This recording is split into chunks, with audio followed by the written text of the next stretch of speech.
Like this. Hit it. The Roger Report live morning show. Weekdays at 9 a.m. Say y'all, I was on Roger's panel a few times and I couldn't take it. The heat. I got out the kitchen. It was hot. I was sweating. I had to get out. He's Roger, and he's right. Check this out.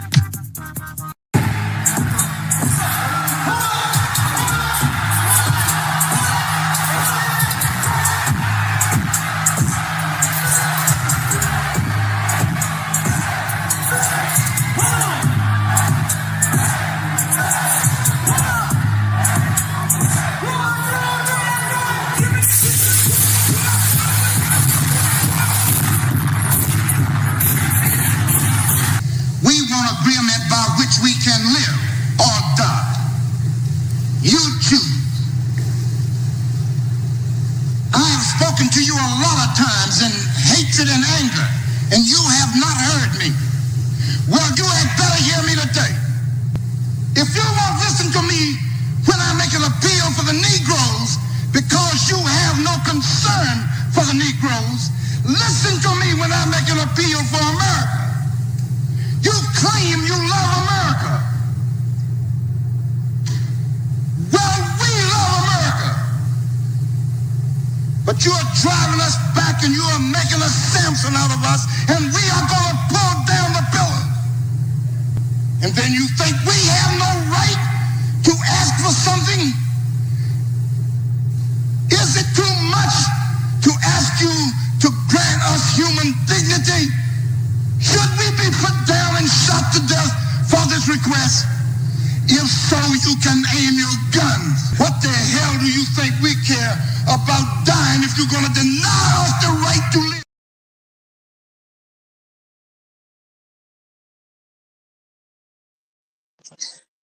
Good morning, folks, and welcome to another edition of the Roger Report Live, the best show on social media. If you are new to the channel, go ahead and take a moment out there, hit that like button, because this is where you're going to find the best content on social media, and you don't have to worry about it because you're going to have me right here to make sure that happens. And if you've already been coming to the channel for a while, then go ahead, hit that like button, because you already know what time it is, and you know that this is where you're going to get the best content on social media. It's not a mystery to you. You've seen other people do it. You've even seen people do it well. But what you have not seen is anyone do it quite the way I do it. So make sure you hit that like button. And everyone, yes, everyone, take a moment out and share the content, y'all. There are so many people who need to get great content like this, and it's just a small thing you can do to help the world be a better place. And isn't that what we want at the end of the day? Don't we want the world to be a better place? Of course we do. So share the content now. Share it through your social media. Share it through word of mouth, or even text someone's phone. But do what you got to do to help spread the word. All right, folks, today we are back, and it's going to be an extremely interesting show. Y'all, it's going down in Texas, and we gonna cover it. We are going to be dealing with this young man again, which, my heart goes out to him. I'm going to say that my heart goes out to him because we're dealing with this young man who is in a terrible situation for doing what he needed to do. I'm going to just put it out there. He did what he needed to do. If he was my son, I could definitely agree with his action. But today we are going to be talking about Karmelo Anthony, y'all. Clearly innocent, but but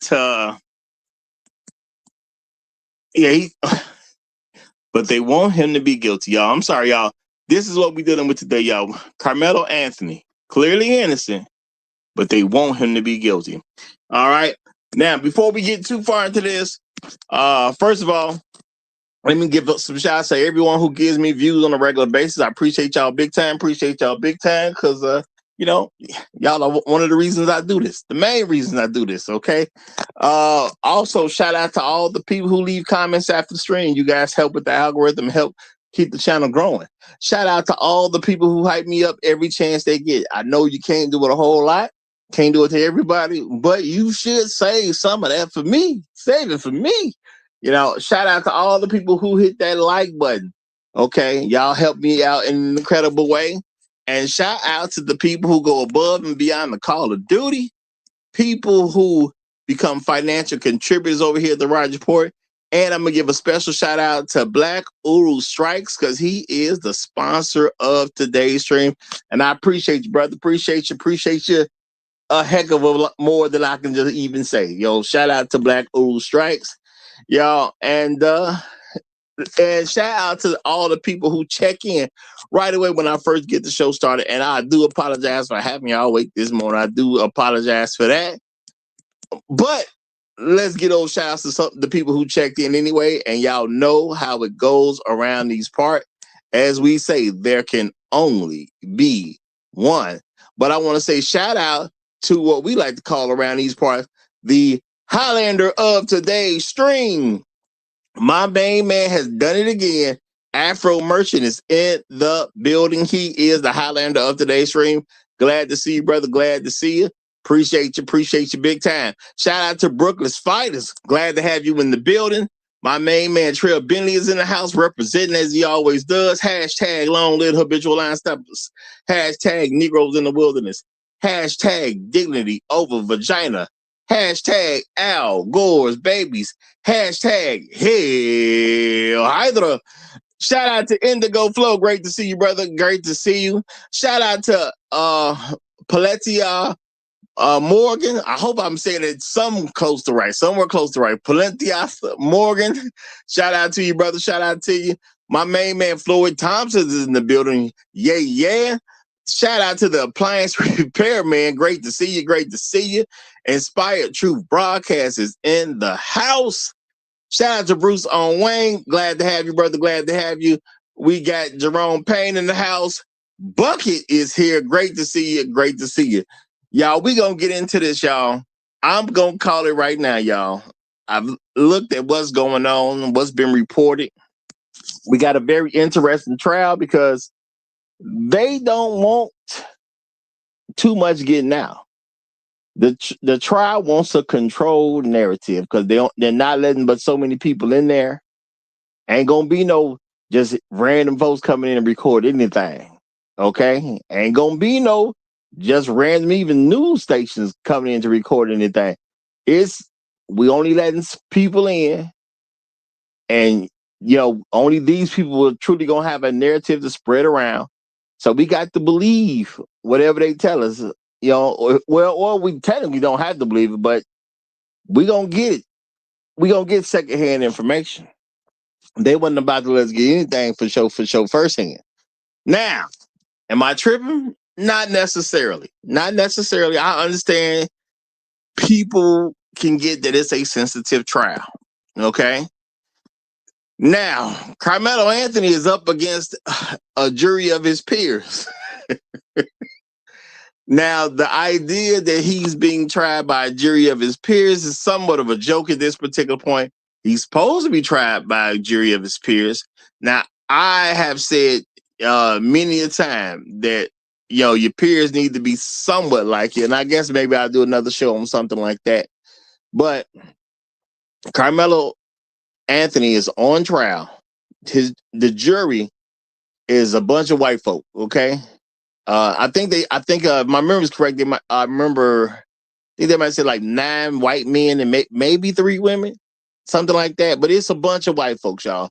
No black folks on the jury. It's a bunch of white folks. And not saying the juries is looking for blood. I'm not going to say the jury is looking for blood. But a whole lot of people are looking for blood. That's for sure. Based on what I have heard, okay, a lot of folks is looking for blood. They're looking for Karmelo Anthony's blood. It's that simple. This, based on what I can tell, is clearly an innocent man that they're going to do everything they can to make sure this guy is guilty. Okay? That's what I'm looking at. All right? Now, if you disagree, that's fantastic. Come talk about it. But I'm going to tell you what I'm finding out about this situation. they're doing their thing. Now, I'm not even tripping so hard about the all-white jury. The thing is, the facts should be the facts. And according to what's coming out, Karmelo Anthony was just a guy at a track meet. Karmelo Anthony decided to go under a team's tent. Now, going under someone else's tent is not necessarily how you get down. You know, a tent is brought out for a team, and basically the team and its associates go under that particular tent. Now, y'all saw in the video I presented. Now, I presented a video to y'all that if you listen to the presentation of the video, you could easily come to the conclusion that Anthony is guilty. If you listen to how it's presented, okay. And you know what? I like this particular video. You know, I put some videos and some links in the description. I like this particular video because it's a black man who's telling us what he kind of observed from inside the courtroom and the way he presented the information. You know, and I think he did a great and wonderful job of presenting the information in a way that if you listen to his perspective, if you get emotional, if you let your feelings take over, oh, Karmelo guilty. He guilty as guilty can be. If I listen to the presentation, Karmelo is a guilty brother. Now I'm going to say this. When I listen to the information, though, not just how it was presented, I felt strong. Okay? I felt a whole lot stronger that Karmelo Anthony is innocent after hearing this guy describe things in such a way that it would make sense for someone who listens to him to be thinking, oh, he's guilty. And I've said this before, and I'm going to say it again, y'all. There's a difference between presentation and information. The information sounds like Karmelo is completely innocent. The presentation makes him sound very guilty. And I went to different places, y'all. I heard different people give all these different perspectives. And I was looking for who actually was in the courtroom, who actually caught a hold of the facts. And you know what? I even listened to some people who emotionally gave their take on certain things. And man, Karmelo just sounds super innocent. I'm going to tell you that, y'all. Karmelo sounds super innocent when you actually look at the presentation. Okay? You can get guilty. I'm going to grant you that. If you look at the presentation, you can literally come to he's guilty. But if you listen to the information, the man sounds innocent. You know what I'm saying? He good. He good. Now, people may say, well, Roger, how can you come to this so easily and so quickly? You know, man, I was, like I said, y'all, I was out there looking for everybody who actually got some information on the inside of the courtroom. Now, I am not telling y'all that he's going to be found innocent. I'm not saying that. To me, the fix is in. They want him found guilty, and they're doing everything they can to make sure he's going to be found guilty. So if the jurors in this particular case are honest about what's going on, Karmelo good to go. If the juries are not honest in this case about what's going on, Karmelo will be found guilty. Okay? Shout out to the new viewer. He's made Regal. Appreciate you. He say new viewer here. Great to see you. Okay. Hope you stick around. I'm sure you will, though. I'm sure you will. Man, this is the best show on social media. Welcome, my brother. Welcome. So, as I was checking out what I could check out, y'all, they kept talking about how Karmelo was innocent. And you know what? People kept getting caught up in stuff that don't even matter to the case. Now, y'all may say, well, Roger, what you mean? look, man, this was never a question of did Karmelo stab Metcalf. Okay, that was never in question. Carmelo Anthony stabbed Metcalf. He did. A lot of people saying, well, you know what? This should be simple and easy because, the cops came up to him and, it's right there on video that he said he did it. That don't mean it's murder. That don't mean the murder. A lot of folks were saying, yeah, he did it. He said, see, if you're unaware, when the cops came up to him, they had their cameras going. Carmelo said it wasn't alleged that I stabbed him. I did it. I definitely did that. Now, people are upset. And this is the thing, y'all. This is the amazing thing to me. However you want to believe it, can they convict Carmelo Anthony for stuff that don't matter? Now, realistically, the power's in their hand. Okay? Realistically, the power was in their hand. Now, this is the thing. Carmelo went over there. He was chilling. Okay? He was chilling under a tent. Now, it wasn't his tent, which it didn't have to be. But culturally, do you go chill under somebody else's tent? Not really. It can happen, but it doesn't really happen. All right? Now, as information came out,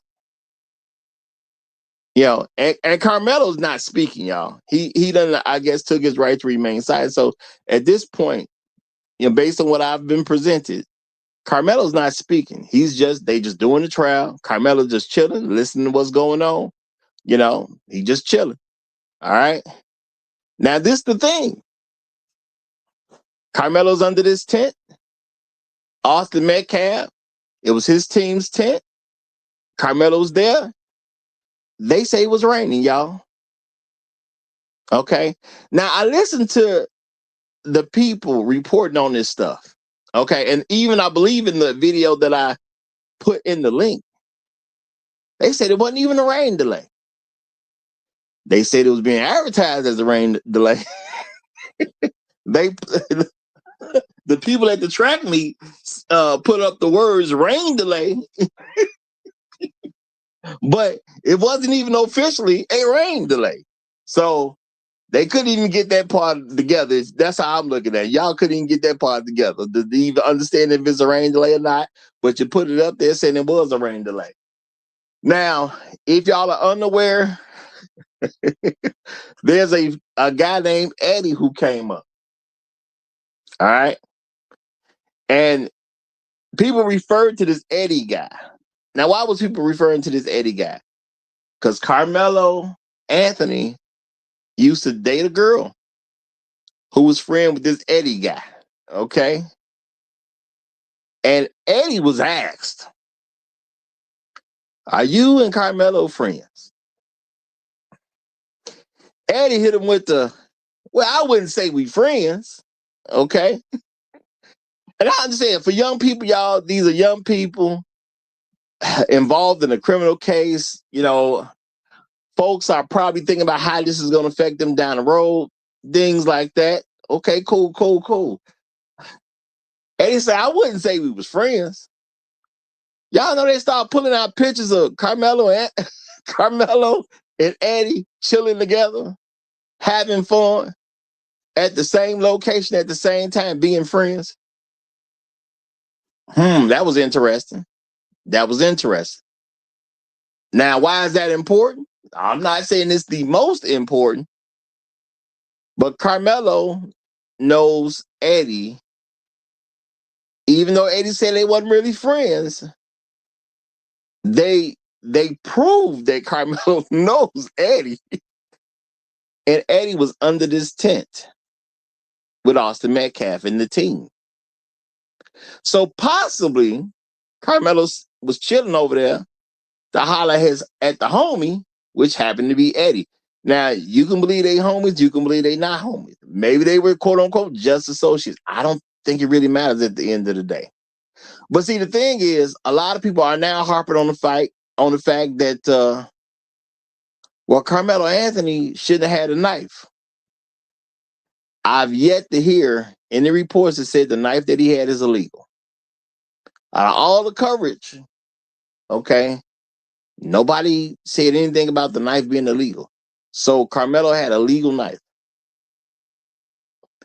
You know, now people say, well, it shouldn't be brought into school because, even things that are legal, shouldn't, are not allowed on school grounds. Now, I'm going to say probably the knife probably wasn't allowed on school grounds. This is all happening in the state of Texas. I'm going to say more than likely the knife wasn't allowed on school ground. Okay? It wasn't allowed. All right? If the school wants to, they can suspend the man for bringing a knife to the school ground. It wasn't allowed, more than likely. I can agree with that. But that ain't got nothing to do with whether this is a murder or not. So the fact that people is harping on it, it already shows that, the case is falling apart. All right? Now shout out to May Regal. I'm going to go ahead and read this real quick. He said, Austin is over 6 feet, 200 pounds. You wouldn't push someone back who is larger than you. Cut it out. Texas is stand your ground state. Karmelo had no duty to retreat or engage in hand-to-hand combat. All right, May Regal, relax, brother. Relax. Okay, look, relax. It doesn't make a difference the size of a person if there is if there's nothing going on. Okay, and truth be told, nothing was going on. Now, Carmelo Anthony, once he got under the tent, he was approached. It's that simple, y'all. Now, this is the thing where Austin Metcalf decided to approach him. Now, he was looked at as a leader. Okay. Now, they said he's about 215. Carmelo Anthony at the time was actually only about 130. All right. So that's about 85 pounds. Now, when you got a guy who's taller and got about 85 pounds on the person, let's be realistic. Okay. Let's be realistic. He expects people to listen to him. That's what's going on, y'all. Austin expects people to listen to him. Austin was presented as a leader. Austin was presented as well known. Heck, he was even well liked. I'll give him that, y'all. Based on what was going on, he was even well liked.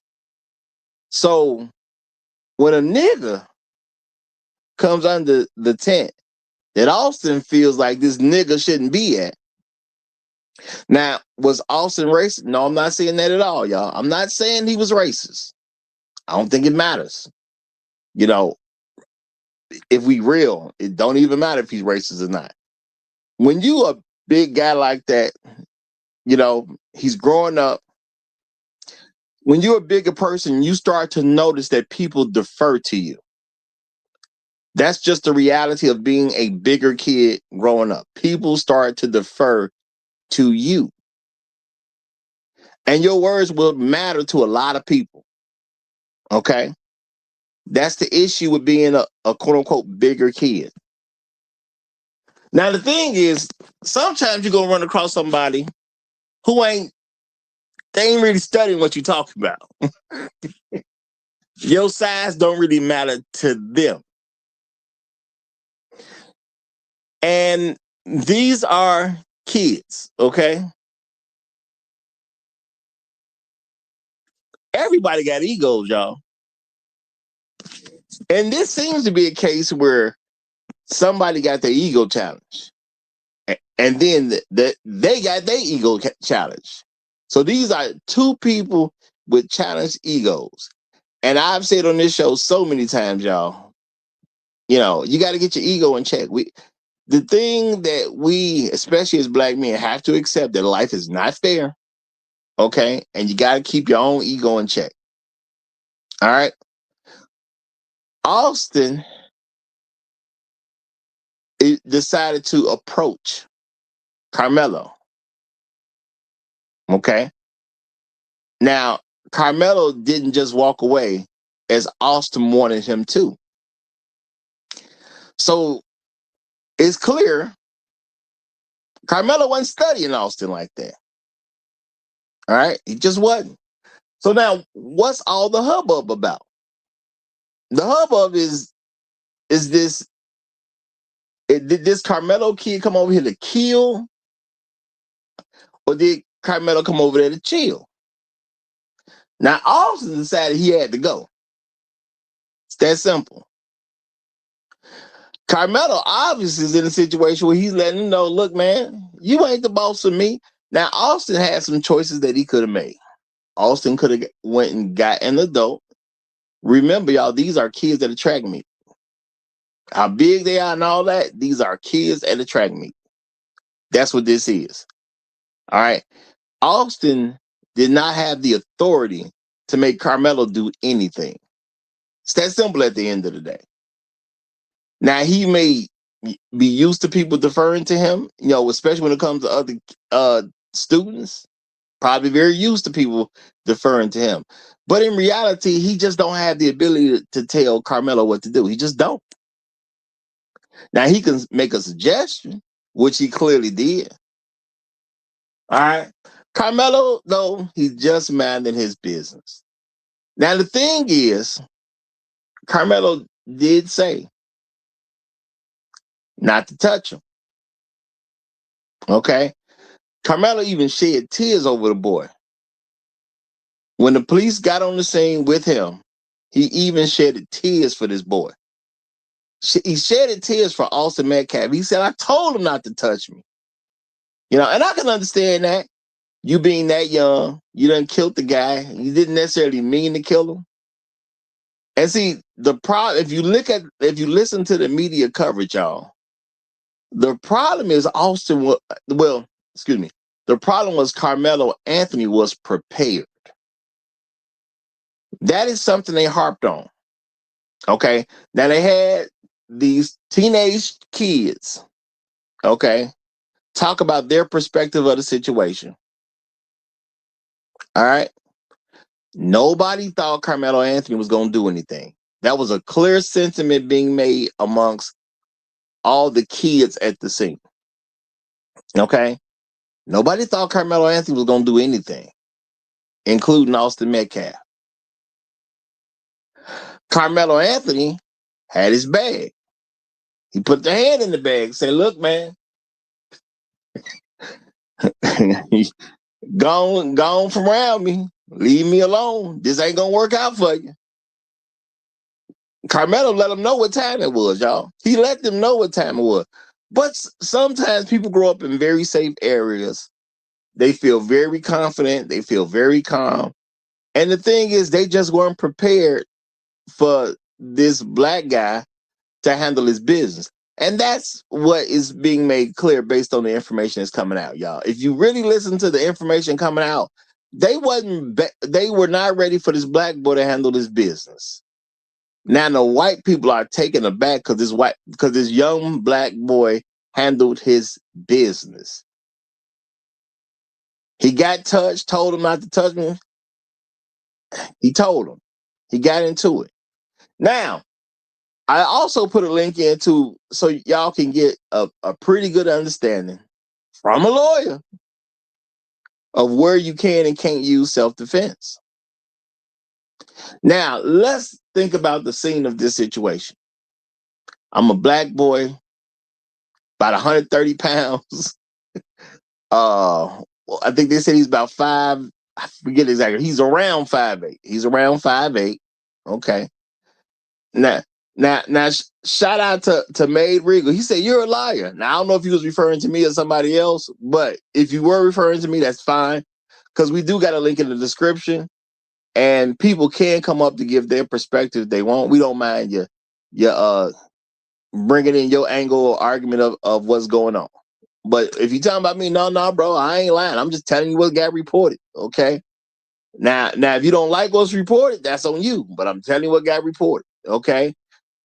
So Karmelo Anthony was this young man around 5'8". I'm going to say that because I don't remember exactly what it was. And Metcalf was about 6'1", 215 pounds, so he got height. Okay, he got height. And he got mass on him. Okay.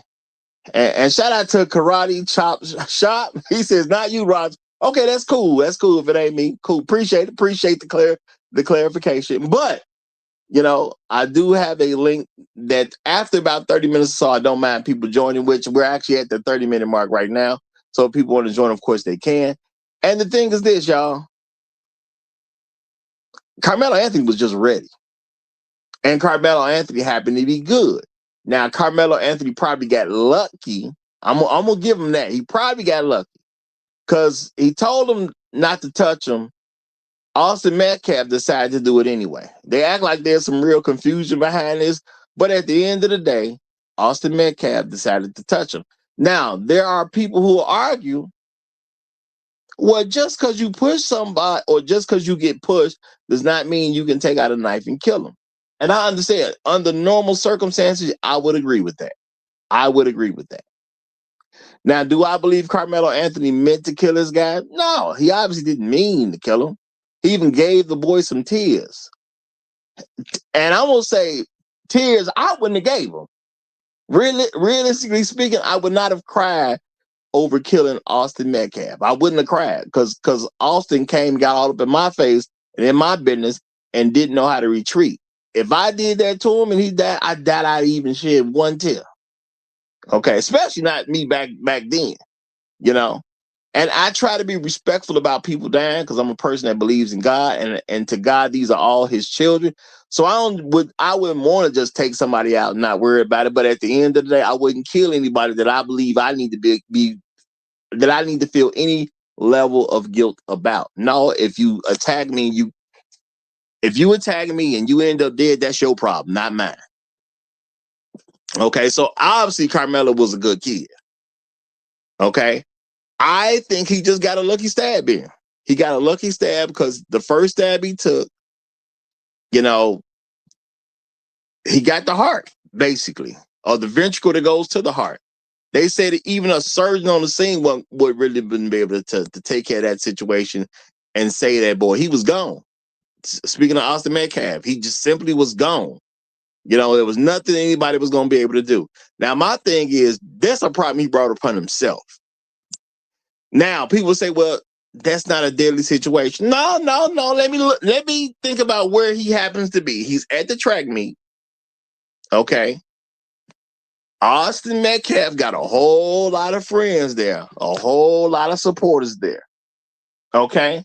He's already under the tent where people look like they may jump him. See, a lot of folks don't do anything until one other person kind of kicks it off. That's how people operate. When you get one person to stand up and say something, then other people be ready to get out there and kick it off a little bit. All right? Now, this is the thing. I ain't got time to be figuring out how many hundreds of people about to jump me. I ain't got time for all that. Okay? I tell somebody to back off and you don't back off. I tell you not to put your hands on me and you do put your hands on me. Man, it is what it is. It's go time. That's real talk, y'all. And I'm going to say I've personally been in situations where I didn't even let the other person get the first lick. You ball your fist up and you've convinced me that you going to do something. Hey, once I'm convinced, it's on. Now, I'm not saying this because I'm saying violence is the way to go. What I'm saying is we got to look at the room and see where we at. If you and hundreds possibly of your friends and associates are there, I don't know how far y'all finna take this. So I got to do what I got to do. Now, again, I still think Carmelo just kind of got a lucky shot in when he stabbed him and he got him around the heart. I think that was just luck. It is what it is. But Austin Metcalf had a point to prove. Okay? Now, I don't know if he proved it, but he had a point to prove. This nigga got to go because I say so. Because when Carmelo Anthony didn't leave, Austin could have got somebody. Austin chose not to. I'll say it, nigga, I said you got to go, so you got to go. If it wasn't that, then Austin would have never put his hands on him. So Austin took things in his own hands, and something he wasn't prepared for. Now he got to talk to the Lord to see where he gonna end up. Now I'm not gonna wish bad on Austin. Heck, hopefully he made it into heaven. I ain't gonna wish nothing bad on him. It's bad enough to lose your life so quick. And, he didn't wake up thinking anything about he going to die that day. So I'm not going to do that to him. But he made a decision. He made a decision that Karmelo Anthony got to go because I say so. And that I say so cost him his life. It is what it is. Okay? That I say so cost him his life. But I'm going to let these other two gentlemen get in because they done came up, and then I'll keep going from there. Because it's a lot to this, y'all. It's a lot to this, but I'm going to say, y'all, according to the laws, there's no way in the world that Karmelo Anthony is actually guilty. This is just white people trying to figure out how we going to make this nigga guilty at this point.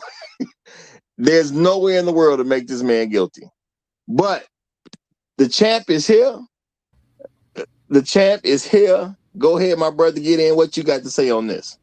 Hey, Roger. Hope you had a really good weekend. I enjoy your opening statement on this because this brother, Karmelo Anthony, defending himself from a potential ambush by not just Austin, but his brother, his twin brother, Hunter. Okay? They act as though that this was 1955, telling this brother that you can't be here at all. You're not supposed to be underneath this tent. Get out. I mean, to me, Karmelo Anthony stood his ground and everything else. And what happened was that a friend from another rival track team was the one that invited him to be underneath that tent and everything else. It just happened that these two white boys who thought, like this was 1955, told Karmelo Anthony to get the hell, that he didn't belong here and everything else. And Karmelo Anthony's just stood on business. He's like, no, it's raining. I can be here whenever I want and everything else. I'm not going to get wet and everything. And, these two white boys were trying to, were going to ambush him and everything else. So he just took care of business, as he say. Got a lucky shot. I'm sorry to hear about Austin's passing and everything else, but I tell you what's happening, Roger. You got the right wing supremacists, suspected white supremacists, that saw this guy as this all-American boy from Texas and everything else. He was going to play collegiate football and everything else, but next thing you know, we found some very damning report that he was actually kicked off the team, the track team and everything else. And so he just happened to be there, everything else. And, he thought he was thought he was the big man and everything else. And he ended up dead and everything else after trying to push Karmelo Anthony around and everything. They want to see this black man lynched. This is a modern day lynching, what they're doing to Karmelo Anthony and everything else. And I'm gonna tell you all something right here, and I'm telling this for black folks right here. If Karmelo Anthony is found guilty, you're going to see a lot of white folks who think that this is 1955, that they can push us around and all that type of stuff. Like you see on these images of, white folks pushing black people out of their areas and everything else, acting like this is 1955. So what we're going to have to do is just this. We just got to be standing on business and everything. We got to protect ourselves at all times. If you have a weapon or something, I mean, you got to use it. If you're being pushed around and being threatened. So I'm sorry to say that. Yeah, go ahead. We got 2 minutes, man. Y'all got 2 minute opening statements. I appreciate you. You got a lot to say. You gotta appreciate you got a lot to say. I'm saying you can stick around to say it all. Okay. But y'all keep in mind there's a 2-minute opening statement. So get your 2 minutes in so we can let the other brothers get in, then we'll let the conversation flow. Okay. This trial is very emotional to me. It really hits I me. can understand. But we gotta make sure everybody get their 2 minutes, and we got to keep it moving so we can engage in the full conversation. Okay. But everybody, and if y'all are new here, everyone on the Roger Report Lives gets at least a 2-minute uninterrupted opening statement to get your views out. Okay. Because I appreciate you coming to the channel, and we respecting people and we letting them get a word in. Okay. Even if it's one quick word, we're gonna let you get a word in. All right. Now, I'm gonna do this real quick, y'all, because I got somebody who's unfamiliar to me, which is okay. You know, we like new people too. We like new people, so we're gonna go back to we're gonna go to the old tactics because I'm bringing up a gentleman that I don't know, so I'm gonna let him go ahead and get a crack at the mic first. Then I'm gonna get you other brothers in. So my apologies, but we got I guess it's the Jago the Raj.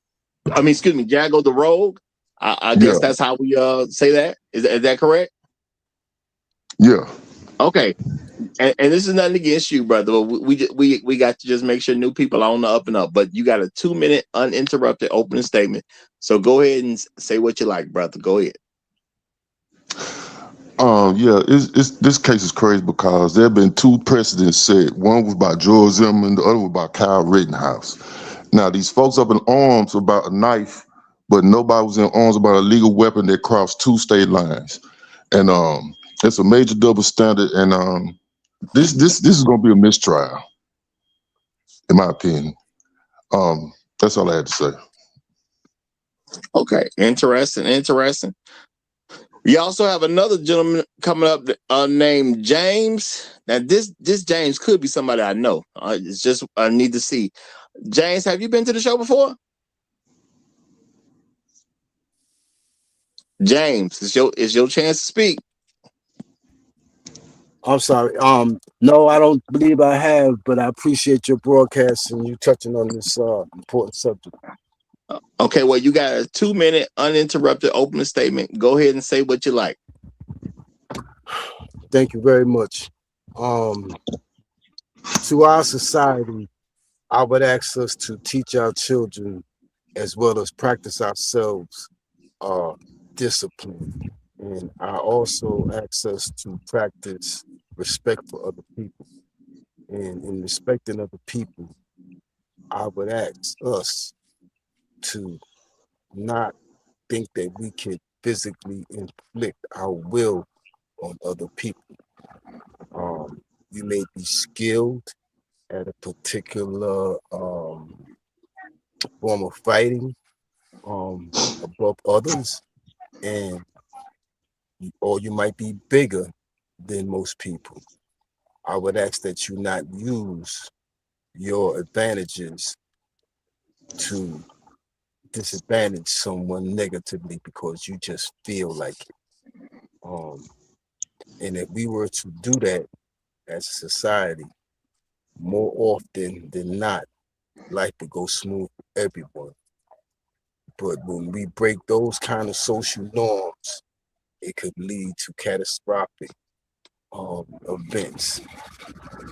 And that's something that we can use less of for our existence. So in short, I say that keep your hands to yourself, keep your insults to yourself, keep your negative energy to yourself, and don't try to inflict them on other people just because you can. And it'll just cause less problems for this world in particular. Okay, all right. That's it. Well, welcome to the show, both of you gentlemen. Welcome to the show. All right, we got good kid Mad Wigger. Excuse me, good kid Mad Wiggers. Go ahead, get your 2 minutes in, brother. Right. Happy Monday, everybody. Happy Monday, brother. So there's a lesson to be learned, you know. Maybe people need to start minding their own business. It's very simple. You know, you're not the police, you're not law enforcement, you're not a security guard. somebody is in an area where they're not supposed to be, you can just call the police. You know what I mean? It's very easy. You know, you can call the securities, you can call the police, things like that. But to force your will upon somebody and put your hands on them, forcefully remove them, and you get what you get, man. And in that case, I think there are a lot of things that they are not telling the people.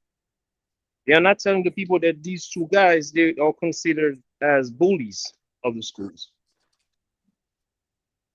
the twins. They are not saying that Carmelo seems to have been jumped by multiple other children, other boys. There are four other boys who attacked him, trying to forcefully remove him. Essentially, the boy got jumped, and he defended himself. I don't believe that he necessarily wanted to end one of them.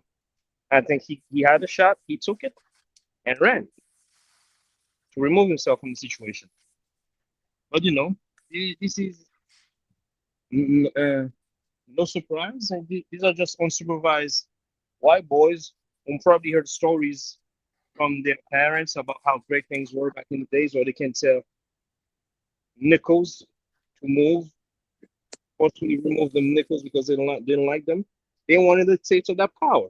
They saw the little nickel and decided, let's tell this little nickel to move. If he doesn't move, we'll force him out. And they got what they got. Sorry for them. Not sorry. But hey, it is what it is. Thank you. Okay, appreciate you, brother. Appreciate you, brother. Now I'm gonna do this, y'all. I'm gonna have to do this. Maid Regal, look, it's cool for you to be here, but I'm gonna tell you right now. You said something about we smoking on some Austin right now. Okay, you can't come over here talking like that, brother. Okay, y'all have to understand these are somebody's children. Okay, these are somebody's children. So y'all do me a favor, y'all. One of the mods, you ain't got to leave, brother, but I got to time you out just to erase your comments. Okay, I got to time you out just to get your comments erased because that could be issues for me. Yeah, okay. And there's also somebody who coming in with looks like also maybe a little too heavy, and he's saying some comments that I can't really just let sit in the chat. So Hell and Home, you're welcome to be here, but you two guys, y'all come in too hot, too heavy. I understand this is an emotional case for some, but y'all gonna have to relax over here, y'all. I ain't kicking y'all out. We just gonna time y'all out so we can erase y'all comments. That means y'all ain't gonna be able to really say anything for about 5 minutes or so, but y'all got to chill, okay? Over here is a place for intelligent discussion, y'all. Okay, this is a place for intelligent discussion. So please get Hell and Home to any mod, and also and thank you for I see the business already handled on the other young man. Yeah, we can't have people just coming in saying anything, y'all. We can't do that. All right, so y'all can stay here, y'all can chill, but just calm down, y'all. This is a place for intelligent discussion. All right, it's gonna be all right. It's gonna be all right, y'all. You know, I appreciate you being here. So don't think you're not welcome. I appreciate you being here, but we got to tone it down in the chat. We got to tone it down, okay? So moving forward, y'all. Moving forward, okay? This is the thing. These are somebody's sons at the end of the day, okay?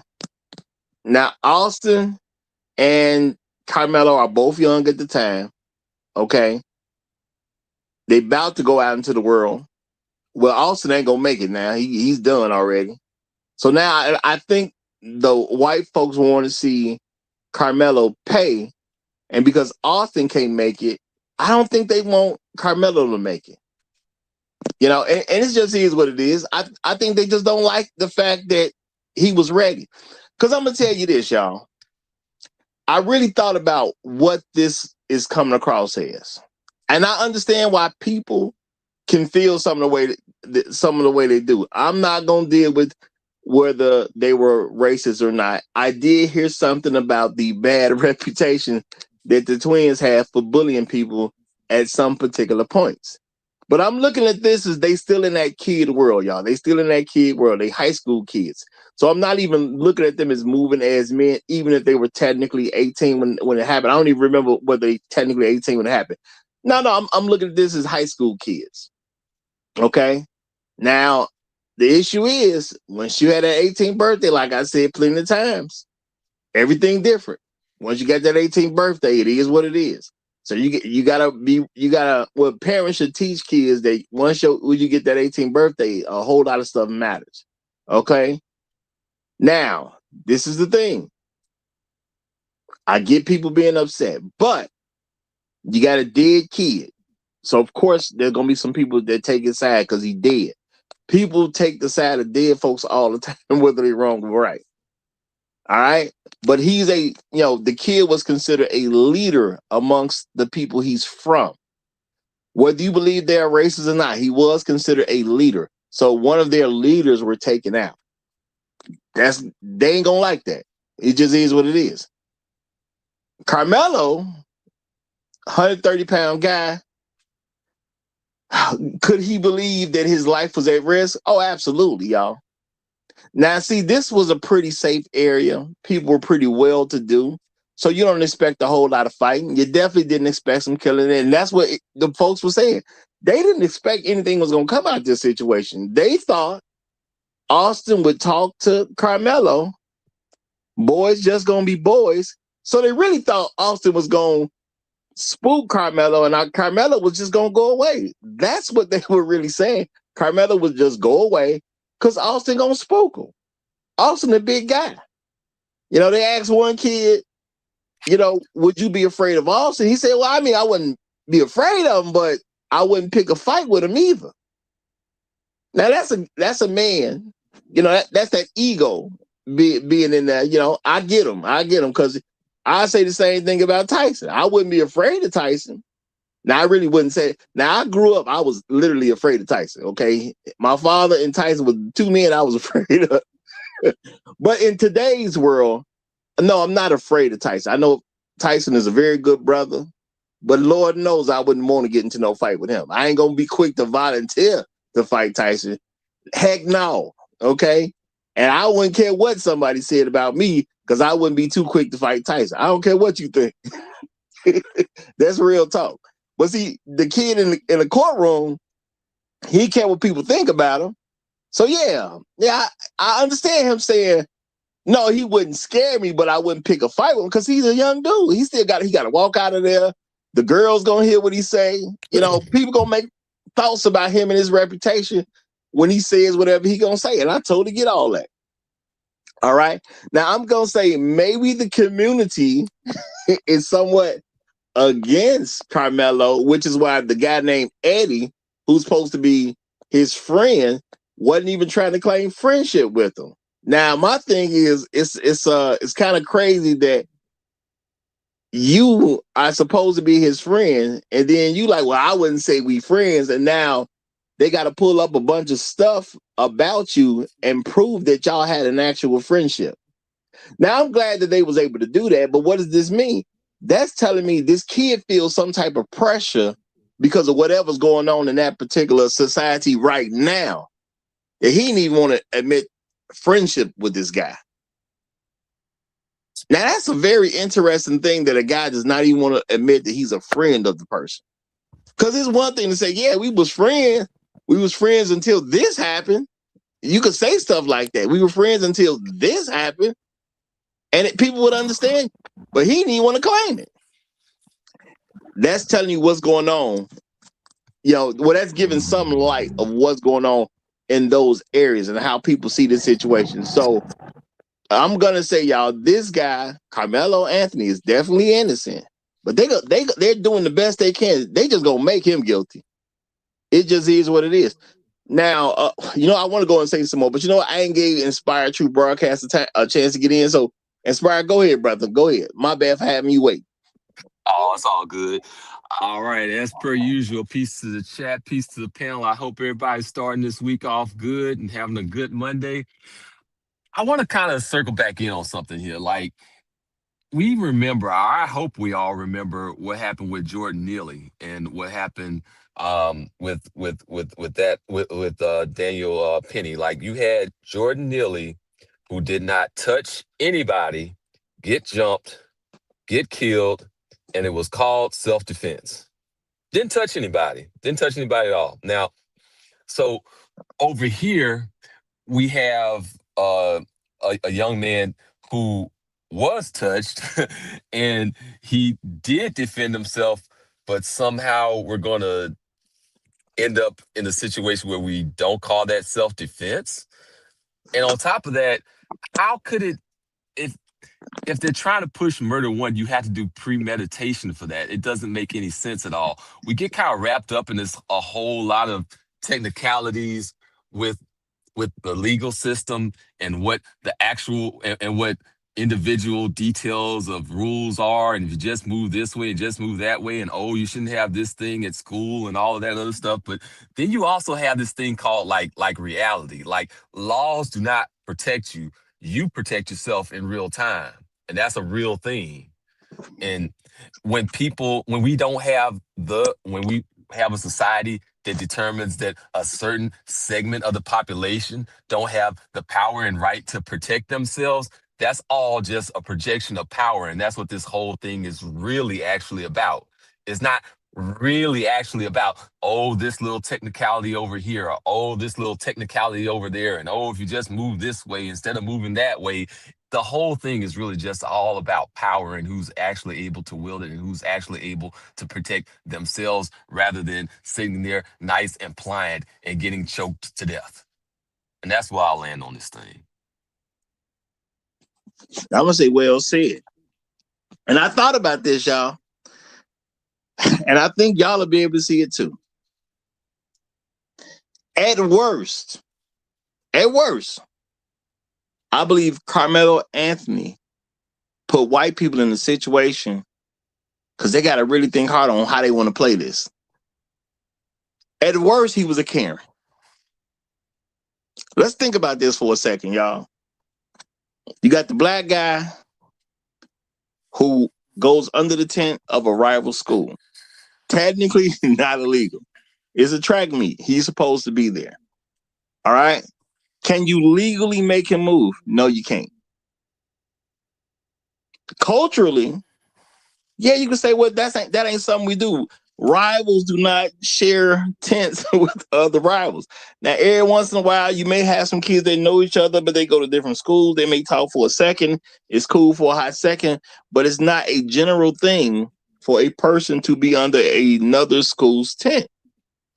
That's like a Karen type situation. A person who just goes somewhere and bees there just to get on somebody else's nerves, not technically being aggressive. You can't just go off and hit that person and do anything to them just because they're doing something you don't like doing. So I'm going to say at worst, was Carmelo being a Karen at that moment? He just was there. Wasn't being aggressive. Wasn't bothering nobody. He was just there in a location where you just didn't appreciate him being. So now, the thing is, if you can't hit all the other Karens, you can't push all the other Karens, you can't start none with all the other Karens, you don't get to do it with him either. So you got to leave him alone, which Austin didn't do, which means Austin caused his own demise. And he literally put Carmelo in the position to do what was necessary to save his own life. Now, people going to say, well, you got to meet force with force. No, you're at a track meet with Austin and his friends, his brothers there with him. Automatically, he got these two big old guys that's jumping him because his brother's there with him. That's automatic, at least two. Now, the two guys happen to be on the football team. I'm not an idiot, y'all. If I fight one, I got to fight his brother and I got to fight the football team. Now, that's besides people that they're friends with that's not on the football team. That's besides anybody else who may be at this track meet who goes to this particular school.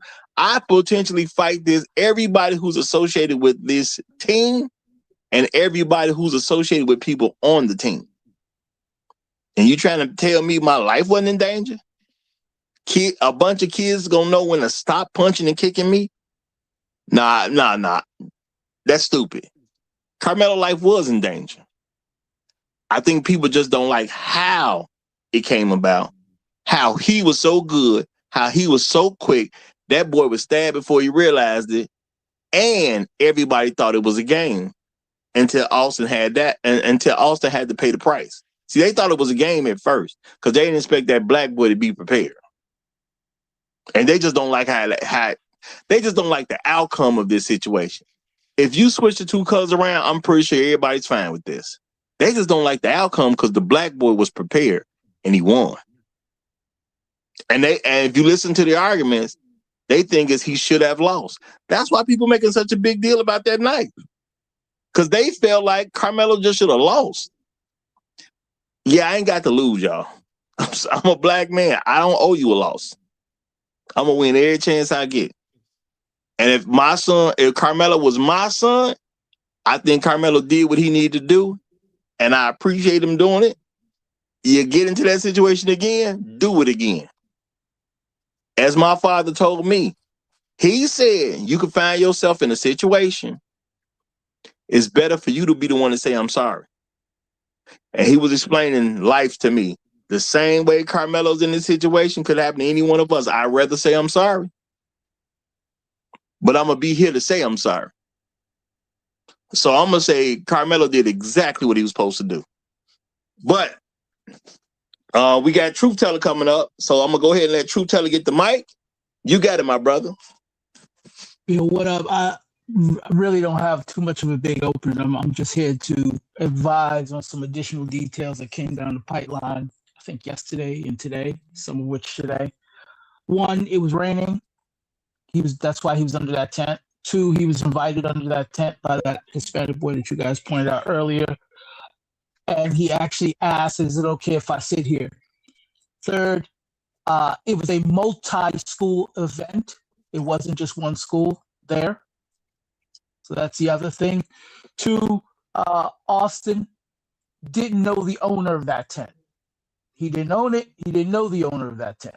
But he thought he could tell somebody to move from a tent that's not his in a public place. So we want to make sure that that's clarified. And last but not least, because somebody will bring it up, the knife that he had. You do not void your ability to have the right for self-defense because you're carrying an illegal weapon. The most they can do is charge you for having an illegal weapon. That's it. Whether he had it and whether it was legal or not is irrelevant to whether or not he actually defended himself, and it does not void him being able to defend himself with said legal weapon. That is Texas law. That's it for me. Thanks, Truth Teller. I was trying to get in that context. That's exactly what we needed. Yeah, well said, brother. Well said. Now, I'm going to say, according to the law, Karmelo innocent. You know, the law say you can defend yourself when it's actually a necessary thing to do. Karmelo was being assaulted.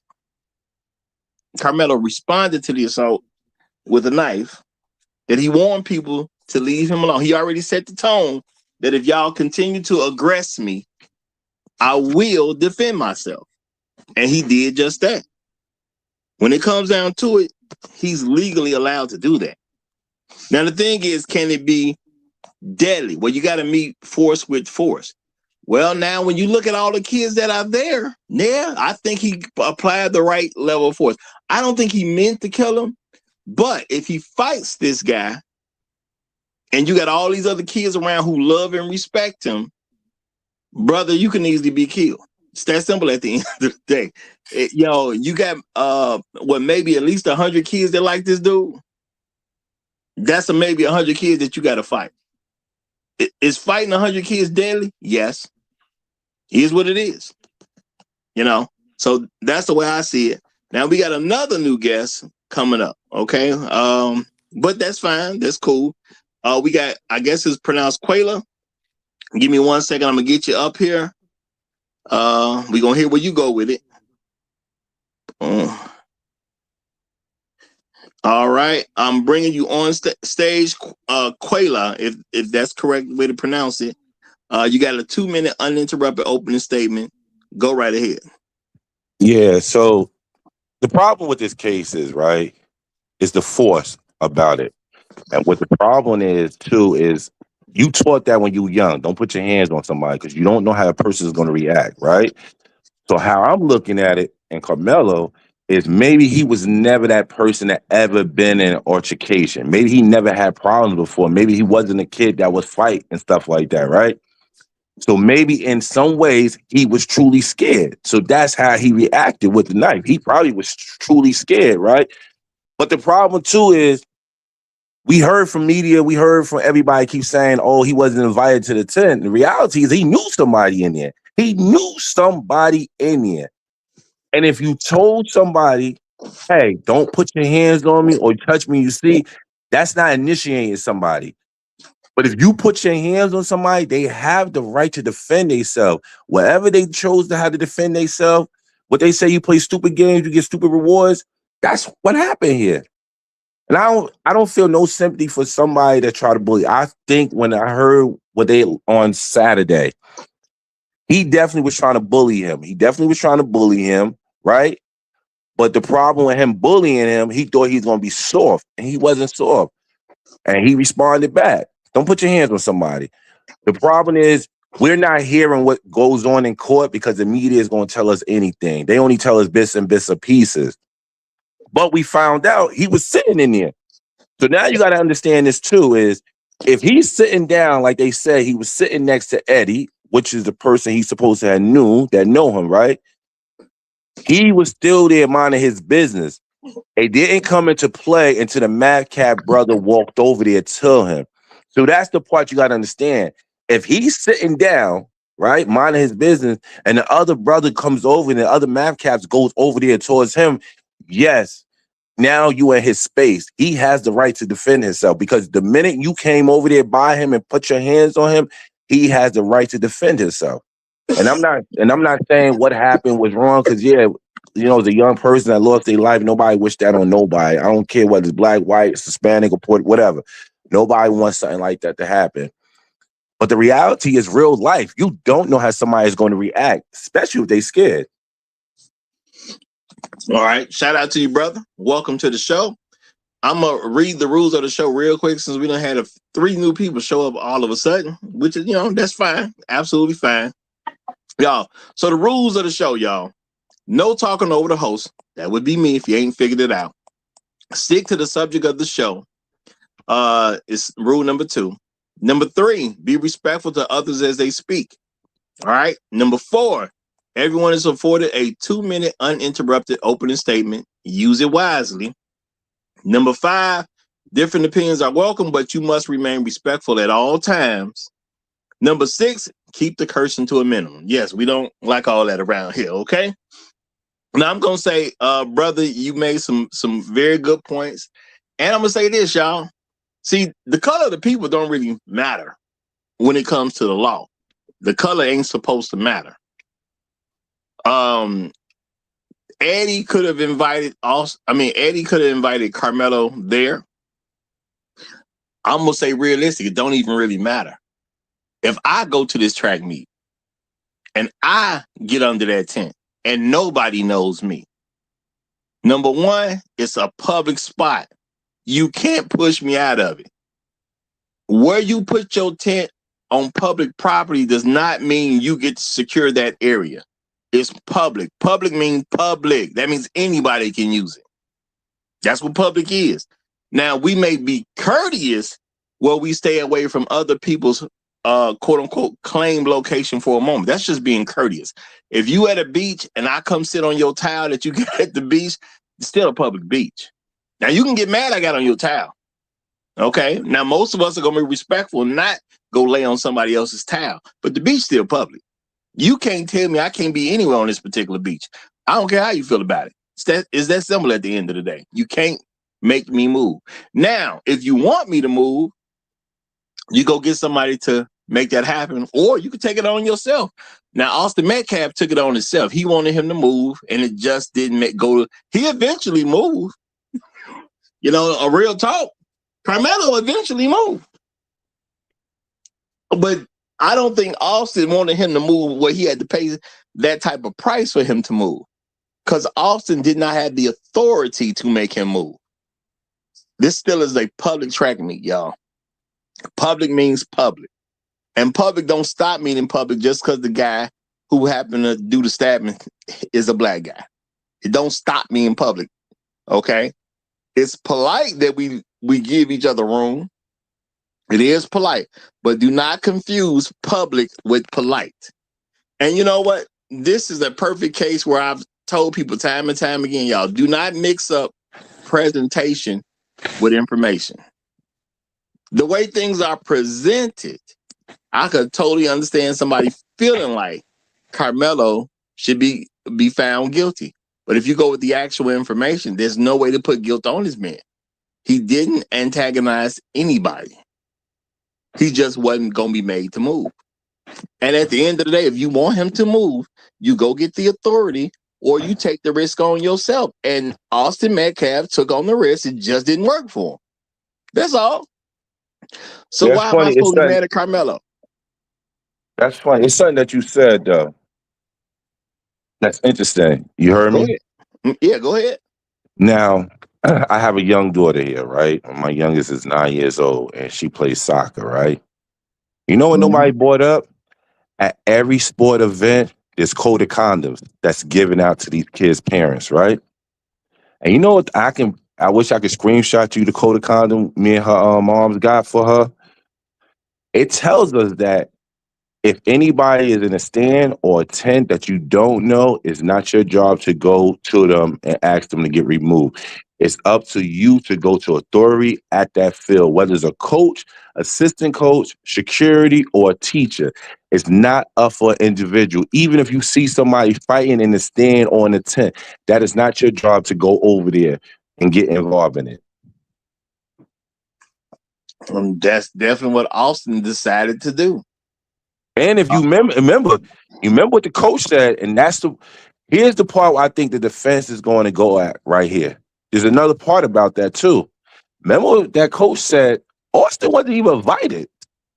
Remember, he wasn't even invited to be there. Well, I'm gonna say this. See, a lot of times we harp on stuff, and this is how I know that Karmelo is innocent, because we harp on stuff that don't actually matter. It's a public thing, which means the public can go to a public thing.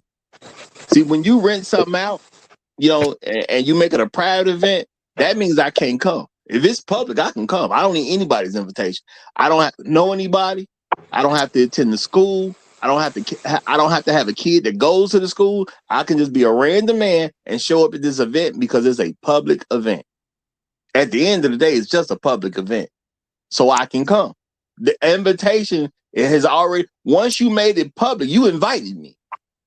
And that's what people got to remember. You made the event public, so you did invite me. Because who's invited? The public. Who is the public? Any random person. I still want to know why. I still want to know why the prosecutor, they key witness. I'm just saying, the prosecutor, my key witness, I'm a prosecutor, would have been the brother. I'm surprised they didn't put the brother up there. Like, how you not put the brother on that stand? No, he may have chosen not to say. I mean, everybody has a right to remain silent, so he may have just. I'm assuming he chose the right to remain silent, at least at this point. You can't make Karmelo talk. Nothing you can do. I'm talking about the brother. And this which brother? Oh, the other brother. I think they did call the him Eddie guy. No, not the Eddie guy. I'm talking about the Mascot brother. Yeah. If me personally, this is just me. If I'm a prosecutor, right? It's just me personally. Sorry, if his brother was there, why wouldn't I not have his brother on that stand? Which black guy though? Who are you talking about? No, I think he means he's the brother, Austin Metcalf's twin brother. Twin brother who was who was also one of those folks that started this whole. That was weird for him not to be on the stand for the prosecutor. When I first seen it, I was like, "Wait, y'all rest? Wait, hold up." But can he still be called to testify by the defense? No. I think he's a family member. Well, no, it's he could be subpoenaed, right? No, he can be subpoenaed. They can bump. The prosecutors can go back. Y'all, we gotta have it where one person's talking at a time. So let's get through this, but get through it respectfully. So let me say this. True Teller, go ahead and say what you're saying, then I'm gonna bring you other guys in. True Teller. I'm saying they could subpoena him, but really there's no point. And because they have his statements at the point in time of the incident where he admitted that they put their hands on him. So I mean, what are you gonna subpoena him? You know, what else are you gonna subpoena him to say? But they could, right? They could. Have him but say they it on already the got his stand. statement. I mean, it's in the police report. They don't have to have him say it on the stand. There's No, point in have having him come on the repeat that. stand, and then you can also examine him for other information. I know, but what I'm saying is the prosecutor wouldn't want to.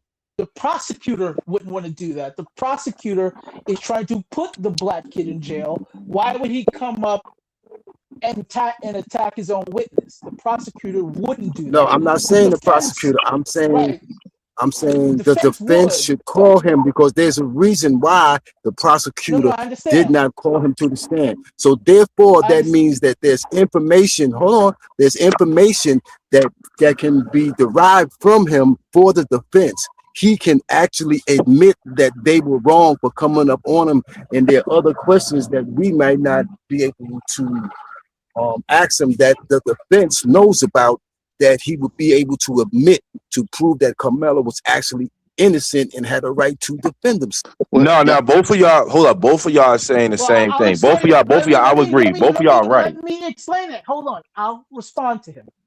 That was the prosecutor's time in court, not the defense.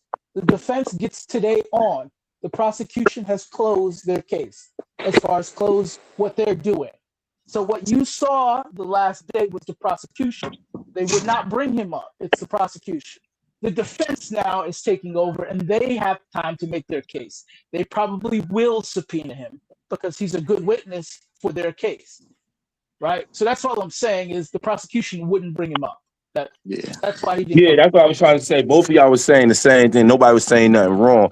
The problem is that you damn if you do, you damn if you don't, right? Because if the prosecutors bring him up, once they finish with the defense, they can drill him. You feel me? So it gets tricky because depending on what, like you seen what they did to Eddie. Eddie was up. We can all admit. I don't know if y'all want to admit. We can admit Eddie was lying on that stand. He was lying on that stand until he started pulling out them pictures in that police report. I'm gonna say, a lot of this stuff is done to get emotional reactions out of people, because really what the jury should be examining is what actually happened on that particular day. Karmelo was in a place where he just didn't need an invitation. It was a public event. It's that simple to me. He didn't need the invitation. He was there. It doesn't make a difference if you're pissed off about the fact of him being there. Austin addressed the situation, but when Austin couldn't get his way, Austin should have went and got some help. But Austin, being a much bigger person, he got about 85 pounds on him, somewhere around 5 to 6 inches on him. Austin just felt like he didn't need no help. He could handle this himself, which is what he attempted to do. He just died for it. Now, the thing is, he dead for making his own decision to try to handle that situation. I'm not saying that it's good that he's dead. I'm not saying that people shouldn't cry about him being dead, but he dead because he did something he had no business doing. Now, the thing is, I got to look at Karmelo and say, did Karmelo murder this guy, or did he simply kill the guy to protect himself? And based on what the scenario is, look like he killed the guy to protect himself. He gave his opposition a chance to walk it off, and he decided not to. He decided, I'm going to put my hands on you anyway. Karmelo, trying to protect himself, stabbed him. And I'm going to say, I believe he just got lucky, where he just killed him right from the first stab. And at the end of the day, he did what he needed to do so he could be okay. Because Metcalf is there with his twin brother and his football squad, or at least a portion of the football squad, with a portion of the track team, and all these other kids that love him because he's, remember, a highly respected dude in the area. So you're going to have to fight all of them. Or you could just stab one of them. Now, with all this information coming out, if this is my son made the right move. It's that simple at the end of the day. I'd rather my son live than die. If he don't play this another way, he's dead. Now, could he have retreated? Yeah, he could have, but he don't have to. Yeah. And guess what? Everybody who's going to say Karmelo should have walked away, well, that's what Austin literally should have done. If Austin would have did that, he'd be alive. Yeah, everybody could have walked away, but everybody wasn't going to walk away. And that's how life is sometimes. Everybody ain't walking away. Austin should have, because he cost him his life that he didn't. But that don't mean Karmelo need to go to jail because he's a murderer. No, Karmelo did what he had to do based on his surroundings. And he did the right move. People say, well, why did he leave? He's still surrounded by a bunch of people that is cool with Austin. Once the fight starts, you fight, but then you leave immediately. That's how you do it. That's how you handle that. That's exactly how you handle that. You fight, and then you leave. And you know, I'm gonna add to something you just said. That was you made some great points, and I respect you for that, right? Because it was something that came up in court on Saturday. Because I just learned that. I didn't even know they have court on Saturdays in Texas. I just learned that. But it came up in court when they asked Eddie, when the defense asked Eddie, why you didn't tell Metcalf that Karmelo was your friend? Like, you understand? Like, when he asked him that, because you gotta really think about it. Eddie, he knows you. Like, come on now. Why didn't you say to the Metcalf brother, yo, this Eddie, hey, this my man Karmelo? You didn't say nothing. It's like you were scared of him too. Because we all been at sports events, right? And I know me, if one of my friends comes to a football game when I was in high school, right? And I'm at a game and I'm sitting there in the stands, and that's probably where we supposed to sit at, and he's from another team, come and sit, and that's my man. And somebody approach him like, yo, I'm going to say, yo, that's my man. He good. Plain and simple. Well, I'm gonna say y'all probably should think about how does Eddie and Karmelo know each other. Did y'all catch how they know each other? Yeah, through his ex-girlfriend. Who's ex-girlfriend? Carmelo's. Carmelo's what? His ex-girlfriend. Eddie and this was Eddie and Eddie is what you doing? Yeah, Eddie knows who? So Eddie and Karmelo ex-girlfriend were friends. That's how does Karmelo know Eddie? How do they know each other? All right. So this what happened in court. This what happened. No. This is just to make a point. How do they know each other? Because they all, through the ex-girlfriend, they all was hanging out. They all started hanging out. And so that's how Eddie hangs out with a girl who happens to be with Karmelo. Yes. I'm not going to accuse Eddie of being jealous, but does anybody see something that's kind of obvious?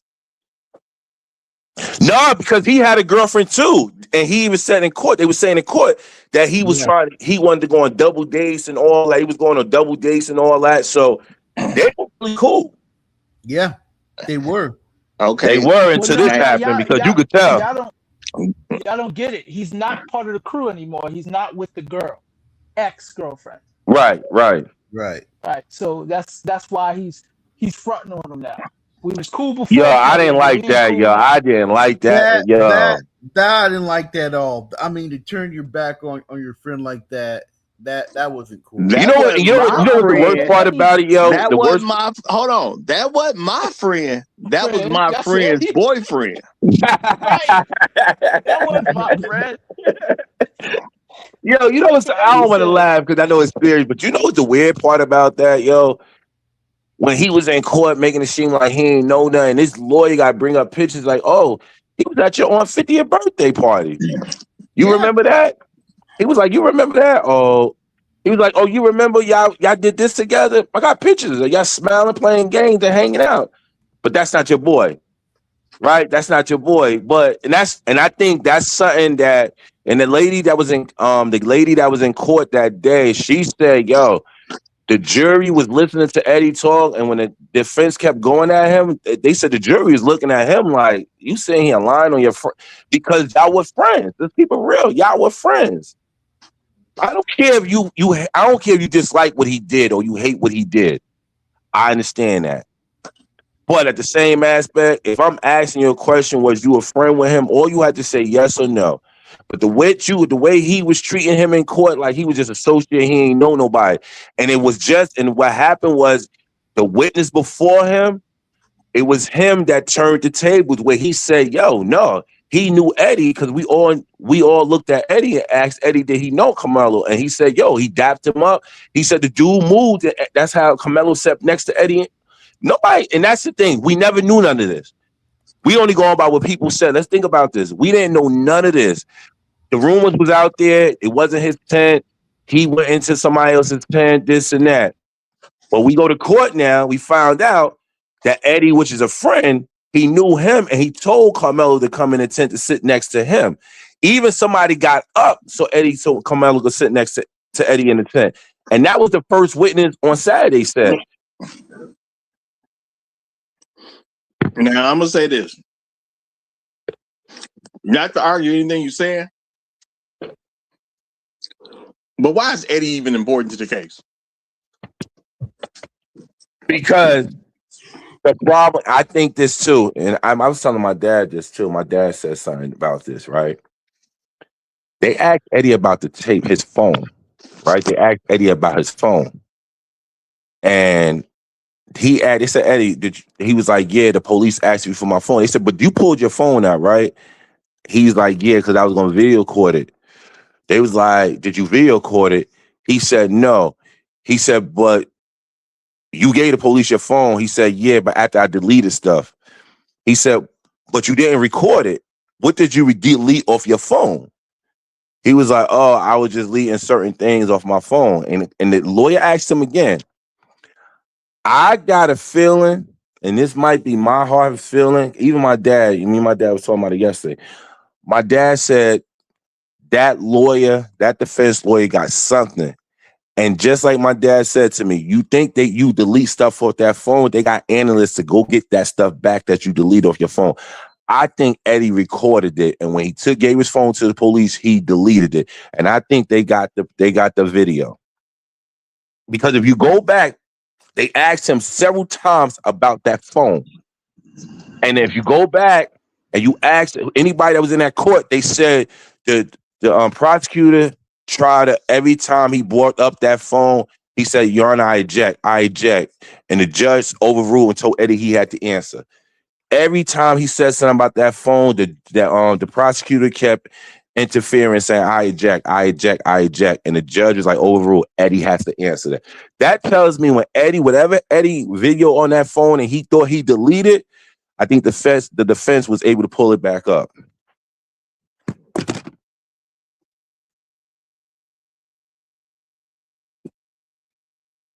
You know, I think Eddie had to be there because he was a witness to what happened. But I'm gonna just say it like this, man. We got cultural differences, man. We got to make sure that our kids understand that everybody ain't our friend for a lot of different reasons. That's a fact. I believe you on that.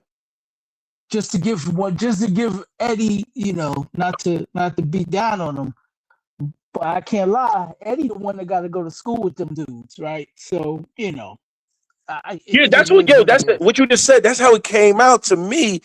That's how it felt to me. Like if Eddie, see, that's the thing too.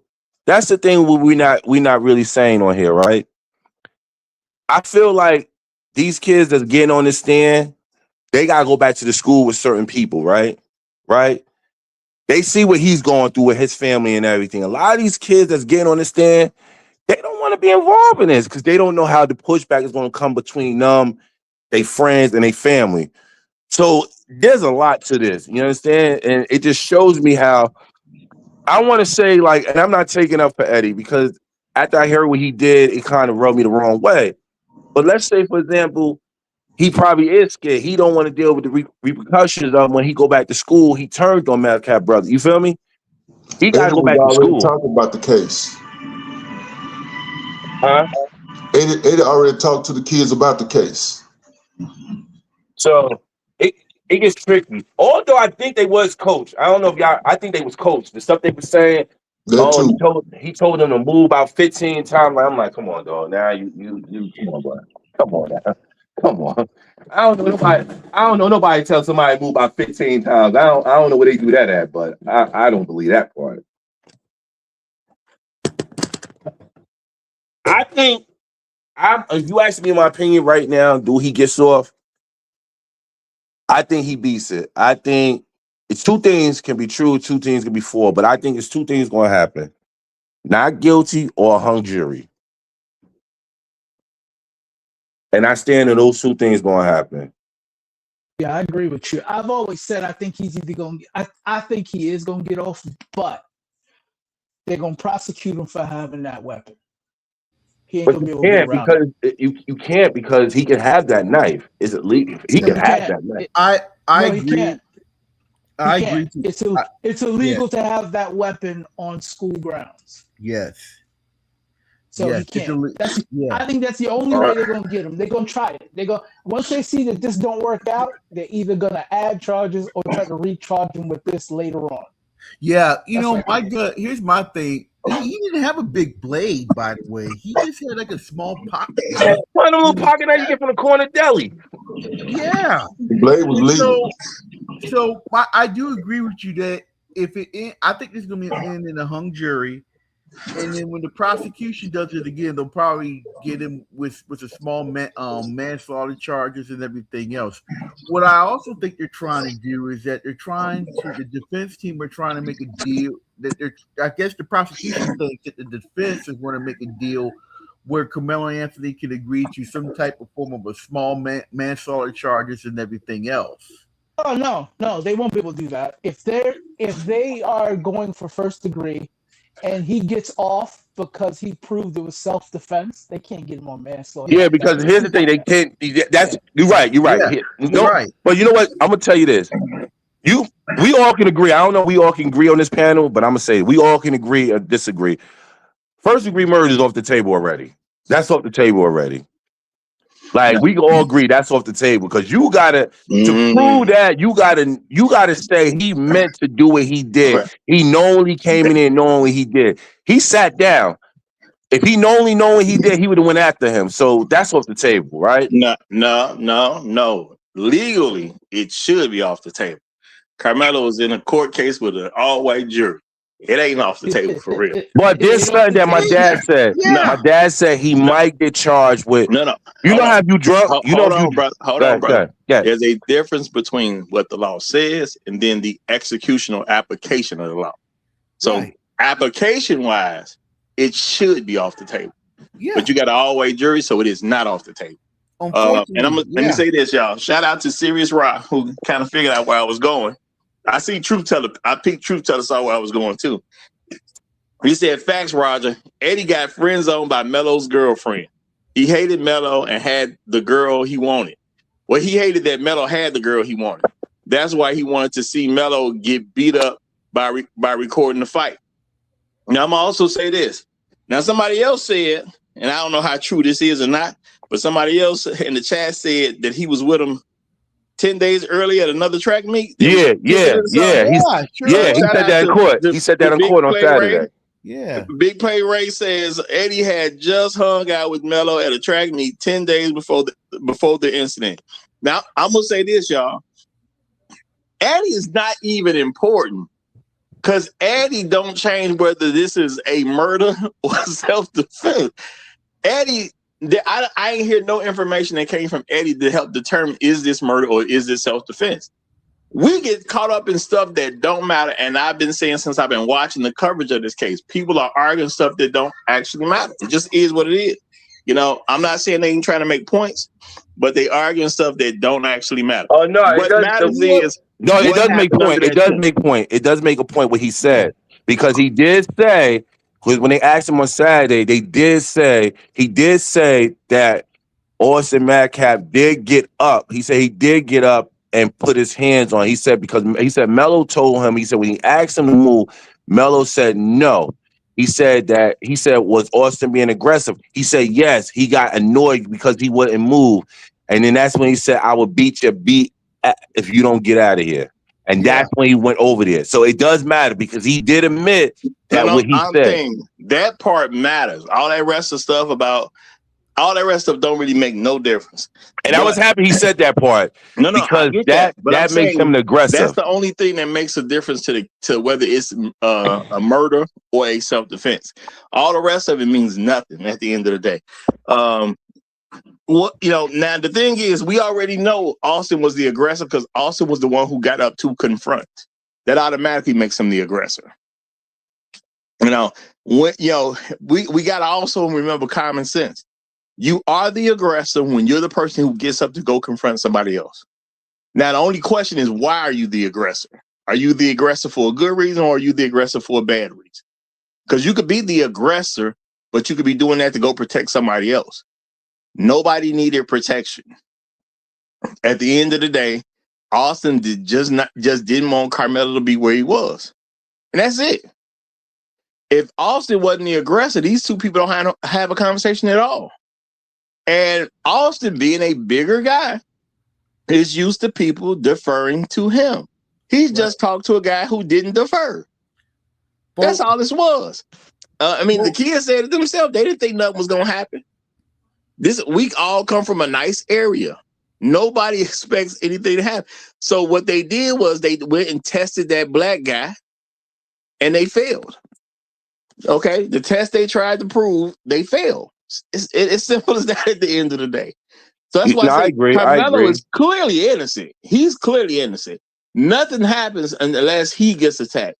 And when he gets attacked, he's getting attacked under a situation where Austin has potentially 100 people with him.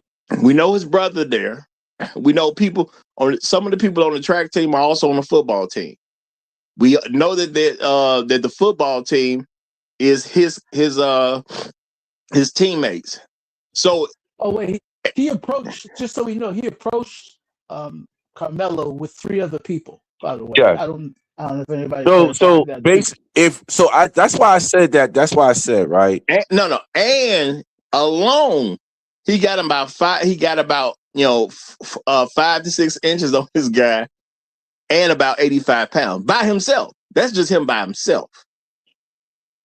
I don't see how you don't stab your way out of this one. Real talk. If you listen to how they explain when he got stabbed at, clearly you could tell. You could clearly tell the height. When she was describing it in court, right? When she was describing it in court, anybody with brain can show that you could tell how he got stabbed. It goes back to what Eddie said. When Eddie said, "Yeah, Karmelo," he said it. He said, "Yes, Madcap." He yoked him up. He basically yoked him up, grabbed him by his hoodie, and you could tell how he poked. You could tell how we've seen people get yoked up by somebody and get picked up. We all seen it, right?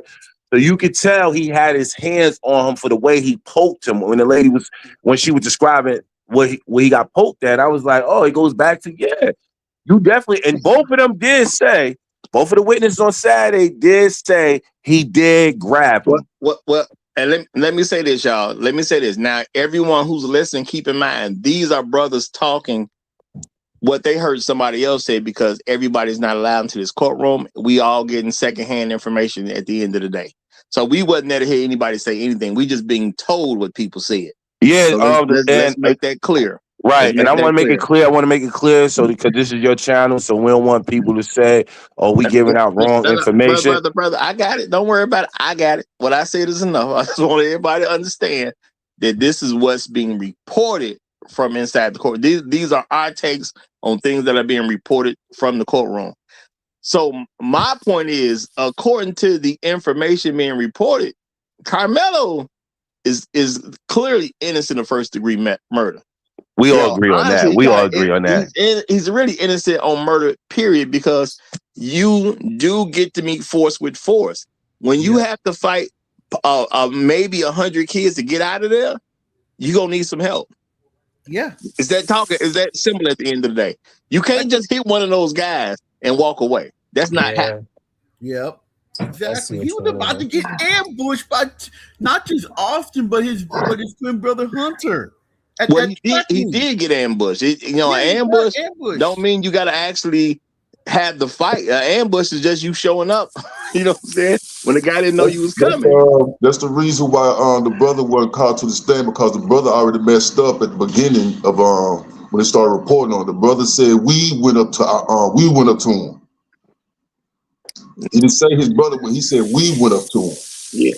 I think the prosecution is being very smart not to call his brother to the stand. I think that was the only proper move that they can make at this particular junction. But we have one more guest that came up, so we're gonna give it to Bronk for his opening statement, and then we'll continue to flow from that point. So, Bronk, you got it, my brother. Yeah, what up, Roger? What up, chat? What up, panel? Yeah, this is actually a case I've been following closely over the weekend, man. And what I like that they're really painting in the courtroom right now is the fact that Karmelo, everything he said after the fact, that is everything that he stated to people around him, to responding officers, to people in the vicinity, coaches, after he stabbed this kid, points to the fact that he did not want to do it and he was defending himself. I think they said the first responding officer on the scene when he got there, they pointed him out. He asked if Austin was going to be okay.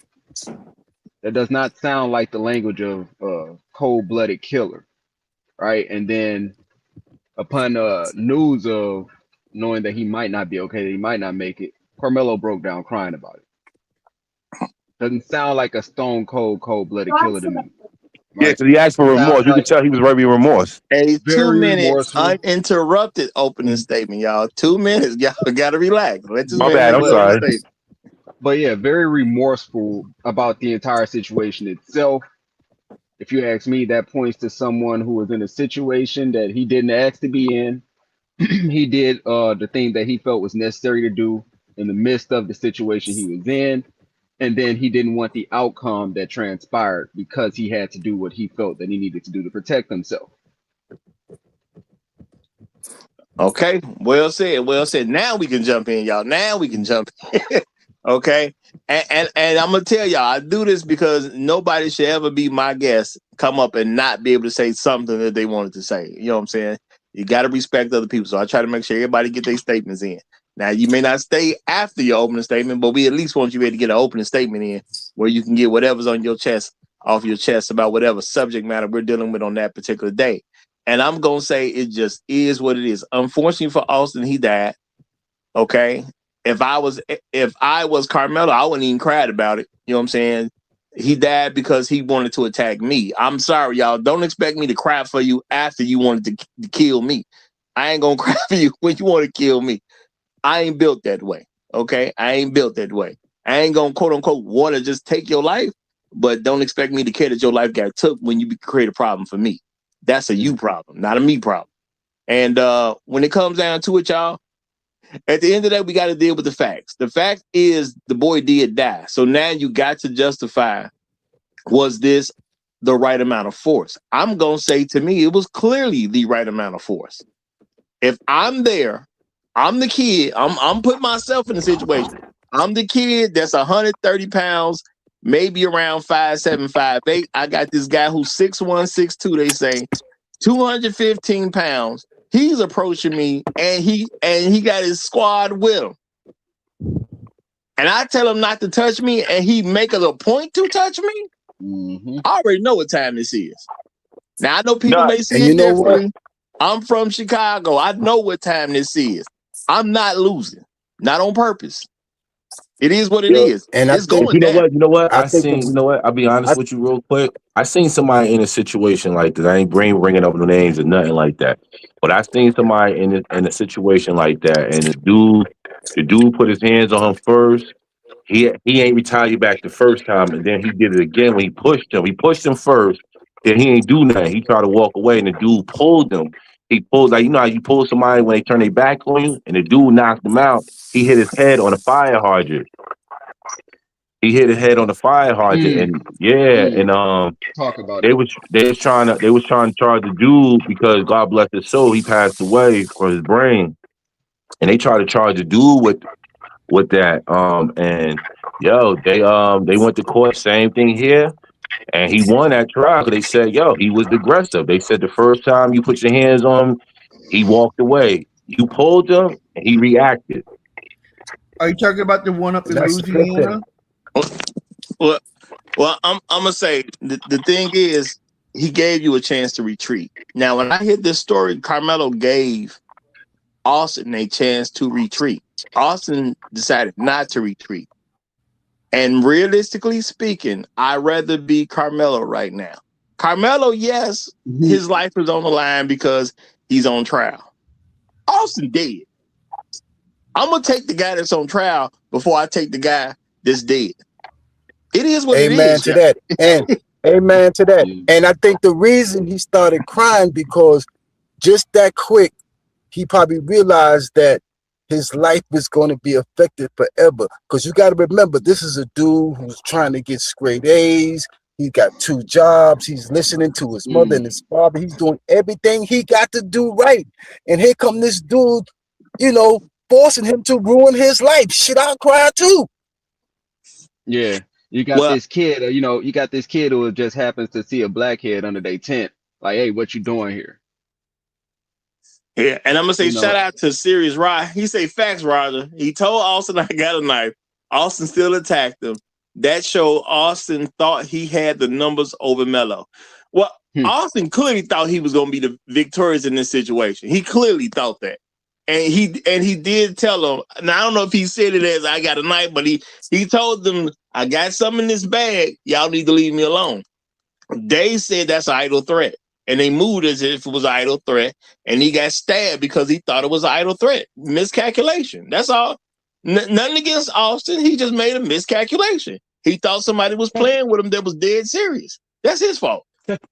Technically, that's not an idle threat. That's a warning. So I just want to make sure we clarify the words. Absolutely. Somebody warned you and you continue with it, that ain't a threat. That's just you ignoring good advice. Absolute good, healthy advice.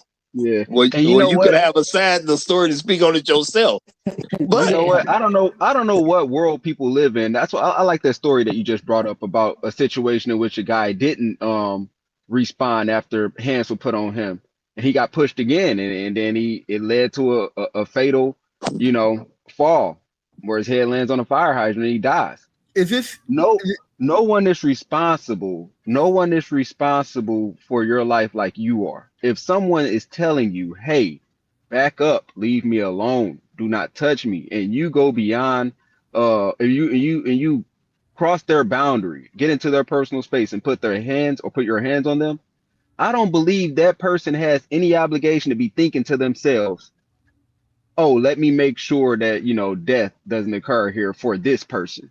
Right? Because in that situation, if I tell you don't touch me, back up, get out of my personal space, and then you cross that boundary, you get in my personal space and then put hands on me, I'm going to assume the worst. I'm going to assume that you might have a knife on you. I'm going to assume that you might have a gun on you. I'm going to assume that you might have something on you that's going to hurt me. Okay? So if I happen to have a knife on me and I happen to have a gun on me and I kill you because you put your hands on me, that is your fault. I have a question. I don't have to sit there and wait to figure out what you might have on your persons. My life is at stake at that point. I have a question. Are you talking about the situation that happened in Louisiana where that fight happened and some black guy knocked the white guy out and he hit his head and he died? No, I mean, I don't think it matters because I'm not familiar with the situation, but things like that happen on a regular basis. But I don't want to talk about something that I'm not fully I ain't did no research on to know for sure anything about. You know what I'm saying? So that's just gonna have to hold off for a different day. But things like that happen on a regular basis. Now, the thing I'm gonna say this because I got to get the new brother in. The thing is about when it comes to legality, it's about proportional force.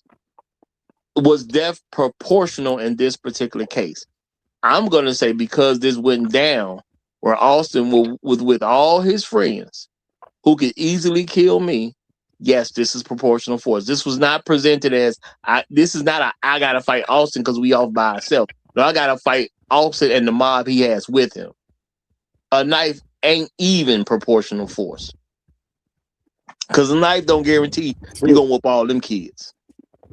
So true. True. If you asking me, this was far less than proportional force. Proportional force, give me 100 of my friends too, and then let's see how this work out. Me against potentially 100 guys, and all I got is a knife. This is not proportional. You know, so it just depends on how people gonna argue this, how people gonna accept this. Because, like I said, y'all, based under the law, Karmelo is fine. That don't mean it's gonna be good enough for these white folks, though. But let me go ahead and get Can I ask you a question? Well, we got a new guest. I gotta let him get his opening statement in. We'll come back to your question after he gets his 2 minutes. We'll come back to it. So just don't hold on to your question. Pookie Raw, yes, sir. You got it. Peace, fellas. How y'all doing today? Peace, brother. What up? What up? I hate to say it, but the only person I can really agree with today is Truth Teller, and that's crazy. But I definitely agree with what he said. Yeah, you might get charged. He might get charged with the whole having an illegal weapon. But my thing is, I remember when I was young, it was a famous movie called Friday, the first one, and Craig had beef with Debo, and I think Craig went to go get the hammer, and his father had a talk with him, and he said, when back in my days we used our hands. Are we literally? And I think this is one of the biggest problems in our community. Like, we really don't have any problem solving skills. And if this was a black boy who did this to another black boy, we wouldn't even be probably talking about it. But the fact that there's a black boy that did it to a white boy, it's a big thing. And if it was a black boy who did it to a white boy, we would say, I don't know which I would say, because we as a black people, we all over the place with just our ethics, our morals, and everything. There's nothing good about this thing. The boy stabbed somebody. If no one put their hands on you, you don't have the right to self. There's no self-defense if no one put their hands on you. Point blank, period. If me and Roger talking and we in each other's face and chest to chest, if Roger don't try to push me or swing on me, I'm niggas in the hood gonna tell me, yo, you crazy for even pulling that gun out. You was supposed to fight. And then they're gonna call me the PUSSY. And I will have that moniker I will have that label on my head for the rest of my life, son pussy. He can't even fight. He can't even throw his hands. Yo, we have raised kids that can't even fight anymore. What do we like? That's why I didn't even pay attention to the case, because we all over the place. It was cool that he killed somebody. And then the bad part about it is he could have got killed with that knife. You're not doing nothing with a knife. They could take that away from you and stab you all the way up, and now you dead wrong, as Roger would say. Famous Roger quote. Now you're dead wrong. So I just left the whole case alone, because I'm tired of these white people race baiting us, and we got bigger fish to fry. But I agree with Truth Teller. I think the only thing he should be charged with is having an illegal weapon on school grounds. But of course, they could have did that, but they didn't go there. Instead, they wanted first-degree murder. Now, I'm going to say this. A shout out to Mike Jones. He says you can't walk into somebody's house and say, I'm outnumbered. See, this is the issue, Mike. He wasn't at home. Now, if he walked into Austin's home, you have a point. They're in a public space. All of them own it equally. So you can't use a person being where they're supposed to be to say he was in the wrong place or he came to the wrong place. No, he was at a public event in public space. So you have no defense on where Karmelo happened to be. There is no defense for it. He was where he was supposed to be. He was a public person in public stands. He was supposed to be there. So you don't get to play that game. And Roger, earlier you said, well, Austin had like a couple of inches on Karmelo, so 7 inches. Yo, Debo was way bigger than Craig, and Craig wore his ass out. No. Yeah, but he bust him in the head with a brick, though. He bust him in the head with a brick, though. No. I'm not arguing. I'm not arguing that he should fight.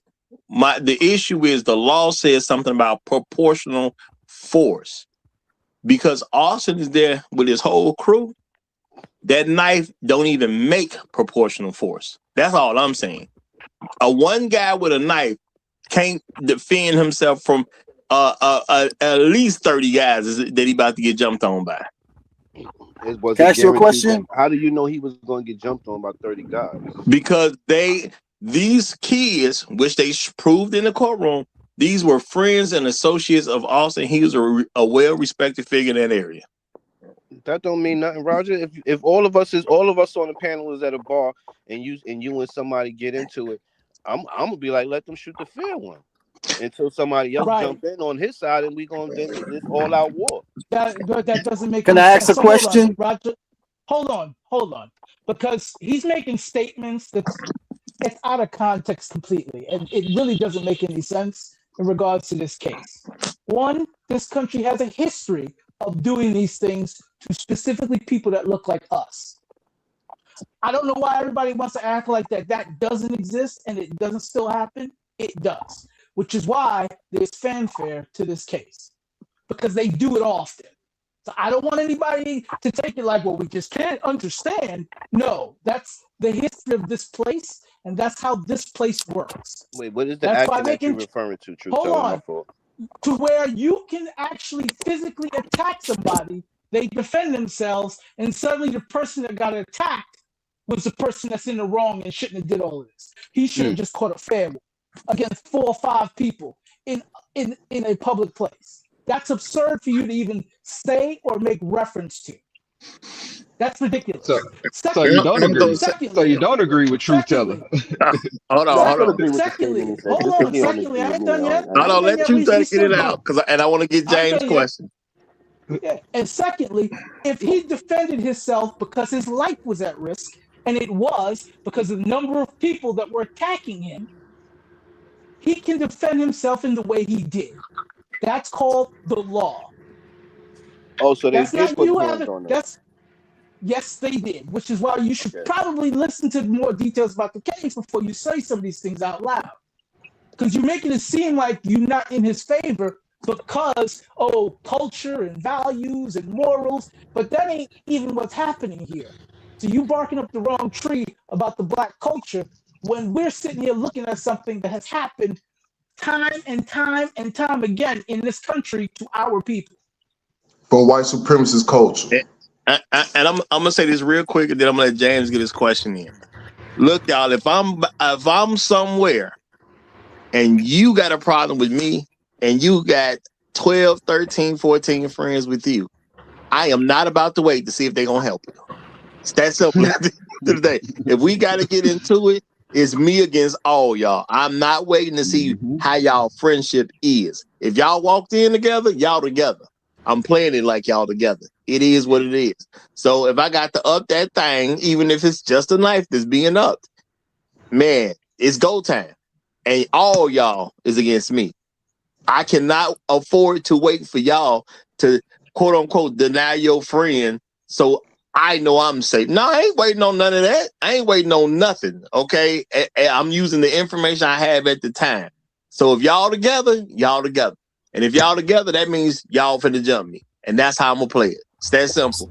Besides, what happened to fuck around and found out? All right, but James said he had a question. So let's let James' question get in. James, what's your question, brother?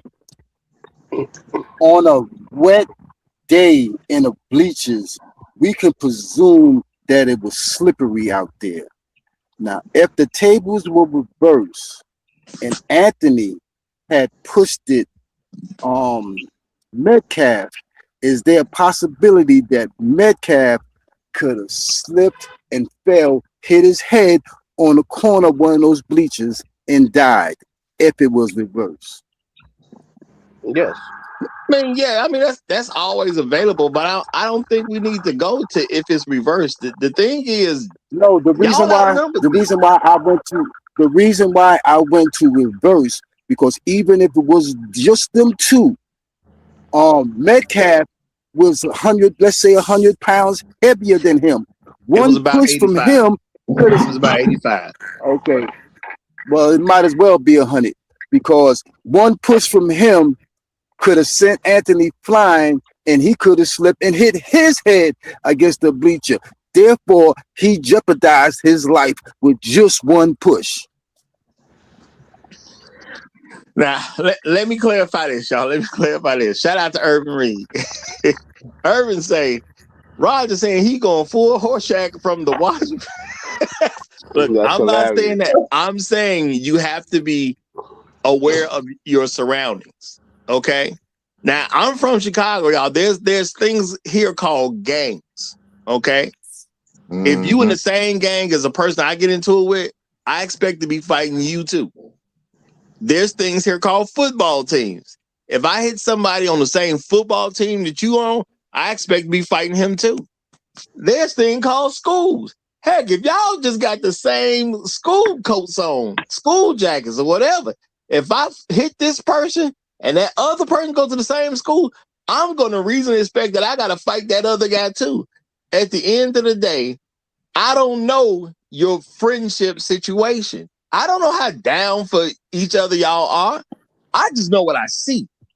And I see a bunch of people who about to jump me if I see a bunch of y'all on the same team. That's what I see. I tried to stop the fight. I said, just leave me alone. I grabbed my bag and put a hand in it to give a warning. Y'all, I got something in here that y'all don't want to play with. You supposed to back off. If you don't back off, everybody who got your colors on, until I feel I'm safe, is my enemy. It's that simple at the end of the day. Now you can say what you want to say about it, but again, I'm gonna choose to be the guy that's on trial, then choose to be the guy that's dead. And y'all do what y'all want with that. And that's what my father taught me as a young man. He said, put yourself in position so you can say I'm sorry, which means don't be the dead guy. Man. Now, I say I'm sorry. Hey, maybe I measured this out wrong. My bad. But I'm alive. Well, you know, I think really the people who are kind of defending Austin and calling for Carmelo's head in this situation, if you just look at the demographic, it tells you a lot of what you need to know about just the mindset, right? And I think that they want to be able to essentially bully black people and have it be more like it was in the old days when we just kind of sung Kumbaya and marched up and down the street, hoping that, you know, legislators would somehow come to our defense. This is not the same America anymore. I'm teaching my children right now these days when they go to school, which is mostly white, don't take racism. Don't stand for it. Somebody call you out your name, somebody call you an N-word, we don't go for that. This ain't the 1960s. This ain't the Jim Crow South. We are fully integrated into this society to a degree, to a certain degree. But I think again that they just want to get back control of us as a people, really, especially black men. They want to be able to say what they want to say to us and suffer no consequences. Do what they want to do to us and suffer no consequences. Even that one YouTuber recently who made it a effort to go out and antagonize black people and got himself into an incident. Right, that's what they want. And I'm kind of curious to know if this Austin kid, if we don't really say other people's name on this channel, but I'm curious to know if this Austin kid was following that guy or was subscribed to that guy's channel, because those are the type of people that to this day embolden them to go out and behave like this towards black people. Yeah. Well, I think that guy you referring to, he was some new Johnny newcomer type of joint. So I don't think Austin was on it, but I just go by hood logic. Like, I mean, like, by the way we was taught in the hood, that's not the first thing you do is go to that. But when you come to saying like 12 people is on your body, I don't know what else you're supposed to do. Which is why I'm saying this was not even a response of the same level of force. This was a response with a lot less force. One guy with a knife that's supposed to take on you, your brother, people on the track team, and some of the people on the track team is mixed in with the people that's on the football team.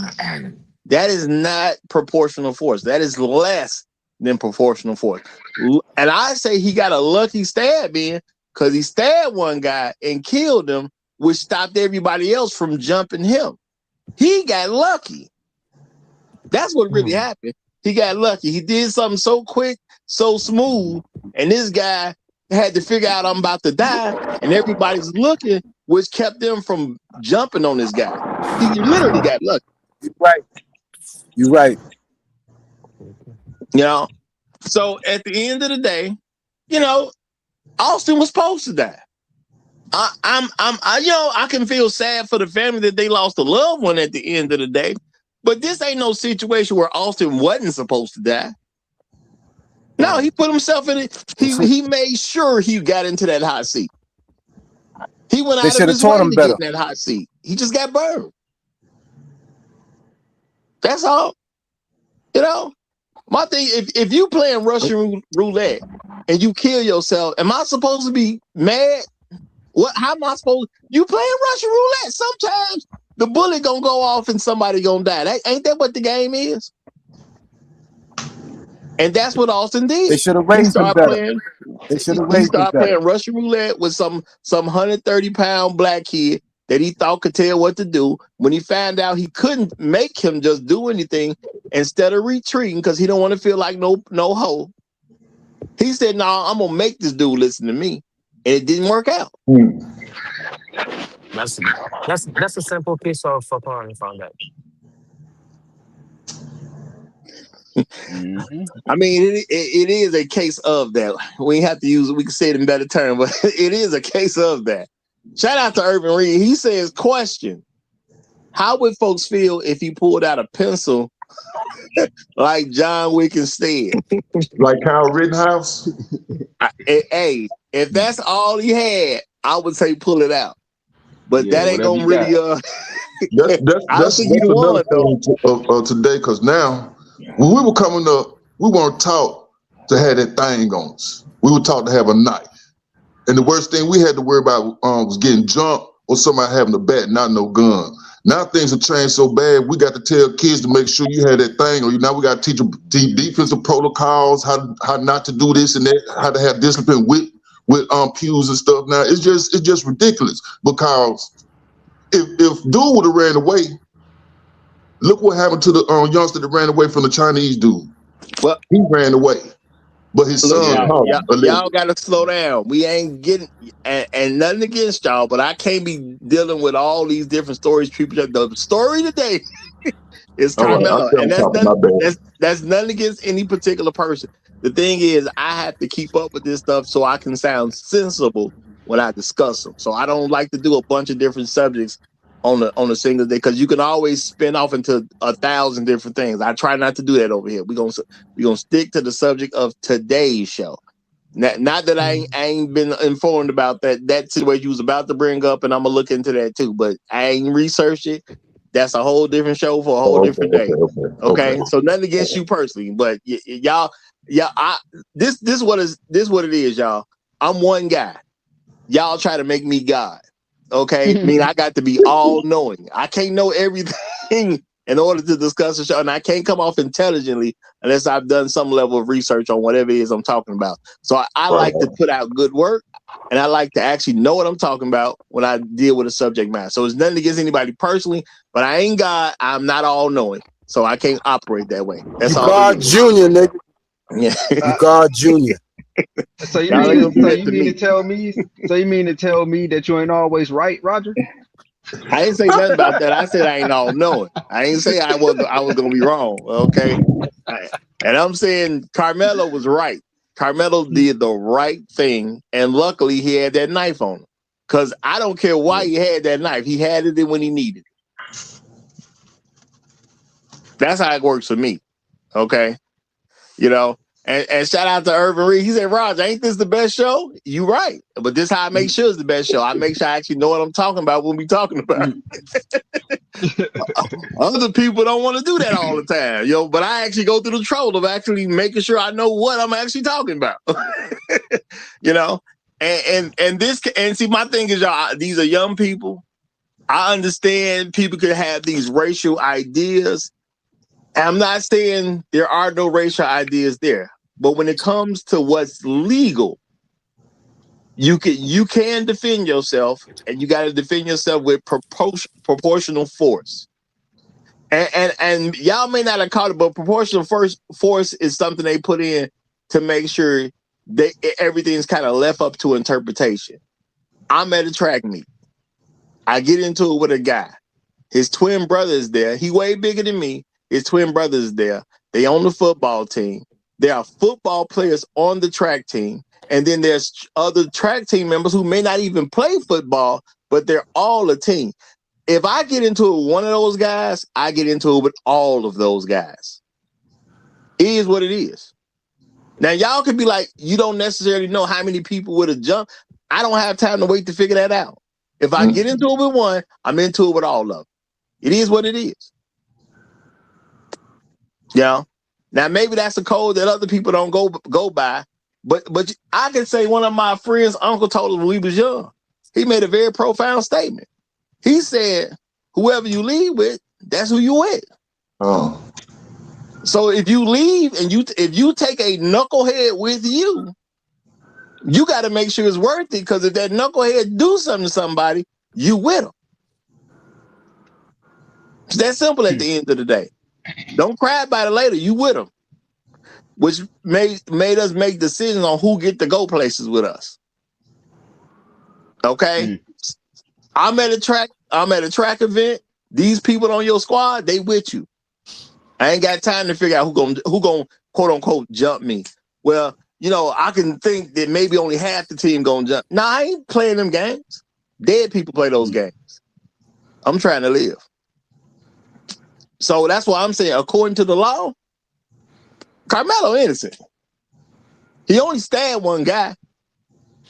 When people did not come after him, he retreated. What else you want him to do? The police got there, he cooperated. What else you want him to do? He didn't flee the scene. Yep. Everything he did after the fact. He came to the conclusion it took one stab to win, and he stopped. Yeah, and again, everything he did after the fact showed that he wasn't, trying to get away with something there. He stayed on the scene. He cooperated with police. He told them the story. He told them I did it. He said what happened. I told them not to do it. And there is no reason really for all the evidence that's collected to believe that this young man was intentionally trying to murder this boy, rather than de-escalate the situation the only way that he thought he could at the time. Well, my thing is his death that big a deal in the context? Now, death is always a big deal for people that's involved. We understand that. But in the context of the situation, okay, Karmelo had a bunch of people that was against him. He killed one person, and all the fighting stopped. It's a race war. He did not run. He stayed there. He took accountability. What else do I want from this kid? It's a race war of the mind. Say that again, brother. It's a race war of the mind and hearts of America. That's what they turned it into. I'm not gonna take it that far that it's a race war. Allow me, my brother. Allow me, because well, I'm gonna say the reason why I say that. Well, go ahead. Okay, what I was going to say is, you got the prosecution who knows, who's seen all the real footage, who knows that it was not a murder one case. Still, they pursue it. You have the news media that's painting the picture unfairly skewed towards the. You have all the elements that they possess going against Anthony, even though they know that Metcalf was wrong, but they still trying to make sugar out of shit. All right, now I'm gonna say, y'all, America has always been the America. Okay, it's literally toned down than how bad it used to be. This is not nobody trying to make a race war. These are people who believe they're above black people trying to maintain the status quo. At the end of the day, you got to maintain the status quo with the rules that you've already set in place. That's why I said, at worst, you can say Karmelo Anthony was being a Karen, a person who intentionally goes to some other people's to a place that other people are not going to like, but you legally can't do anything about it. At most, he was being a Karen. Now, see, the thing is, if you start addressing him like a Karen, that means you now set a precedent for other Karens to be dealt with. White people ain't trying to do that because they want to be able to go and mess with other people and get on their nerves, and they can't do anything to them. That's what they want. So now if you do something to Karmelo that takes away their ability to mess with other people like that, now you done messed up stuff for people across the country. Because everybody gonna see what happened because this is a big case getting significant amount of eyes on it. So we can't do that. Now again, he is allowed to kill if it's proportional force. Austin Metcalf had the numbers to say he had more than proportional force. He's a respected guy in the area. He's seen as a leader. He also was doing well in school and all that other good jazz, which means people was gonna rock for him. Heck, the kids that went and testified was rocking for the guy. They said what they said, and every, I'm not saying what they was told behind the scenes, but they said people literally was saying something along the lines of, "I just can't see how Austin was the aggressor," which means okay, they was coached on what to say. No, and I expect that because a lawyer gonna at least coach them. So they saying what they need to say to try to help their friend out. This is a very respected man. What you think about him don't mean nothing. In this area, he's respected as this football leader. Okay? That's what the game is. And they doing the best they can to help him out because he was dumb enough to die for no reason. The facts don't change. The presentation, Karmelo guilty. The facts is Karmelo innocent. So really it's just, can white folks accept that Karmelo played the game better than them? And one of their kids died over it. Y'all think white folks are going to easily accept that? Because this really ain't about what he did. There's enough information to understand he was in a bad situation. He stabbed one person and he won. He didn't stab anybody else after he won. I mean, he good.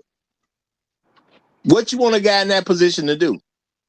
Now, if he kept stabbing people, then they just said he overdid it. But he stabbed one person, he won, and if all the fighting stopped. What's the big deal?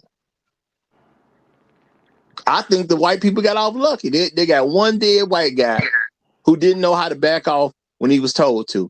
And what he should have did when Karmelo told him go and get up out his face, he should have went and got somebody that's in authority to address the situation. He should have walked off. But he wasn't smart enough to walk off. So now he did. Karmelo actually went to the authorities, reported it, and tried to get the young man help. That's amazing. Yeah. That's a good-hearted, all-American young man. He needs to be appreciated. Sound like the nigga need a medal. And he was very emotional about it because he didn't expect to come in for a fight and everything else. He did. Well, no, not only just think about it. He respected the rights that Americans think they should have. Honestly, all of them. Right to free speech, right to bear arms, right to protect yourself, right to your own property. I mean, come on, man. I mean, how many things in the Constitution can you respect in one scenario and then they call you a bad guy? Yeah, and he even respected Austin's right to life by trying to get him some help. Get him help. Even after he put himself in a bad situation. Come on, y'all. We know that these folks take advantage of our empathy and sympathy. Yeah. If by the small chance this kid is convicted, what that tells us really is that none of these laws are designed for us whatsoever. They designed to convict us. They designed to get people off when they kill us.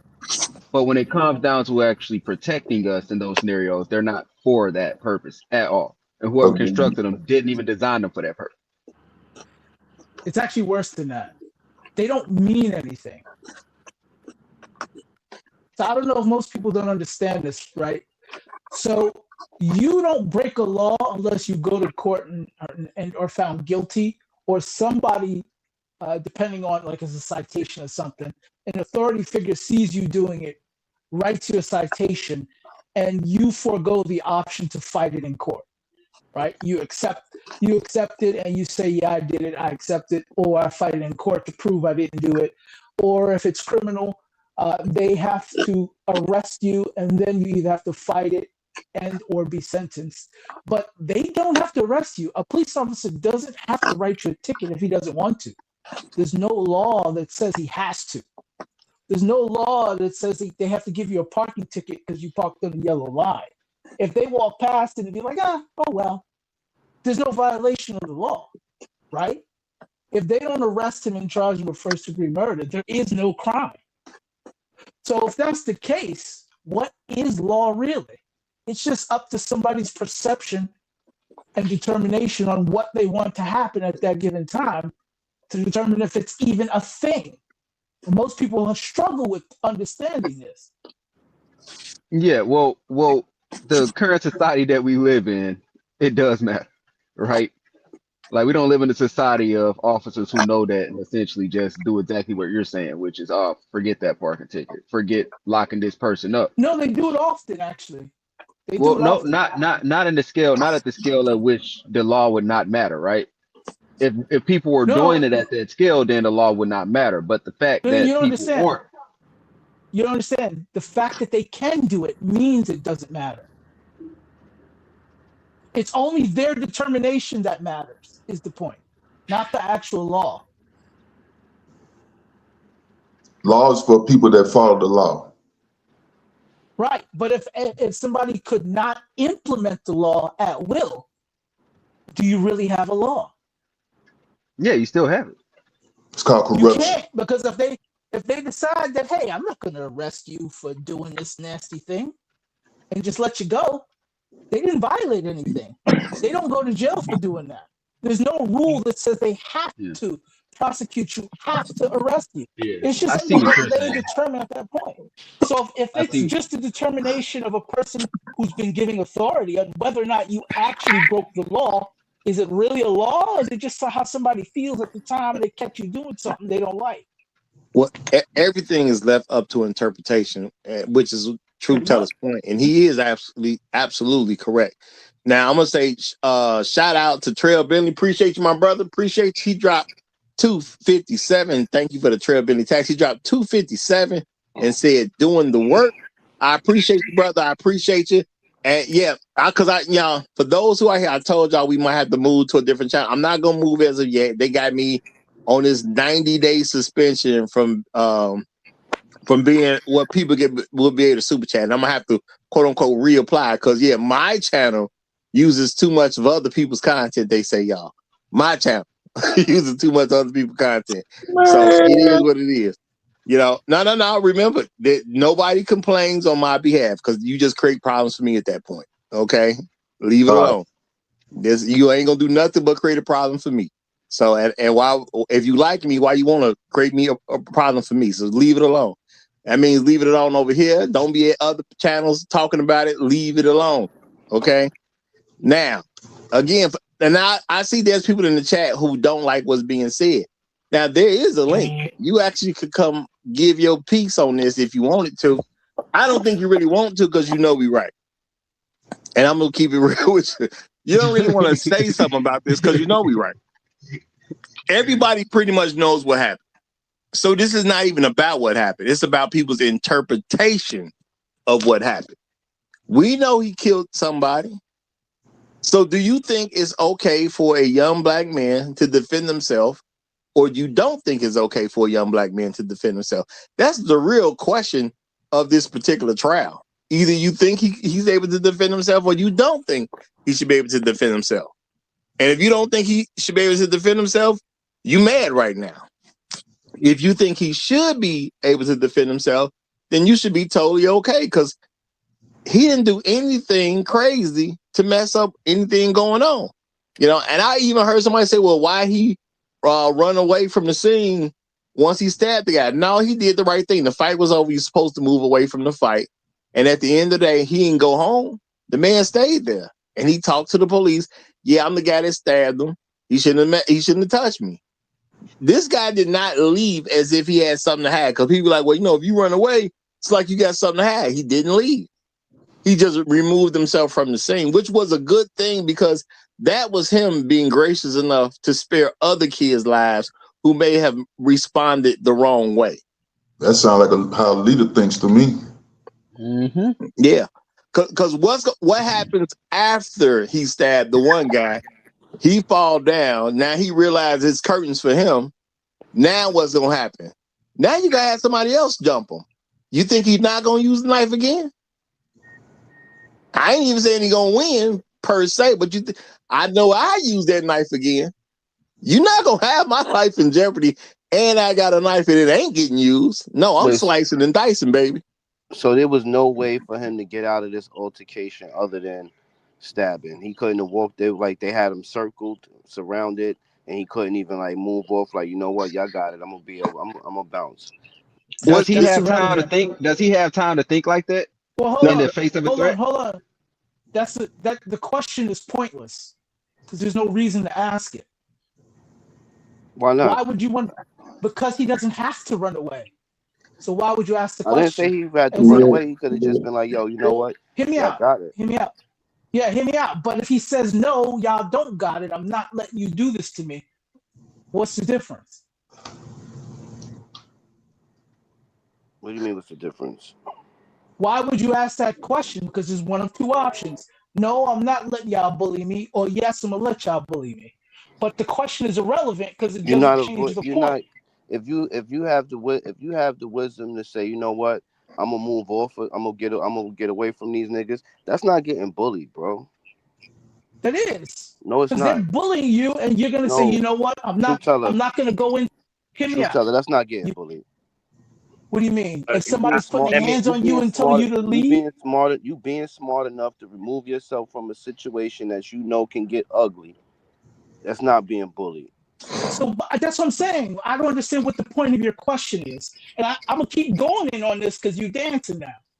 Why would you ask that question? What difference does it make if he decided to walk away? That question? Metcalf could have did the same thing too. He could have turned away and said, "Let me stop things before things get ugly." The prosecutor can say he had a way out of the situation, but he went forward with stabbing people. Right, but why is it on him? Why is it on him to go that route? Didn't Austin have another way too? Actually, Austin's in the wrong. He shouldn't even be doing what he's doing. I didn't say he is in the wrong. He is in the right. I didn't say he wasn't. Right. So if Karmelo is not wrong with his response, why would you ask such a question? Because prosecutor can say he had a way out of the situation. Like in New York, you have the you have to retreat before you could pull out your gun. You have to literally show that you tried to avoid the situation at all costs and you couldn't avoid it. I didn't even know you could have a gun in New York. Yeah, you can. But that rule. But what I'm saying is, it's hard to get, but you can get it. Right. That rule doesn't apply in Texas. So why would you ask that question? Well, then it's irrelevant because if it don't apply in Texas, then there we go. Well, I'm gonna say this. I'm gonna say this because this is what I was gonna say before Truth Teller jumped in. Karmelo could have walked away, which people would suggest. He could have walked away just as much as Austin could have. At the end of the day, walk away if you want. Now, once you decide you're not gonna walk away, that means you're willing to take on what comes with not walking away. And at the end of the day, Karmelo got to think about himself and the fact that he's got to deal with this. Y'all, I told a story long. I ain't gonna get all into it, but basically, it was about 8 dudes that addressed me, claiming that I had did something to somebody else, but I was close to home. I was close enough to literally point at my house. Now I said, y'all see that house right there? And I described the house. I say, that's my crib. So what I told these 8 dudes who was bigger than me, I say, I live over here. I don't care nothing about what y'all talking about. Okay? Matter of fact, whoever y'all say did whatever he did, I said, we gonna pretend I'm him from here on out. So we getting into it every day. That's how we gonna run this one. They backed off because I wasn't playing. Because I ain't finna go nowhere. I live here. So guess what? There are certain reasons why you just don't walk away. If you're gonna do it, do it. But So let me ask you all these questions. How much of a bully and a Karen do you gotta be to try to kick somebody out up on their tent while it's raining? If it was raining and you were a good person, wouldn't you be happy to call the guy who's on the rain say, come over here under our tent instead of trying to kick him out of the tent while it's raining? How much of an inhuman do you gotta be to do something like that? and I'm gonna have to go back and say this where Austin messed up. Austin He didn't tried to have the check complexion. somebody. He didn't have the complexion for the protection. When they Yeah. told him he had to get from under the tent. It just come down to Austin trying to flex on a guy he couldn't flex on. And Austin's ego got hurt because he couldn't flex on the dude. Austin should have went and got some help. Meaning go get an actual adult that you think somebody gonna listen to and bring him over. Austin didn't decide to do that. Austin said, no, I'm gonna handle this myself. So Austin had his little feelings hurt. Yeah, he was a big dude, but his little feelings got hurt. And that's all this came down to. And he died over his little feelings being hurt. And also, I heard that Austin, the Metcalf, shouldn't have been in the event in the first place. They weren't invited at the event. No. It's a public situation, so everybody can come. Right. Everybody can come. So he doesn't have the right. He doesn't have the right to administer somebody else's property, though, right? So he's telling this kid to get from under the tent that has his school's logo on it, but he don't own the tent. He don't own the bleachers, but for some strange reason, he thinks he can still dictate and direct somebody in regards to somebody else's property that he hasn't talked to yet. That's the other thing that's outlandish. What makes you think he could just walk up and say anything to this young man, no matter where he's sitting, right? So I don't care what Karmelo's response to him was. If you rolled up and we from the hood, say similar areas, you roll up with your set, and you ready to get it popping. What happens after that is your fault. It just is what it is. So let me ask you guys this as parents. If your son was Austin and you found out that your son walked up on somebody trying to kick them from underneath a tent and your son gets stabbed, what would your reactions be? My reaction would be he got what he deserved. He got what he deserved. My son knows better to do that. As long as not what he my son deserved. knows better than other than that. No. I've answered this question before in regards to my I daughter. give it to My I give son it to wouldn't be in that man, situation, bro. I'm give gonna it answer to, it like that. My son I wouldn't give be it in to that Wayne situation, for bro. answering it straight on forward. Y'all giving a whole bunch of oopala as a yes. You feel like your son deserved it, or you feel like he didn't deserve it? Point blank. Which one? Like he would be deserved. He deserved it. Just Thank like when you. y'all asked me if my daughter slaps a dude and he knocks her out. Remember when we had that discussion? I'm just asking, as long as we standing on business and we not flip flopping and stuff, you know, because I don't flip flop. You thought we were still on business. We do. We don't flip flop. Man, you know what? I'm be real with you. Shark. I might actually tell the kid who had to do that to my son, look, I'm sorry you had to do that. My son knew better. Yeah, I'm gonna say what parents have said about their children on a regular basis for a long, long time. If that nigga wasn't dead, I'd have killed him. Jesus. Because my thing is, my son got no business acting like that. Mm-hmm. And my son definitely would have been in trouble with me had I found out. That's why you got stabbed. It's because you being a nigga. You know what I'm saying? You just out here want to act. You want to bully people and act like you could just make people do anything. And there was adults around, and you just didn't go get an adult. You really got into it over this little silly thing. Oh, I would wear him out. Real talk. I would wear my son out. I don't even know if my son can make it to the house without getting touched on. Cause I'm gonna wear him out. And also, let's pretend that as parents, we don't know when we got bad children. We know when we got bad children. Yep. All children bad. All children bad. All children bad, but all children ain't evil. Copy. Mm-hmm. Mm-hmm. My thing is, it is what it is. I'm the parent, so you done brought me into the mess by doing something like this. This is way too much for me to do as a parent, which my kids would be knowing by these ages. You don't do anything where they got to call me. You know what I'm saying? I If ain't they gonna got lie to though, call Roger. me, it's on. Just understand you through when they call me. It's that simple. I'm not gonna lie, Roger. Though I be going off on my second son. I'll be like, so how you let your brother end up like this? I ain't gonna lie. My other son wouldn't get it, but yeah, I mean, Yeah, cause yeah, I have a strong code with that. Like y'all look out for each other first and foremost. So one of y'all like for instance, I have mostly daughters, but if one of my girls get out, and start mouthing off at a man or whatnot, my son know what to do. My son know to go and say, hey, look, sorry, she talking all crazy and stuff. I got her. Don't worry about her. She tripping, right? He know not to go over there and like get involved in a way where he escalated the situation, right? And so that's what his twin brother should have been like. Hey man, sorry, bro. This is my brother. He's stupid as hell. I Yeah. got him. Yeah. And I'm just gonna say in my household, it'd be a real strict rule. If y'all let them call me, understand you about to get it. I don't care how this went. The fact that anybody got to call me, you definitely got a problem at home. So understand that. So whatever you do, you better make sure it's worth it. Because you got a problem that you can't solve at home. And that's real talk. But I'm gonna slow everybody down because Jado done came up. So we're gonna get the mic to Jado. Jado, what's good, my brother? What's up, Raj? How you doing, bro?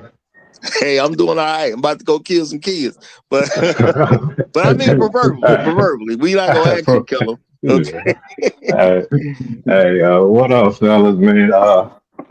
I'm coming with a dissenting opinion, fellas. Hey, they are welcome. They are welcome. And I don't know, fellas. The way we talk about things, man, and we're do we even care about the Carmelo? This young brother is facing life in prison, man, and we're speaking on it in a cavalier manner because we're not involved. We ain't got no skin in the game. So, oh yeah, he did what he had to do, but he could possibly. I'm not saying he will spend the rest of his life in prison, and it sounds like a lot of us may be okay, cool, because we ain't got no skin in the game. You know what I'm saying? So, and I don't want to get into, like, I'm pretty sure all you guys got experience with, confrontations and physical altercations and all that stuff. I'm I'm a sure we scared all can dude. have, we all got tales of that stuff. I'm pretty sure. So just imagine we came up in school and stuff like that, and we've witnessed and been part of many type of confrontation and altercations. And imagine at any time someone felt maybe a little uncomfortable that they killed a person that they felt like was presenting a threat to them. How many dead people would be around, man? And particularly, let's just say, let's keep it just within the black community. How many more dead people, especially young black men, will we have? If we just say, "Hey, man, I thought they was around. I had to get them. It's either him or me." So I don't know. We just kind of talking. Will we advise our children to? Man, I would look, man. I don't know all the facts of the case and all that stuff. So whatever, man. And you guys may say I sound like a coon, which is fine. I'll take that label. But I'm just saying, man. Will we advise young black men to do this, and their life could be in jeopardy on the line, man? Is that the society we want to live in? To where we said somebody touch you, I had to kill him. I had to give him something to the heart. No, no. Is that what we want to live in? Let That's me what it let me And sounds like. and it's easy to be a tough guy when we just sitting here talking. Everybody can talk that tough guy shit, I'll man. answer last. But okay. and we ain't nobody got no skin in the Try. game. Let me try. I wouldn't advise my son to go that far. I would always advise my son to avoid certain people. But sometimes, despite you avoiding people and trouble finds you. And sometimes you just got to deal with the trouble. Do you have a guarantee that had he let these boys beat him up, he would be just a beat up, or he could end up dead. Bro, we just speculating. The dude, Oh, the white boy that met his fate. So we can all speculate. Oh man, you can do this. You can trip over this and fall and stuff. We speculate. The white okay, boy is dead, man. okay. Let's say I was Carmelo, and I decide, you know what? I'm not going to defend myself. I'm gonna get that air whoop. Would it just stay at an A whoop, or could there be You don't potentially know. You my just death? talking, bro. You No. don't know. Oh, so You we don't could have know just for walked what? away. You could have been two. Both parties could have walked away and nothing happened.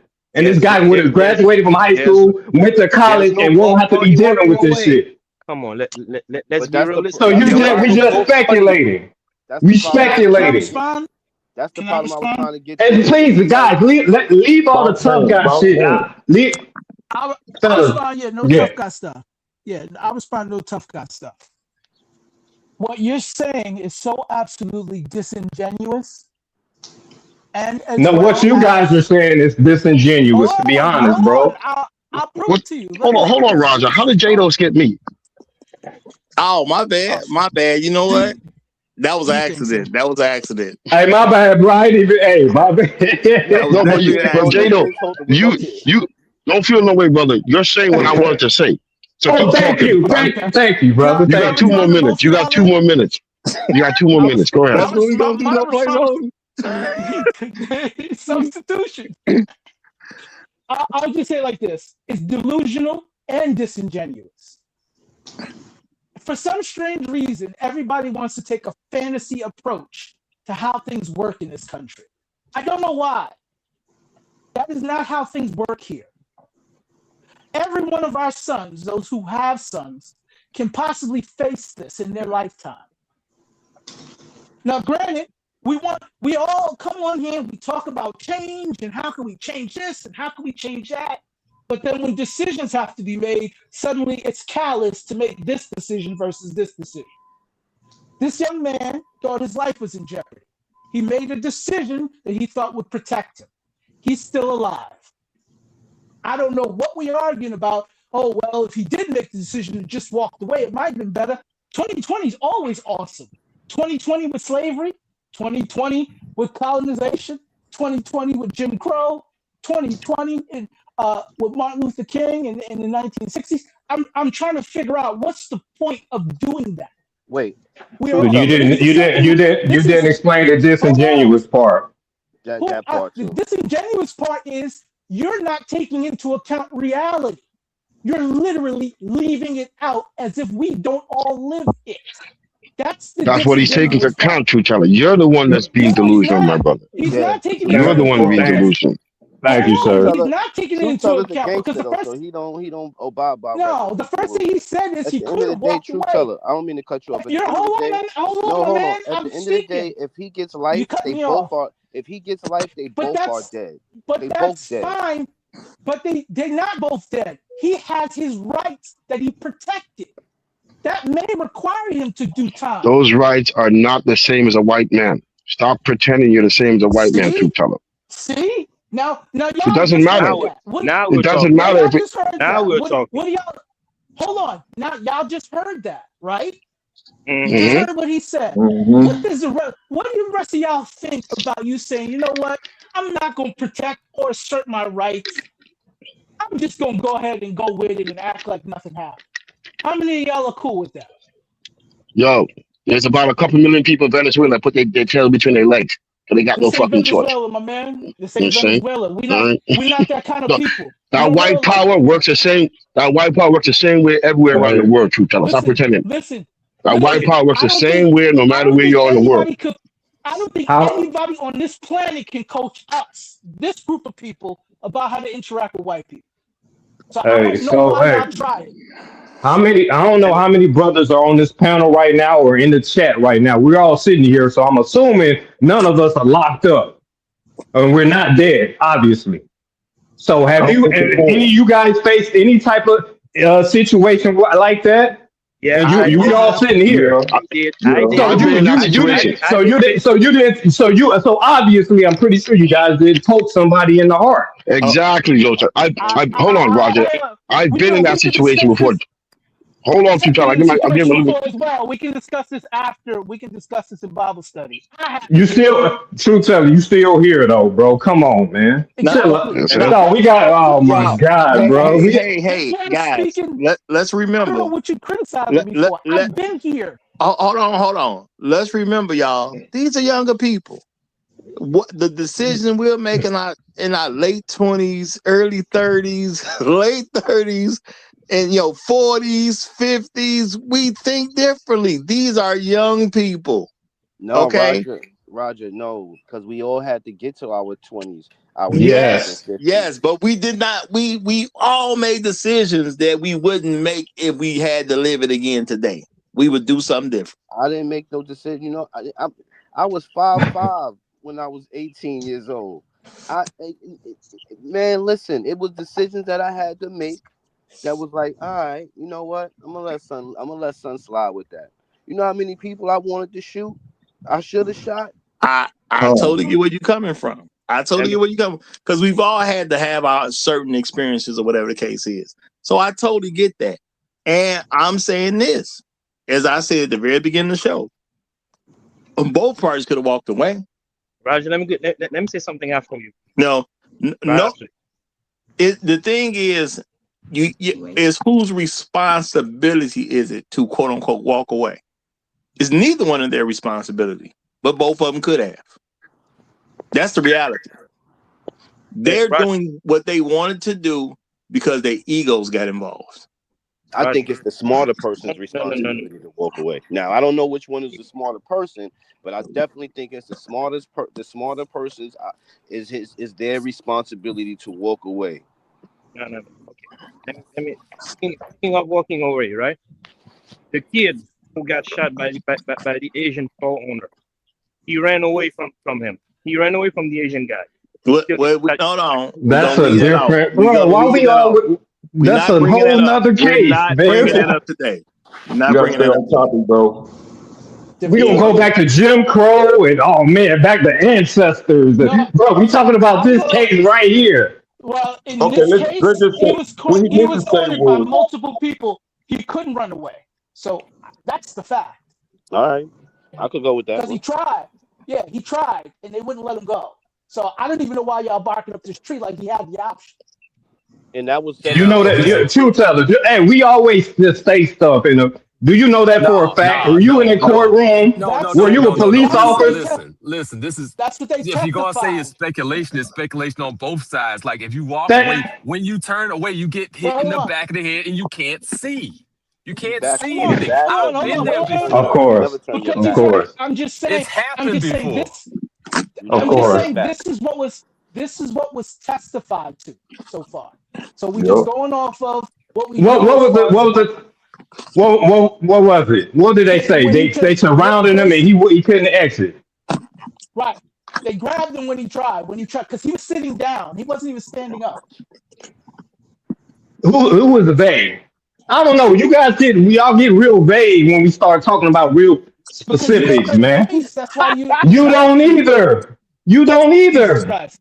Hey, y'all, Roger, take over. Because how do you talk to somebody that don't know anything but think they know everything? bro, they I'm asking you. testified I on the just asked stand, you. I dude. just asked They you. testified to that on I the just stand. asked you, brother. Tell me exactly what happened. Okay, They The day on the the stand and two said all Metcalf that. twins. Okay, It was very vague on the stand. Look, and the prosecutor was damn near leading. I saw. Here we go, bro. Well, no. Hold on. This is the thing, y'all. These are two young guys at the end of the day. Young guys ain't gonna make the best decision every time. Their egos got involved. That's all this was at the end of the day. Their egos got involved because Karmelo didn't want to be made to move, and Austin didn't want nobody to not listen to what he said, and he decided to take things in his own hands, and it just didn't work out for the guy. That's all it is. I kind of disagree with you, Roger, because if somebody comes and tells me to move, I'm like, no, that's not me having an ego, right? Now, if he drapes me up and I got multiple people attacking me and I panic and the only way to defend myself is somebody gets gutted, that's still not me making a bad decision. Multiple people attacking you. Well, Yes. hold on. How do you add that to Hold it? on. The key part of this is Austin could not make a move, but Karmelo had every right to be there. That's the whole thing. Karmelo had every right to be there. Where he was absolutely fine. Right. He was at He was at Roger, a you're right. public Yes. event. Yes, he had correct. every right to be there. Yes. Now And he's a runner. He's a track runner. he was under a tent. Fellas, that's not even in question though, Roger. That's not. He's on trial for murder. That's not the question. Hold on, Ditto. The facts already show that he didn't murder the guy. The facts that came out have already shown he didn't murder. Yeah, we're saying that, but he's on trial for murder. Right. I understand that because they want him to be guilty. It's literally the title of the show. He clearly innocent, but they want him to be guilty. Right. So how do you avoid that? With an all-white away from the problem. I don't know. I don't know if you understand what y'all are doing. Do we have the right to defend ourselves? Yes or no? Yes. I have a God-given right to protect my body from all invaders. This tells me yes. Second question. If you live in a state that says you can protect your ground, do you hold your ground? Yes or no? Hold on. That don't even matter. I'm a man. Do I have the right to defend myself wherever I'm located? Yes, First I do. and above all, I'm a man. Yes. Yeah, I'm gonna protect myself regardless of what the state thinks about it. I don't care what they say. Number two, I'm sure. Number two, he was at a public location. You can't make me move. I expressed this earlier. There is polite culture, but there's actual laws and regulations. On the public beach, polite culture say don't get on somebody else's towel. Don't put your little spot where you camping at right next to their little spot. That's polite culture. It's not law. Just me being polite. Y'all right there, let me move about 3, 4, 5 feet over and give y'all a little bit of room. You know what I'm saying? That ain't what I'm required to do. That's just what I do from polite culture. At the end of the day, this was a polite culture situation that Austin escalated into a life and death situation. And I'm saying that because you can tell him to move, but you can't make him move. You have no authority to make a move. So once you understood that Austin ain't gonna move because you say so, Austin should have went and got somebody else that was an authority figure. Austin decided to take it in his own hands, and when he took it into his own hands, it cost him his life. That's what's supposed to happen. Now, the only thing that can matter, because this is a murder case, is what did Karmelo meet with proportional force? And I'm saying because Austin was there with all these people who was friends and associates with him, the force he met him with was not even proportional. This ain't close to proportional because he's one guy with a knife. That's not enough to be proportional force. That's what I'm saying. Now, if somebody disagree with that, that's cool, but let me know you disagree with that. If I'm sitting there and I got potentially, let's say, anywhere between 10 to 100 people that's going to jump me because of how this situation's about to go down, are you telling me my one knife makes proportional force? And I might be finna face 10 to 100 people? Roger, you kind of putting dubs on it a little bit, brother. You are a little bit, man. You said what? You said 20. How many? What was the number you said? I said anywhere between 10 and 100. No, 10 and 100. Is that what happened? Hold on. We are at a track meet where Austin is a very liked guy, a very respected guy, and people give him props. We in his territory, basically. Yeah. All these kids that was testifying was like friends of his. I'm with his crew. I'm in the belly of the beast. So you tell me one knife in me adds up to me and all his associates. Brother, your storytelling is great, Roger. I don't know, but again, I did preface my whole opening statement. I don't know all the facts, so I'll back off. I'll back off. I'm saying you guys know the facts. I don't. No. I'm gonna say this. According to the information, they said all these kids came in and testified, and basically all these kids was Austin friends. So every single kid that testified was a friend. Yet I don't have no threat that I got to worry about if I get into it with Austin.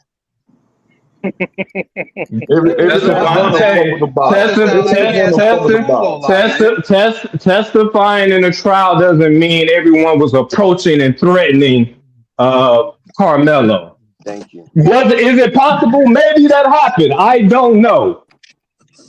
We know for a fact that Hey, four Austin people. sound like a kingpin to me, man. Sound like he had everybody respect somehow. Yeah, he did. He might have just been he might have just been a cool dude. It sound like he had some certified steppers, man. Yeah, he had himself and 3 other people who actually were putting hands on Karmelo, and then he had all these other people around that we now know support him. Austin was the shot caller.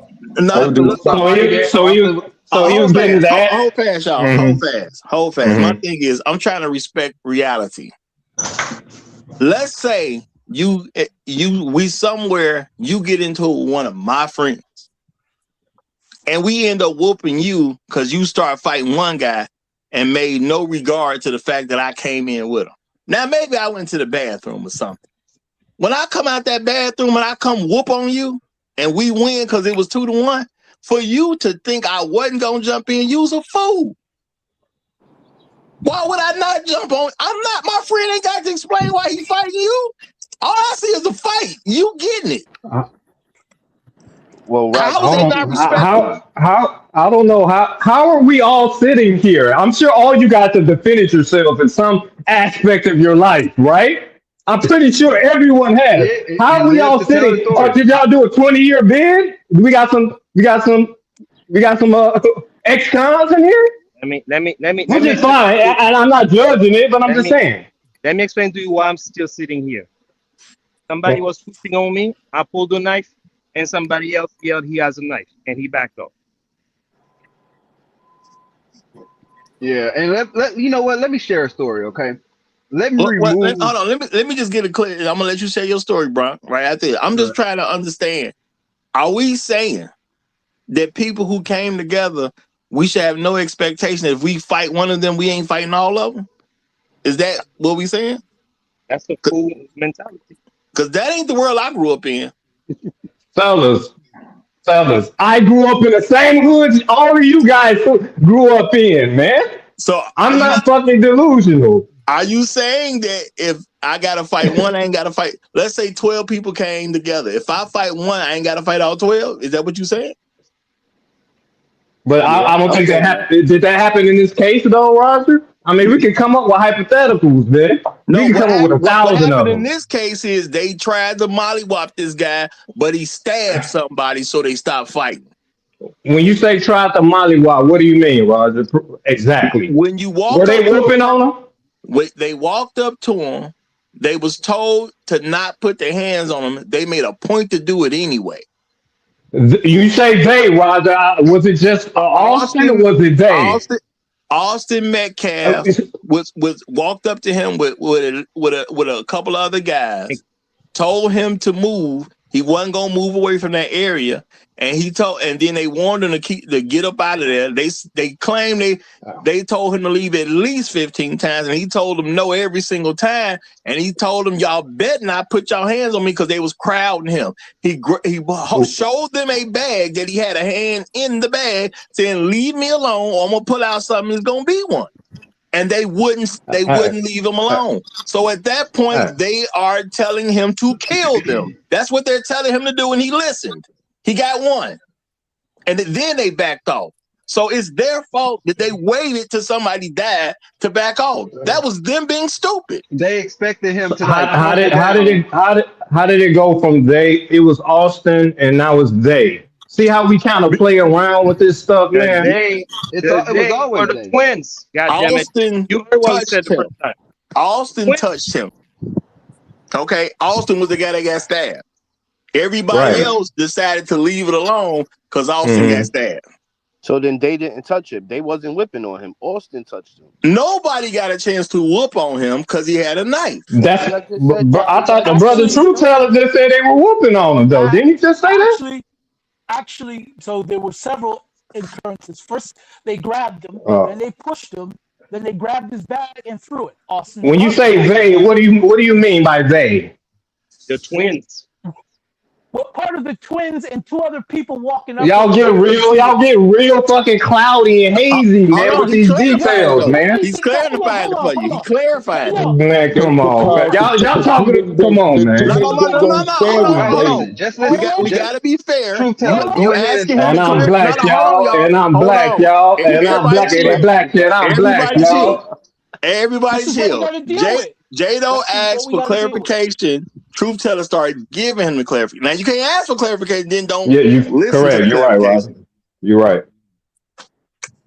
Go ahead, Truth Teller. Up on him with his brother and two other people, and wanted him to leave. Now, just to give you some backstory, this is also from the case. Karmelo was actually invited to sit under that tent by that Hispanic kid that was supposed to be his friend. He also asked, hey, is it cool if I sit here? Because he's wearing his school's track uniform. And everybody said, okay. And he sat down. So the people under the tent in that area had no problem with him being there. It was raining. This young man and his brother and his other two friends decided, we don't want him sitting there. A tent that they don't own, an area that they don't have authority over, decided that they're going to tell this young black man he needed to get up. When he said, I'm not getting up, he already has authority to sit here. They gave him permission. They didn't like that because he's pushing back. They grabbed him, they pushed him, he gave them warnings. They took his bag and threw it. He grabbed his bag back. They grabbed him, they pushed. See how you getting hazy right there?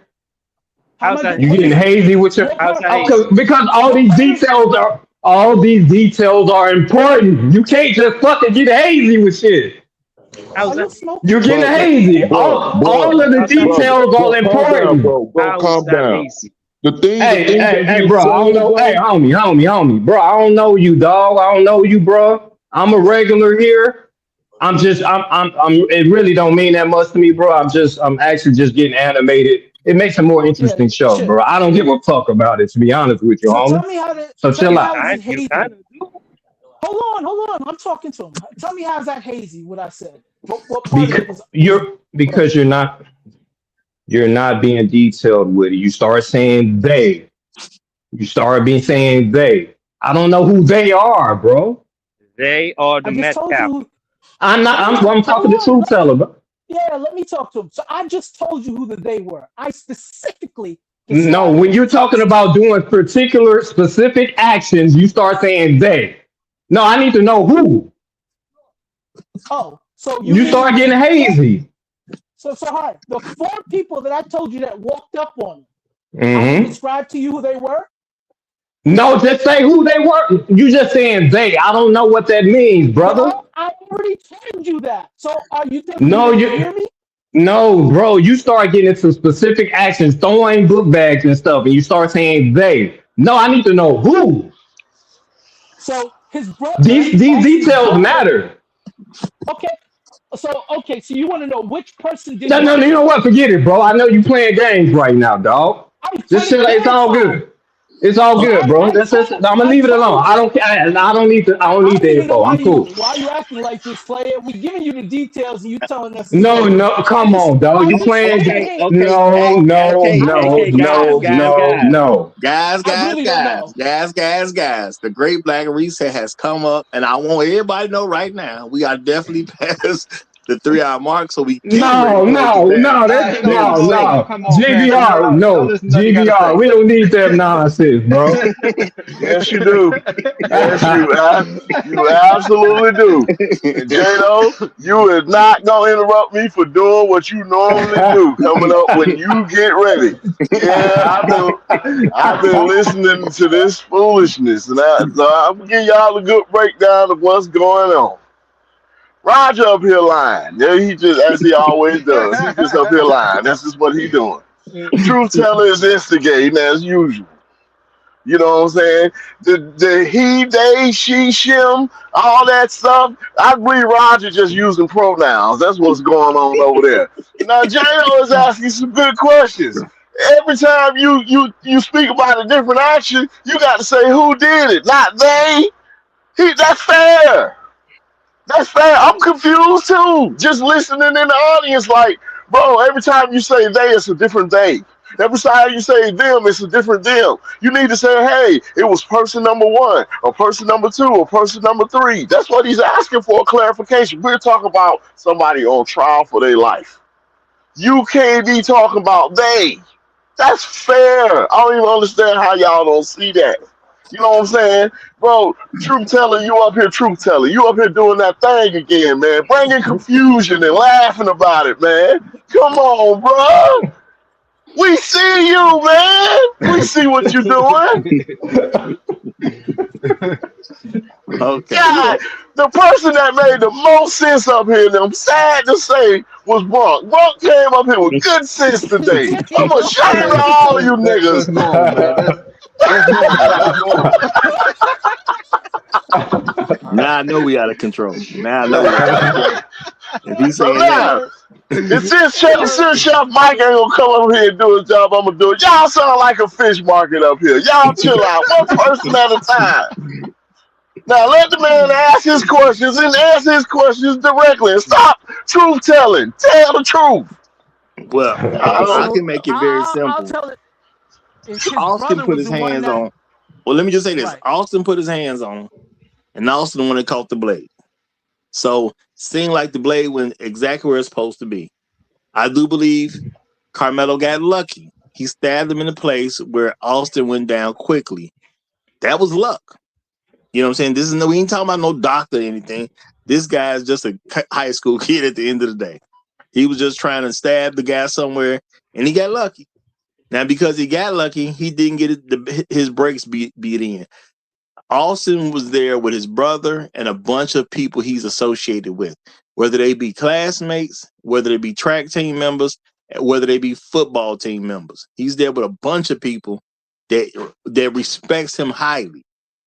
So unless Karmelo gets him at the right spot with this knife, Karmelo finna get the brakes beat off him. And that's just real talk, because mob action dictates that once one person get into it and they start whooping on, the other people just gonna join in. Austin had enough backup that people who really wouldn't have done that would have done it too, according to the process of mob action, the psychological standpoint. I'm pretty sure y'all have heard of mob action where people who really wouldn't do nothing, they just do it anyway because everybody else doing it. Well, that would have been Karmelo getting kicked and stomped out had he not actually got lucky enough to hit him at the right place with that knife. Now, both of them could have walked away. So I'm going to say anybody who's saying he should have walked away, I mean, yeah, technically, but hindsight 2020. Neither one of them wanted to walk away.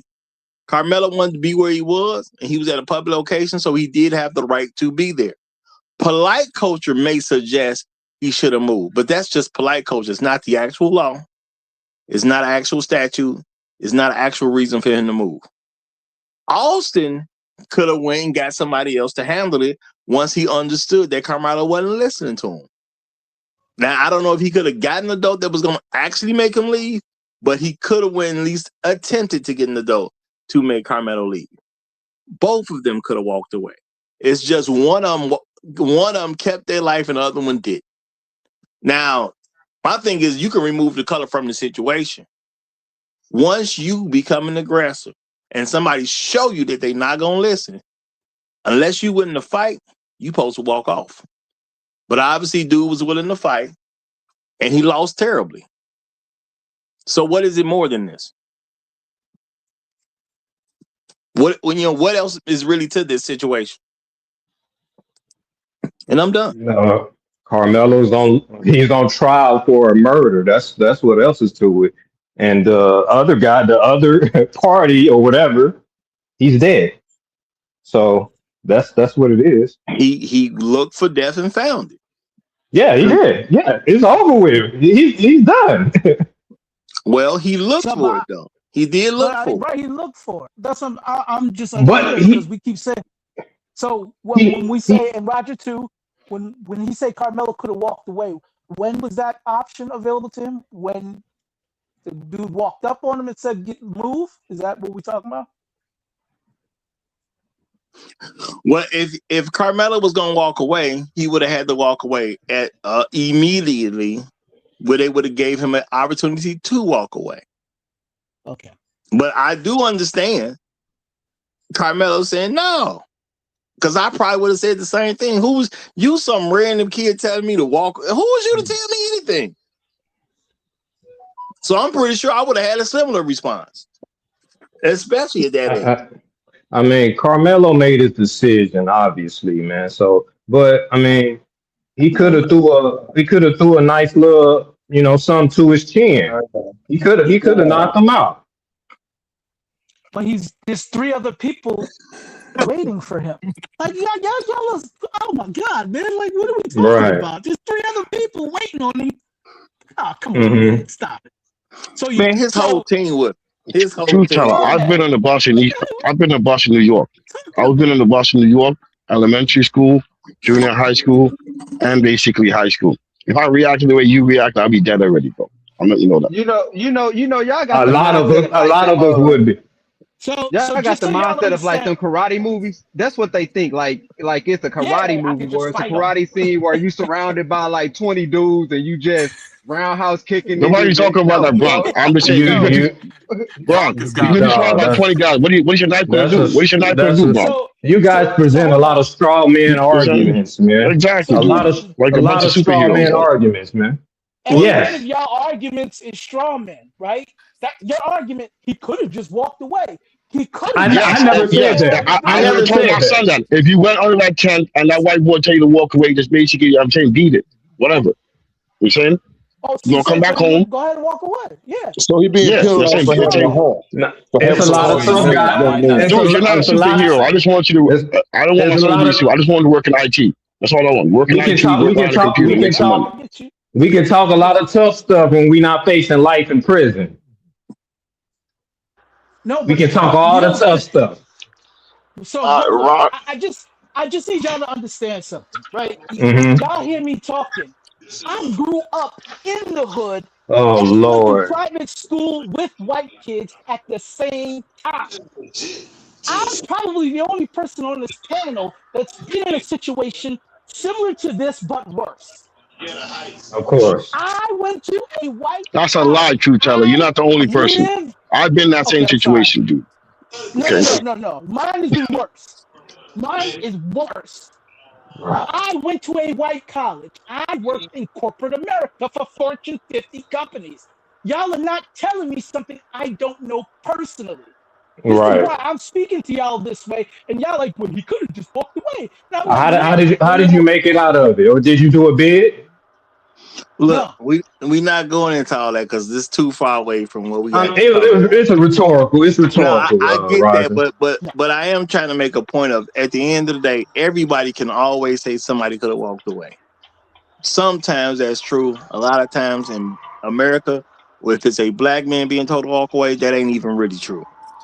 But I'm gonna say in this particular scenario, possibly Carmelo could have walked away when Austin told him to. But Austin don't have the authority to tell him anything. And that's what it is. So now the black boy didn't just leave immediately because some white boy told him to leave. I ain't got no issue with that. And I'm keeping it real. I don't have no issue with a black boy not being made to leave by some white boy who ain't got the authority to tell him anything. I don't have no issue with that at all. So he stayed. It is what it is. Now, the white boy tried to challenge him. The black boy said, leave me alone. Even warned them at a point of this not to touch me. This is going to get ugly in a way that you ain't ready to deal with. The white boy put his hands on him anyway. He made it a point to put his hands on him. And he got stabbed. Cool. Carmelo got lucky and hit him with the one-hitter quitter. So what? I would argue it wasn't even reasonable for him to walk away because one, he's a child. He's not thinking like an adult. Two, they're at a track meet. There ain't too many places you're gonna go for anybody that ever run track. And if it's raining and they're under some type of covering or pavilion, there definitely ain't that many places to go. So it's not reasonable to say that he should have walked away. You're thinking like an adult that yeah, well an adult would walk out in the rain and walk off to another building or another street or whatever. This is a child at an event in which he was participating. It wasn't reasonable for him to walk away. So, like I said at the time of the show, Carmelo clearly innocent. They just want him to be guilty. GBR, I got a 9-year-old son, and I don't talk to him like that, bro. I expect my 9-year-old son to understand what's going on around him. I constantly get mad at him when he doesn't pay attention to his surroundings. Constantly. I get mad at the smallest things, agree. bro. I agree. Son. I agree. And that's wise. But I still, even with the wisdom that you have that you're imparting to your son, I don't expect for him to calculate things the way that you do as quickly as you do. He's still gonna make mistakes. Yeah. I think Carmelo just made a mistake. I think Austin made the mistake. Yeah. I mean, ultimately, Austin's dead wrong. But I think mistakes were made because these are children, and they're prosecuting this guy like he's an adult. He doesn't even have an adult mind. Well, at the end of the day, they want him to be guilty. So you're not gonna get. I don't think he didn't make any mistakes.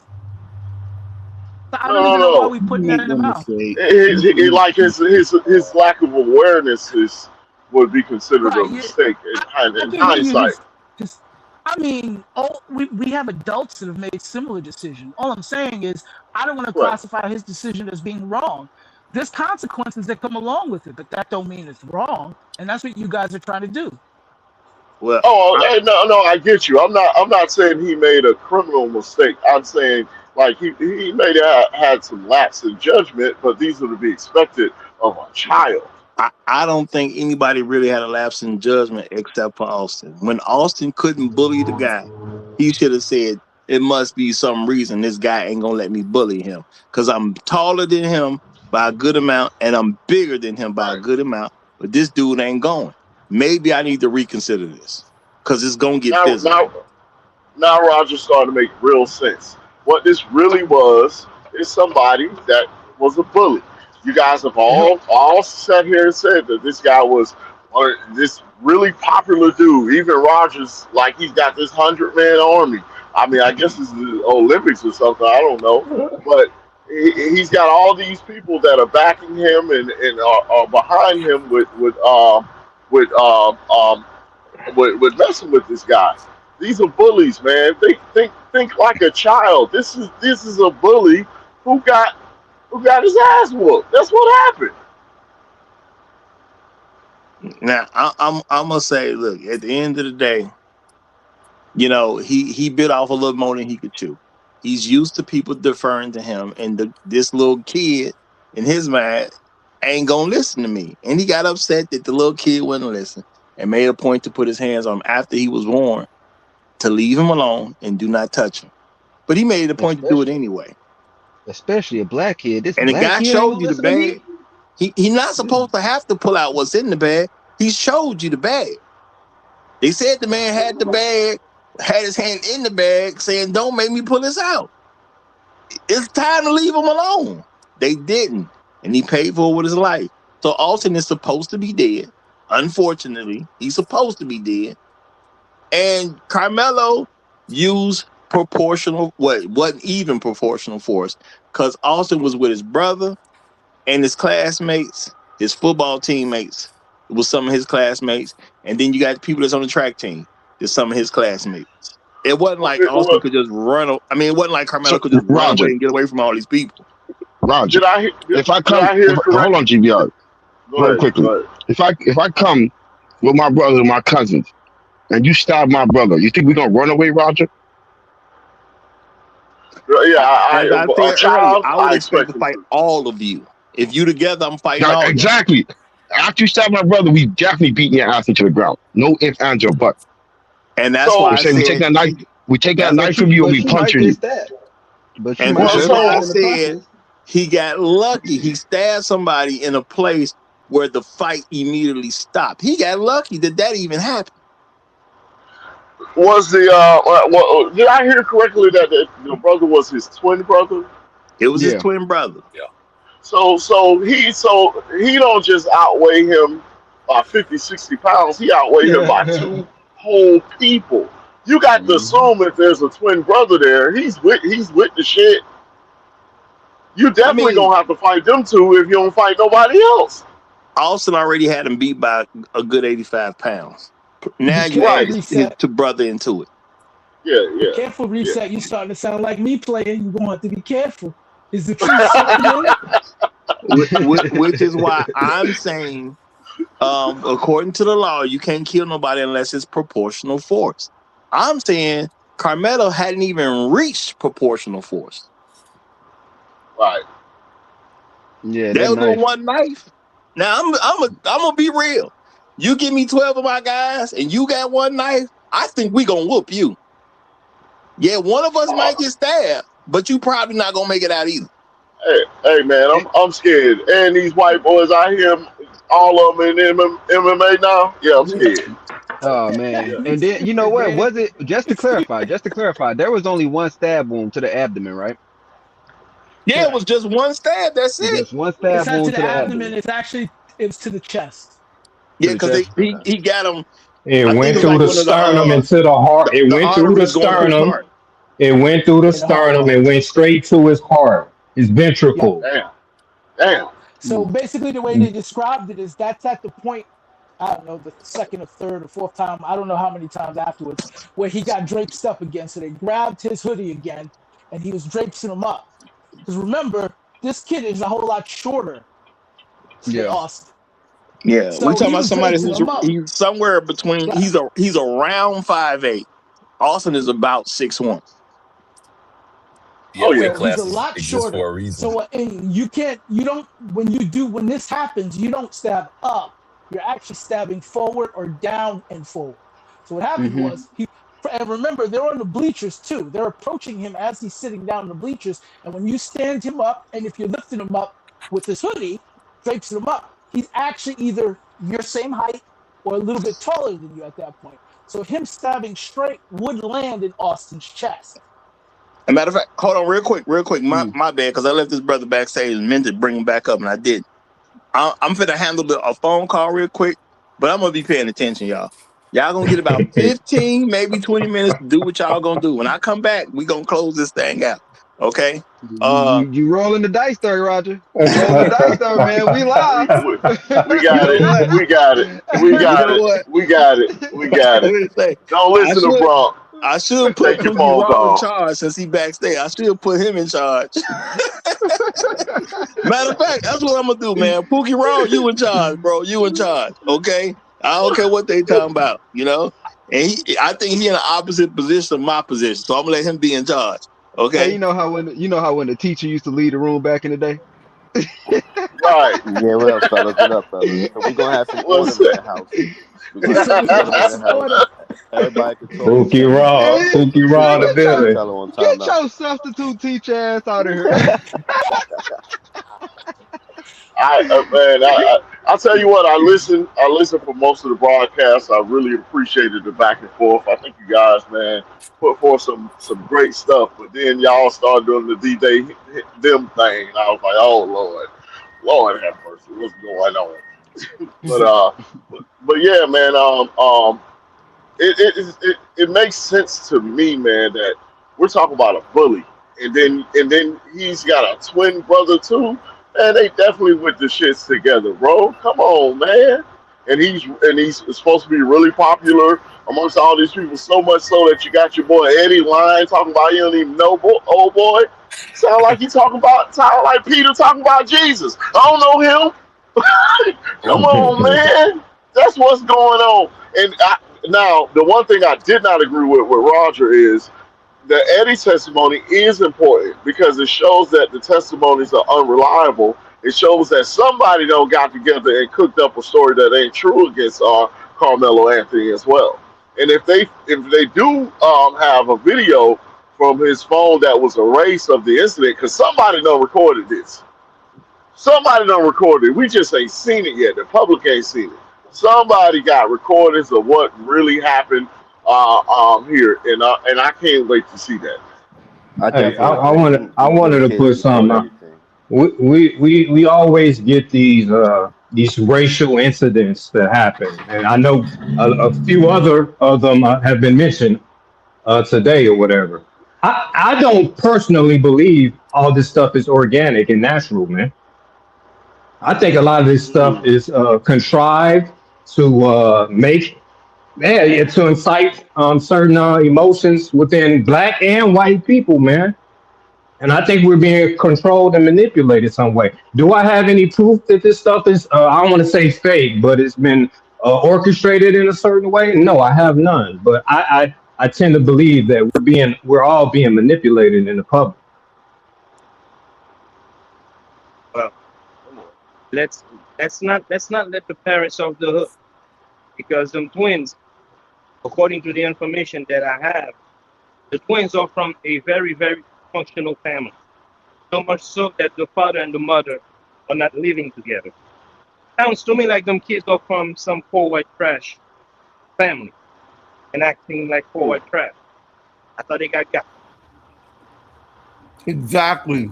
They never talked about that and everything else. The focus has been on Carmelo Anthony and everything else. He comes from a good family. Straight A student and everything else. Didn't want to start no trouble that day. Well, you know what? Let me say this so that I can finish. Sometimes you do the right thing, but your heart is in the wrong place. Oh, good one. Good one. That was pretty good. Like, okay, so we got laws, right? We have laws and then we have norms. And then the thing about the norms is that the norms are going to be like enforced by you yourself. Like at the end of the day, like a lot of this stuff just kind of comes back to like you yourself. If we're making the new norm become, okay, white person says go, so then you have to go, then we're creating a different scenario for ourselves, a different thing that we're going to have to live by as a new social norm. And at some point or another, like, people going to have to decide whether they're going to take a stand or not. And people are not going to, like, cops don't magically appear to rescue you whenever you're dealing with a conflict. So do we have the right and the ability and the power to protect ourselves, or do we not? That's one of the things that we're going to have to start answering. We're going to have to start answering with our actions. Sadly, sometimes the kids are going to get caught up in that. Very true. If you teach your children to not be bullies, they don't find themselves in this situation. If you teach your children the proper processes to go about handling conflict, they don't find themselves in this type of situation. You don't know essentially what level or to what degree someone is ever going to defend themselves, right? So it's best to just teach your own children, hey, this is how you deal with people respectfully out there in society. If you don't do this, you are putting your own life at risk. Not everyone is going to have the same level of patience for you that I have for you. Okay?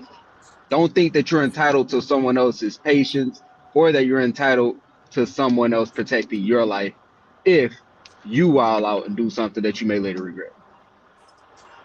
So I do agree with you, but that's pretty much fantasy, right? First of all, I don't know if you guys know this, but this area of Texas is a very well-to-do area of Texas. Even though his parents weren't together, they might have been broken in some kind or dysfunctional. They wasn't poor.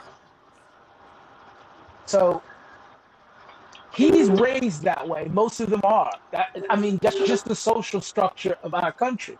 That's how it's always been, which is why when you see these weird things happening, it's on the news or you get reports about it, you're like, why do these people think they can just do this stuff?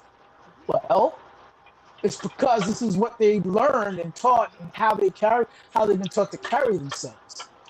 Because this isn't the first time he's done this. There's been reports that he's a very good habit that he has. Him and his brother. Yeah, they have been doing that for years and everything else. Right. Basically So I bullying mean, students so and everything else. what you do have to prepare for is how you're supposed to teach your kids to deal with this kind of thing. And what happens is you think you could just walk away sometimes, but we have historical records that prove walking away don't always help you. So we can't just say, hey, if this happens, just walk away. Well, if they start chasing you, what are you supposed to do? Well, run for your life. What if I'm not fast enough? Well, then you're going to have to turn around and fight. Well, how am I going to fight if it's more than them? Pick up a rock. That's what my family used to tell But me. truth You teller, got to if they fight. chase It him turns you down and in. if they chase him down, he knifes that white boy, nobody would even be talking about it right now. Thank you. What I'm saying is that's irrelevant. I know you think you made a Yes, it is point. relevant. I just gave you a scenario Well, that why'd you basically bring it both sides up? are right on. You saying? You just You know basically gave a how it's point that irrelevant? basic. You know how it's Dude, you irrelevant? just Because you're made the point of basing saying that if they ran, hold on, you said if they ran away, they can You still brought chase it after up, you. yes. Yeah, so I'm saying, okay, I'm taking your point about that, and if he still chase after me and I knife his white ass, then you know what happened? Nobody gonna say anything. Gonna be like he was running well, away and you ran after that. You know what I'm saying? let me That's what explain you why want. that's Let me All right. irrelevant. All right. let me remind you. Let me explain. Let me Cyrus ran let away. me hold on. Let me just respond to that. So you're basing it on what somebody else thinks when your life is in jeopardy. Do you see how that is a conflict? Truth teller, it's a jury of your peers, dude. What is wrong with you? What No, planet are you on? you haven't gotten that far. You're running for your life is in jeopardy. You are not thinking about a court case 2 years from now. What are y'all talking All about? right, bro. All right, bro. Go for it. Go ahead. Jesus Everybody you see Christ! that, everybody that cross you, pull your gun out and shoot them, dude. What is he saying, man? Man, Jesus and don't Christ! don't let no You placeholder do you like that, man. Don't let them do you like that. But Oh man, yeah. to the contrary, this is why these kids are getting shot left and right, and kids are dropping dead because we are promoting this kind of logic to them when it comes to problem resolutions. We see it happening all the time now, and we sitting around as grown men wondering, yo, what's going on with these kids? This is the kind of knowledge that people are giving to them. What is the knowledge we're giving to him? Nobody has suggested for him to do anything. So what are you saying that we're suggesting? Walk away, and if they Right. chase you, then you got all the right to lay them all down. But I we ain't understand, but sitting you here just saying made that. a We sitting here saying he don't have to walk away, all because it was a little because he white boy that told him to get up from underneath the no, tent. he doesn't have to walk away in this scenario no matter who it was, unless it was the tent owner. no one said he has to. But he just did. Am I listening to y'all talking or No, who's it? he's saying the suggestion No, is yeah, okay. Right, to but walk away. I asked him, like I literally asked him. I don't think you heard my question. I said, what do you Right, think we are suggesting in this conversation? Because none of us have suggested that he done anything except y'all. All we right. said was what he did was defend himself. And he's not wrong for that. That's all we said. You made the comment saying, y'all are suggesting this, and this is why the community gets shot up and blah, blah, blah. I asked you, what are we suggesting for him to have done? Did you hear any of us suggest anything for him to have done? I would have suggested using a blunt object. Jeez, That's I what I hear would you have though. I hear suggested. you. I ain't gonna knock you for that one. You might have a point there. I might have to agree with you on that one. You might be right. But all I'm saying is nobody's Yeah, suggesting. that All was a we're good saying is suggestion. That was a good suggestion. we didn't make any suggestions except for that. So all I'm saying is he defended himself. I'm not gonna castrate him for defending himself.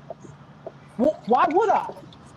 He's the victim. Or We've discussed this before. Why do we want to criticize the victims you're of all these crimes are so much? We want to just jump on the victims. you're or are If he got, let's say this. What if the tables was turned and Carmelo got murked, right? And there was a fight, and they said Carmelo started it all, and blah blah blah. The first thing y'all be doing is, well, Carmelo, he shouldn't have started a fight he couldn't finish.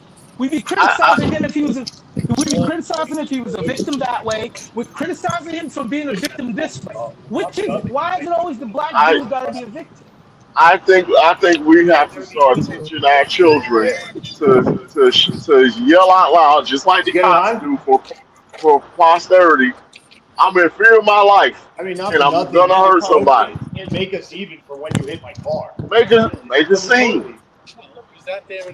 He did actually. He went to the He's an 87. It police was a new officer and car. stated it. Yeah. I'm sorry, somebody got background. Yeah, I know. Okay. Yes. Is the emperor Tyrus. talking? Tyrus went away, and they chased him down for 150 yards and shot him in the back. Okay. So I don't think that quote unquote running away or walking away is doing anything. I'm just saying. That's a different case, bro. Yeah, it's a different case. We're not going That's to a whole discuss different that. case, man. That's a different Really? case. Right. All I'm saying was he was within his rights to defend himself. He defended himself. If he didn't do anything wrong, there's no reason to castrate him for not doing That anything that wrong. much that much we agree with truth teller. Yeah, I mean, it's Nobody's not saying obvious. that. So then Yeah, we why agree. would we come up and try to correct his decision if he didn't do anything Yeah, wrong? He's on trial for murder. That's why his life is on the line. So what? So what? Yeah, exactly. Yeah. That's it. Well, I give Good him point. I Good give him point. credit So for what? I give him credit. I give him credit for recognizing and understanding that he was being bullied, and I think he just used the tool that was available to him at the time. At the time, I cannot see charging him as an adult. I can't see charging him for murder or anything of the sort. Like these kids, they pick at each other, and it's not always straightforward. It's I'm gonna pick at him now. I'm gonna pick at him again 10, 15 minutes later. When he does try to get up and walk away, I'm gonna yoke him up, and it's a constant badgering thing. So none of that is gonna be on film because people just sitting there laughing at the time. We're not going to get the 5-10 minutes before what was filmed and understand what happened. But if you understand children, man, these kids was picking at him the whole time it was raining, bro. And they were trying to embarrass him. They were trying to get him to move out from up under whatever covering they had to be out there in the rain so they can laugh at him and embarrass him. And he stood his ground.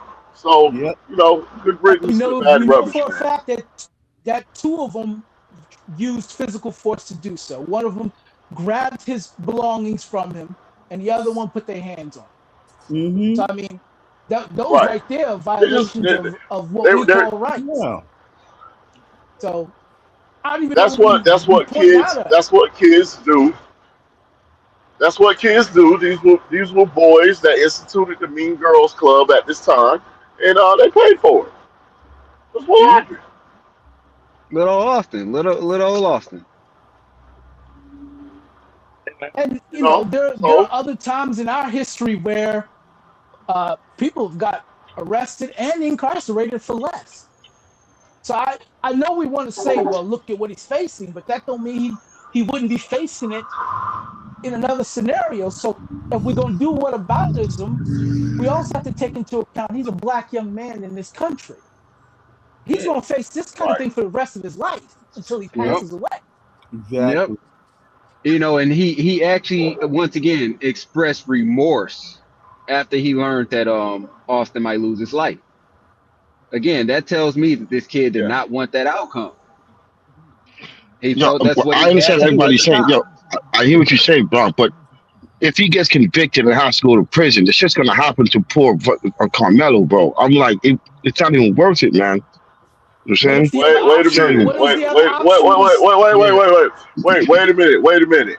If he goes to prison, they're gonna put him in a juvenile detention center until he's 21 years old, and then send him to state prison. And having said that, this man just performed a one-hit acquittal with a little small pocket knife. I think he's gonna be all right if he does prison time, bro. Come on, man. That's not his philosophy, though. If you said he made a rash decision and he panicked because he was young, that would have been a momentary aversion, right? You know what I'm saying? Momentary. Now the reality. That's why I say it's not a rash decision. I get the sentiment. I get the sentiment, right? I get the sentiment, but like, what if this kid does not stand his ground, right? And he goes on after not standing his ground, after just walking away, and he gets humiliated, right? And now all of a sudden, it just becomes normal That's to the least bully of my him. problem. Bronx, I'm Listen, also it 5'8". becomes normal. I'm also Okay, but 5'8". listen, let me finish. I've been Let me studying math finish. and Let science me my finish. entire life. I've met plenty of bullies, brother. Let You know me what I'm saying? finish though. Let me finish. Good for you, right? Maybe you have a stronger mentality than this kid. What if he does exactly what you're suggesting he does? He goes on, he becomes the kid that everybody just starts to pick on because they saw him get picked on before and they saw what he did. What if his mental health declines? What if his mental health declines as a Bronx, result of that? He kills himself at some you point. being disingenuous right now, brother. No, Come I'm on, not. bro. No, I'm not, Yes, bro. you I'm are. not. Yes, I'm you are. just, bro. You It's a got. real Come thing. on, man. Come on, bro. Well, I don't think. Look, I can say You that to guys this are. because y'all are posing a counter argument to essentially say No. The that he brothers on did the wrong trial. thing. The fact is the brothers on trial, man. His life is, bro. I know y'all don't give a damn. Truth tell, you just said so what? This young black man is on trial for murder, facing up to life in prison. All right. I'm gonna Up ask you to one life in question. prison. That's the reality of it. I hear you. I'm asking And you one y'all just like, question. okay, it ain't got nothing to do with me. So what? Yay. Good I ain't job. Hold saying on. that. I'm asking you one question, and I want you to give me your honest opinion. Was his life in jeopardy at that point in time I when the don't time? know. I don't know. So that's His why life, his decision no, was. no, That's why his his life, decision was perfectly fine. no. All that needs to be proven No. Hear is me that out, Black he. Reset. Hear me out. No, Hear no. me I'm out, Black answering your Reset. question. I'm answering your question about his life being in jeopardy. No. I'm responding to what he just said. He said he did not know whether or not this kid's life is in jeopardy. You know who thought it was? The kid in jeopardy. Why would you criticize that? You No, no, talking about no. his life. You talking about, hold on. He's referring to his life after this predicament. Hey, what happens if you go to court? What happens if you get convicted for murder? What happens if you got to live your life like this? What about when he was at that moment where he thought his life might be taken? It was I, a I, possibility, right? I think his life. I think his life was in jeopardy. I think he was in fear of I his do life. That's too. why he used a weapon. So His you life want was me? in jeopardy, and Hold on. But here's the logic, though. You want me to skip the right now when my life is in jeopardy and think about my future 20 years from now when my life's not in jeopardy so I can avoid a court case. This is what I'm Yeah, talking about. It's that's insane what you're saying. I understand what you're saying. That's hindsight. That's 2020 vision. So that's different. There is a separation there. So you're correct in that aspect. But man, this kid absolutely felt like his life was in jeopardy. If he had not, he would have never used the blade. Yeah, absolutely. That's reasonable for anybody to believe that, bro.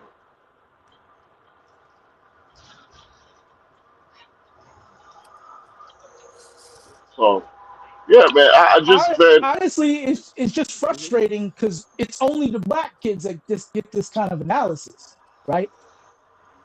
Because if it was the other way around and the white kid did it, you wouldn't hear nobody saying, "Well, why did the white kid just walk away?" But you didn't hear that when the chubby kid up there in Illinois was making things pop off. Yeah, there was nobody that said, "Hey, why didn't he just walk away? Why was he out there with a fire on his friend boy?" Nobody said anything like that. Why are these questions only come when the person is No black? one, When no, he's a no one, victim. no one question. No Well, one questioned that white boy in Wisconsin.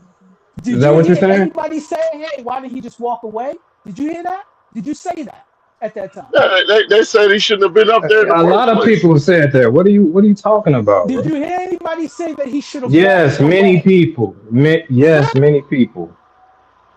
He No. shouldn't have even been there, to be honest with you. He But shouldn't yeah, have been there. No, I get it. He shouldn't have been there. Did you hear anybody say when this was popping off, he should have just ran away? I think the fact that any of us that would say maybe he should uh, have walked away comes from our sensitivity of the issue because he's of our tribe, he's of our people. Yeah, and So he's there's a young. bit of I don't want to see this sensitivity. happen to him. Yeah, That's what it I would is. yeah. agree with that. I'm like, I would agree with that. But of I'm just course. saying we only do it to our own. which is crazy because we're because It's sensitive. love. We're It's love, we're true teller. yeah, we're right. sensitive. Not I'm not saying we're right. I'm saying we're sensitive to the plight of our own people. So when Yes. we see one of our young bucks like this get himself in a situation like this, whether he's right And we or can't do wrong, nothing we about like, it. yeah, we're like, damn, bro, why you ain't just walk away? That's just it's Exactly. natural for us to do that, bro. And I hear Exactly. you, And hold on, I'm and quickly the that's out of GBR. Cause we in a situation right now. We're like, we can't do nothing for you, Mello. We can't do. All we can do is pray for you. Pray for. I'm saying, pray God basically give you a good prosecutor, a good defender. Pray that the I white people and mean the jury have common sense. You know what I'm I saying? donated All money that to shit. the GoFundMe. Yeah, I donated too. Anybody else? Yeah, I did too. Yeah. Oh, he Yeah. got Yeah. he got to go fund me. Somebody put that in the back No, chat. they have plenty of money. They They have froze plenty it. of money. Don't worry about it. People I don't supported him. care. I don't care. I Okay. don't care if he got $100 million. Let's give him another 100. I'm just saying, like basically, like it's all in the hands of the system right now. We need enough money to But it's pay the always in judge the off. hands of the system. Listen, we have to really understand this. As long as you are here, you're in the system's game. It doesn't go away. Just because it's not directly affecting you right now doesn't mean it doesn't exist. That's what I'm talking about. I'm getting to this fear that makes us trash all the things we value, our rights, the ability to be free, all of this stuff. Come on, you're going He on should have tangents just now, walked too tough. away. That's not a tangent. That's what you guys are doing. You just said, hey, we're sensitive to this. And the way we've done it in the past, because we didn't really have rights, is we just kind of had to eat. Now that we got Nah, rights, you know what? We really you should. adding stuff. Hold on. You Yeah, adding he stuff. been adding stuff, man. Now that's what Black Reset just said. We're sensitive because of where we come from. Am I wrong, Black Reset? I said we're sensitive because he's of our tribe, he's of our people, and we're sensitive because because we know what we go through in this country. Thank you. So We're aware. I simplified it too much. I apologize. No, So no, now no. we've No, clarified that. we caught you trying to slide over to the side a little bit, man. So But so go, what but you're go saying is on, that you're but not go saying on. that he should have been like, yes, sir, boss, I'm gonna go into that ring happily. Yeah. All I'm saying is he had the right. He had the right to defend himself. He's going to have to face these people one way or another. It just so happens that they're getting at him like this. They're going to try to get at him for the rest of his life in different ways. You act like he can avoid it. He can't. So in this situation, he had to. He felt his life was at risk. He made the decision. I'm going to protect my life. Now they're trying to get him, even though there's really no evidence to support what they're trying to get him for. But fine. I mean, they're going to do it. They have their power. You can't. There's no way for you to avoid that. You You just live said that. in the You just said system. that. You said, oh wow, hold on. You just said fine. They're gonna do it because they have their power. That's what I'm talking about. You Right. see how you just made a judgment call? You just made a judgment call right there. That's what we're talking about, bro. We're not saying that What's the basically that judgment? anybody should be victimized. Hold What on, are you sorry, talking sorry. about? I really thought that was somebody yelling. I thought, go ahead, placeholder. Sorry. Oh, that was placeholder? Okay. Man, Wait for him to come back. No, which I one was of you just saying that the Negroes fact going that to you the can hospital? recognize that. What is going on? Yeah, I wasn't saying that. The fact you can recognize, because the fact you can Oh, that was recognize the baby. See, I that knew it's. it, placeholder. I knew it. Oh, It was crazy. It was that's the crazy. baby girl. That's the What baby up, baby? girl. Yeah, yeah, she right here. Oh She right here. man. But what I'm saying, truth tells that the fact you can recognize that they have like unparalleled, not unparalleled, but they have more power in this environment. I am not saying that essentially that you know what I'm saying, but it's like you get what I'm saying. You ever heard that term "walk soft"? I mean, how do I say? My mom used to say that to me when I was a boy. She said, "You got to kiss ass before I've you can heard it. kick it." You know what I'm saying? I've heard it. Walk You softly, saying? long stick, blah blah Yeah, blah. I've heard it. Yeah. yeah, yeah. So, Or yeah, that's the American version. In what you have Jamaica, to we say you got to kiss understand, ass this before you can kick it. You know what I'm saying? right? But this country, for our people in our history, they don't care if you kiss ass. They don't care if you walk softly.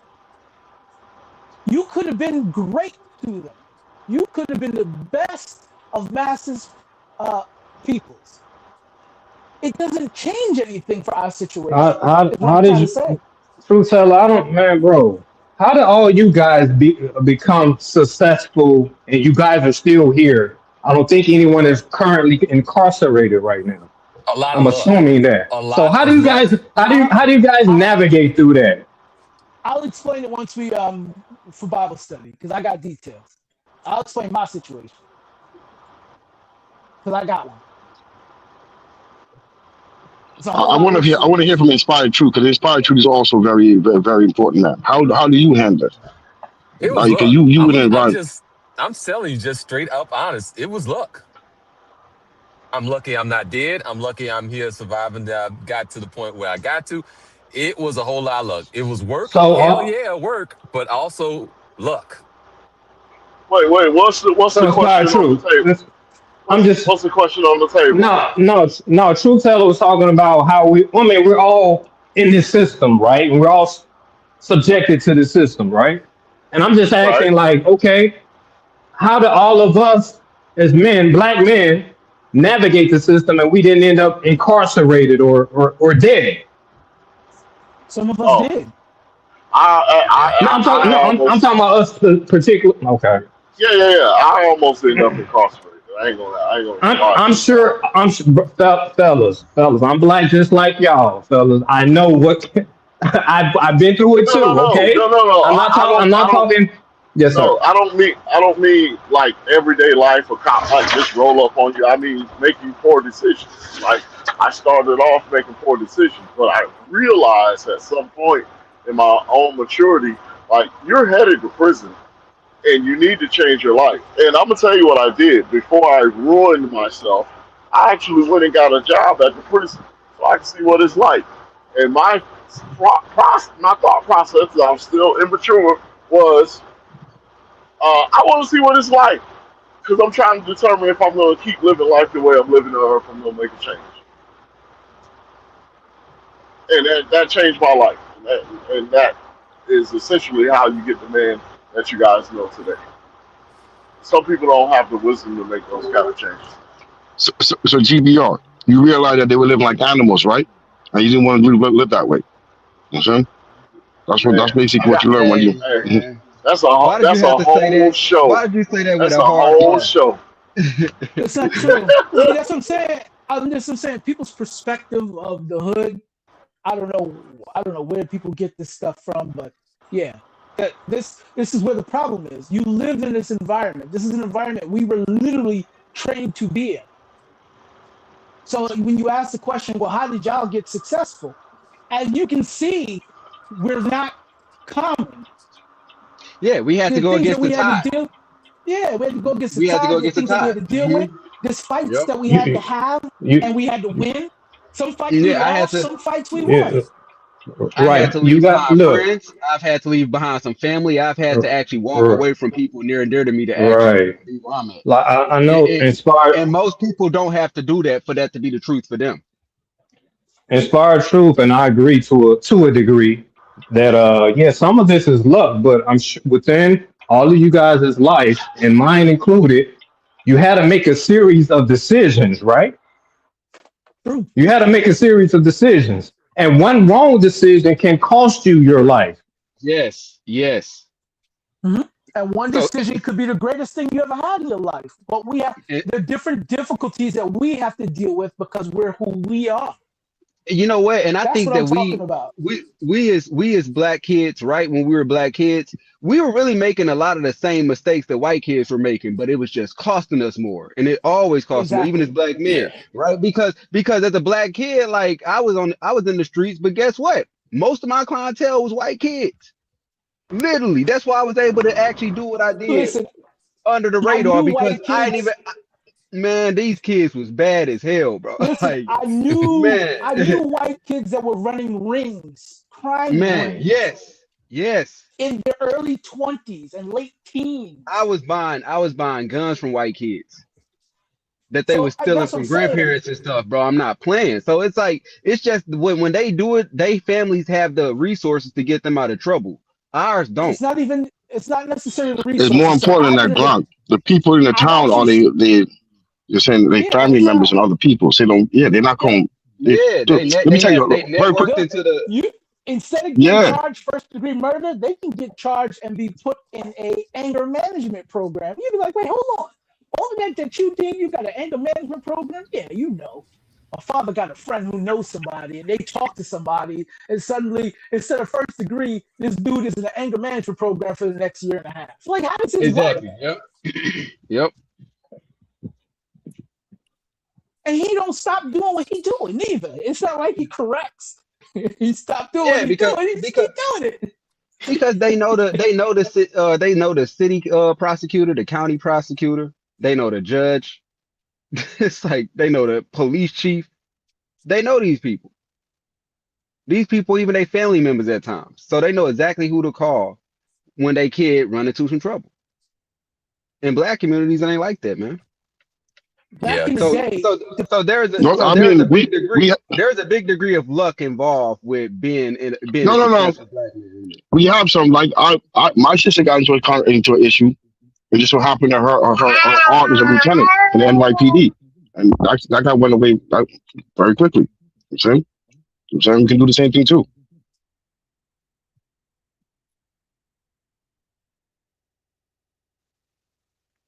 There's that probably that levels don't to it. happen too. That don't happen too often for us. This what most people fail to understand is like this legal system. This legal system was built to keep us in captivity. Yep. And I know we say that, and everybody's like, "Oh, whatever, man. You gonna go into this again?" If you look up the history, it was literally built for that. Because what happened was, if they don't write a law about it, it's not illegal. So what happened was there was a lot of laws written about us, what we could do, what we Yes. couldn't do. So what happened was there was a lot of laws not written for them, which when certain Nah. things happened, it wasn't illegal. This Right? this the truth So, teller we like. This the truth teller we like to hear from. so what happens is time passes and their own start doing some of these things. All right, we got to put a law in, man, because we can't have Yep. this. You can't have y'all doing this to our own. So then they start putting in laws. But i.e., you can't put in a law based on race due to the changes in the Constitution. Real quick. Now that I'm back, y'all. I see Intuit X is here as well, so I'm gonna give him the flow so he can get his 2 minutes in, because everybody will at least get that. So, Intuit, go ahead, my brother. How you doing? Yo, can everybody hear me? Nope. We can't hear nothing. Can't nobody hear you, brother. Is you talking? Is you talking? That's a dangerous question around here, boy. That is a dangerous question.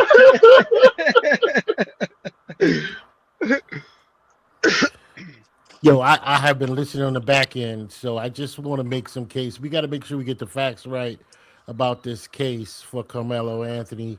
Karmelo is definitely, in my opinion, he is innocent, and I don't think he should do any time. This kid was a bully that approached him. He unfortunately lost his life. I think Karmelo had to make a spur of the moment decision with the knife, based on what they say how the kid grabbed him. He grabbed him with a football hold, which means your heart would be exposed under your right and left side. So when Karmelo went back as he pushed him, he would have went straight to the heart. And I don't think Karmelo knows anything about killing anybody, and that he just happened to be right there for the heart. The problem is, and I think you guys have been talking about it, is whether we're going to get a fair trial for this kid or not. And also, there's a lot of business going on outside the courthouse right now. We all need to pay attention. We all need to wake up right now, regardless of whether you say you don't care or not. You need to wake up, because what we're seeing right now is it's our chance to say, hey, you know what? We're tired of this. We need justice. Especially for this kid. He had a bright future. He's done everything right. He's grown up in a two-parent home. He's got good grades. He's going, I got a son right now, 16 years old. He swims. I go to these swim meets. They're just like the trap meets. And he swims a lot against a lot of white kids, and it's racist in these parts. And in Texas, it's even worse. And I can tell you right now, those they are trying to get this kid to do some time. They're not going to get murder one. They're not going to get murder one, but they're very likely going to get him on manslaughter. And I just don't think he is even guilty on manslaughter. I'll keep it that. I'll kind of listen a little bit, see what everybody's talking about. Thanks for the time. Well stated. Yeah, I Well don't think they're said. gonna. Perfectly stated. I think they are gonna try to get him from manslaughter. I don't think they're gonna prosecute him though. They're gonna try to make a deal, right? And say, hey, with your record and your history, blah blah blah blah blah blah blah. Because what's gonna happen is, if everybody believes he's defending himself, it'll be hard for them to try to then prosecute him for manslaughter. They're going to try to say, hey, you were reckless. You did this when you didn't have to defend yourself, and it led to him losing his life. But if they could prove that he did defend himself, then they can't even get him for manslaughter. They're gonna try to get him for that weapon though. That's the sure shot. I don't know how much time comes along with that or whatever, but they're gonna try to do that as a They're, last they're, option. they're not going to be able to get him for murder. They're not going to be able to get him for manslaughter. They with the weapon, the best they can do is possession because there First was of no all, intent. There was first of no all, intent, and there was no crime being committed prior to. the defense does not have to present a pocket knife as a weapon. So we got to stop thinking about it, because I'm Gen X, and I'm going to tell you right now, we carried around pocket knives everywhere. A lot of people do, especially athletes cleaning their That's a teeth. tool. It's a tool. It's a tool. No, And no, the no, no, bottom no. line You is, understand? Hold I on. think the defense has got to stop making this case, or everybody's got to stop calling it a weapon. Because first of all, I don't believe Karmelo took this. And Karmelo's a lot like my son. He ain't taking no pocket knife to the meat for to kill somebody. Well, hold on. Just so we For understand cleaning something, it cleats. is illegal to have this, even though with the size, at a school event. That's why I'm saying it. I'm not saying it because I think it's illegal. I'm saying it because that's the law that they have written. Now, whether or not they charge him for it, I mean, it might. If they lose this, it'll look crazy if they try. They'd be like, "Man, you're just trying to get him for something." They probably won't. But if they do try to get him for something, this is the only thing they can try to get him for. Now I'm gonna put this out there since y'all are talking along the lines y'all talking.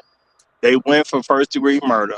What is being speculated by the people close to the case is that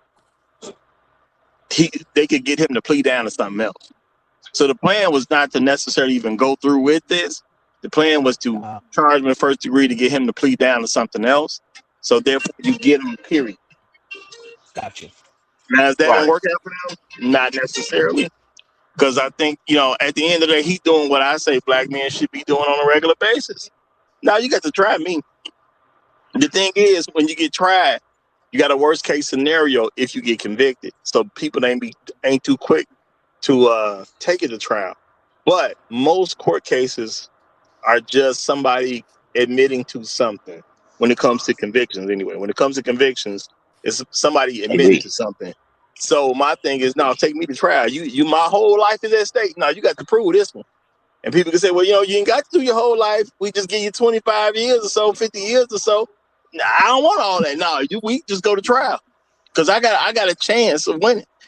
So I just think Karmelo, Anthony and his family, he believes in himself and his family believes in him. And he lived the type of life where he's shown that he's just not a criminal.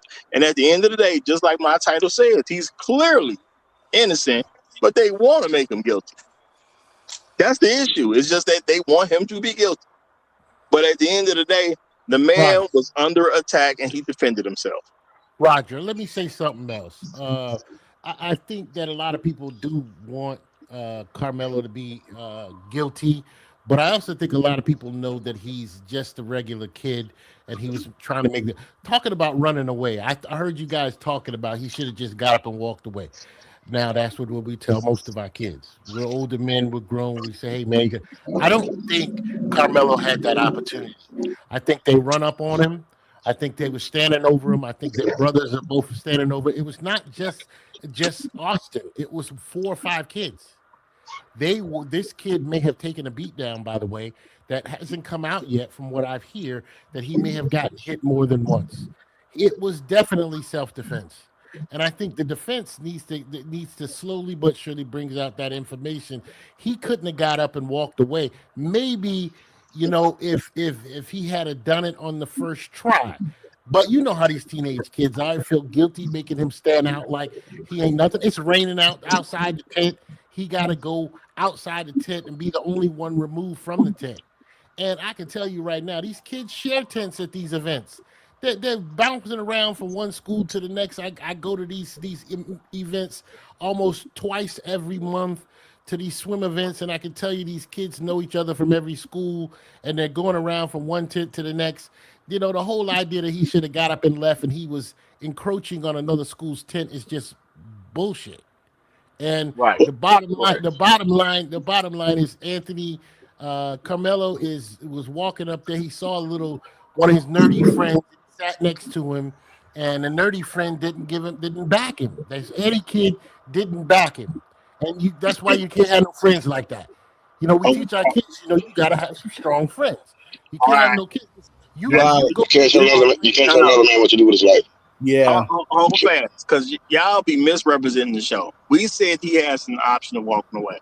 If Carmelo would have moved the first time he was told to walk away by somebody who did not have the authority to tell him to walk away, he could have walked away. We can't say that's not real. That doesn't make it his responsibility. See, sometimes y'all try to, and y'all mean well, and this ain't really just about you into it. Y'all mean well, but y'all put premises out there that don't even matter. He don't gotta walk away. That's what matters. He's in I a agree. public location. He's fine. He's 100% fine. He has no responsibility to walk away. Just because Right. Austin couldn't accept that he don't have to walk away, Austin got killed over not accepting reality. I'm with you on that. I'm with you on that. I'm 100% with you. But see, oftentimes we begin to blame ourselves for shit that we don't really do because white people hold us guilty. Automatically, Austin is supposed to be guilty because he ran. Austin ran away once because he ran away, first of all, because he knew something had happened and he went to safety. He's not a bad kid. And see, we got these white people out here saying, "Well, why did he just get up and walk away?" Well, how many white kids you know just going to get it? Why didn't Austin? Why is Austin asking the kid to go sit out in the rain? Why is Austin asking the kid to get up and leave the tent when you can see it's raining out there? Well, We don't want to. We want to hold the black kid accountable, but we never hold the white kids accountable here. And Austin and his brother, I don't care what you say. You can call me. They're bullies. They're bottom line. They're bullies, and they looked for a skinny black kid to beat up because I've been to white schools, and I can tell you right now, when white boys look for somebody to beat up, it's always a smaller black kid. Always. That's all right. true. Now I'm gonna say this. The thing is, it's not about who the kids are. It's about what happened. And this is why I be doing stuff, y'all. This is about presentation, not about the actual information. Carmelo has no responsibility to walk away. None. Okay? He didn't do anything. He didn't create a situation where he needed to retreat from anything. Is Alton and his brother some bad kids? Possibly. They do have reputation about bullying people here and there, but they also got glowing reputations as well. It doesn't make a difference. Austin did not have the authority to make Carmelo move. If Austin really wanted him gone, he should have went and got in the dope. Said simple at the end of the day. He took matters into his own hands, and he died because he took matters into his own hands. In the story. Now, how you feel about that fact is on you. But the thing is, are we willing to say that anybody can't protect themselves? Because the thing is, yeah, they want to do it to the black kid, but if we're going to do that to the black kid, that means nobody has the right to defend himself. If Carmelo can't defend himself, none of us can defend ourselves. And you may not think it's a big deal, but that means your daughter can't defend herself. That means your mama can't defend herself. That means your cousin who's special ed, you know what I'm saying, can't really walk around and live on it. They can't defend themselves. Can't nobody defend themselves if we gonna say Carmelo can't defend himself. So I ain't even used the race card for real. No, this whole show, I ain't really even put that card out. At the end of the day, I know what happened. Some white boy told a nigga to move and the nigga didn't move. And he got offended that nigga didn't listen. I think Roger, you ain't had to call out my you retarded cousin now. You ain't had to call out my retarded cousin. You should I, watch him out. I think we lose focus when on this particular issue when we look at race. These are kids bullying another kid that they deem to be a victim that day. Didn't matter the color. This is what kids do, and this kid responded in a manner that was unconventional according to what was available to him. and somebody died. The bully died. The bully died. That's just what it is, man. Yeah, I don't know about walking up on somebody and antagonizing somebody that's reaching into a bag. No. See, you're looking at it as a singular event. These are like hyenas attacking a singular lion. No, I They're hear you. I hear you. pecking. I hear you. They're, they're What I'm saying is I no have no no enough you know sense not to no no antagonize no somebody that's no reaching no into a no bag. no no. You're not hearing me. They're pecking at him over and over again. This is not an individual thing. It ain't like he had his bag in his hand the whole time. He's just sitting there with the rest of the kids, and they just decide, hey, let's mess with him. And then they start messing with him, bro. I'm sure this went on for 5, 10 minutes or more. It's just not on film. But the singular incident that's being focused on is once he grabbed the bag, bro. That's the culmination of it all. These kids is just picking on him because that's what they do. They decide today we're gonna pick on this person over here. It could have been a girl one day. Next day it's a boy. Next day it's a teacher. They just pick and pick and pick and pick and pick. And this day, this person responded in a way that resulted in one of their deaths. And That's all. the thing is, white people are unprepared for this. If you look at how they're dealing with what happened, nobody expected him to win. That's the only issue that Carmelo won. If y'all listen to people covering this stuff, they harp on all this stuff that don't even matter. Okay, well, why did he have a knife at school? That doesn't even matter. Did he? What kind of home did he grow up in? It don't matter. The only thing that matters is what happened at that incident at the time that it happened. And at the time that it happened, Carmelo was prepared, and the other guy wasn't. Carmelo got it off in one shot, and the other guy died.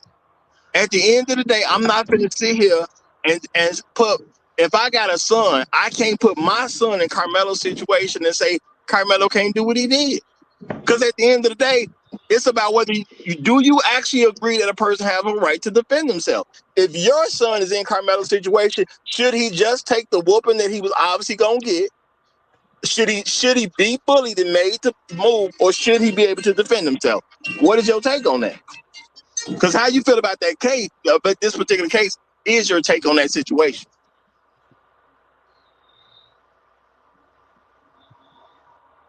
Mm-hmm. Yep, I agree. Yeah.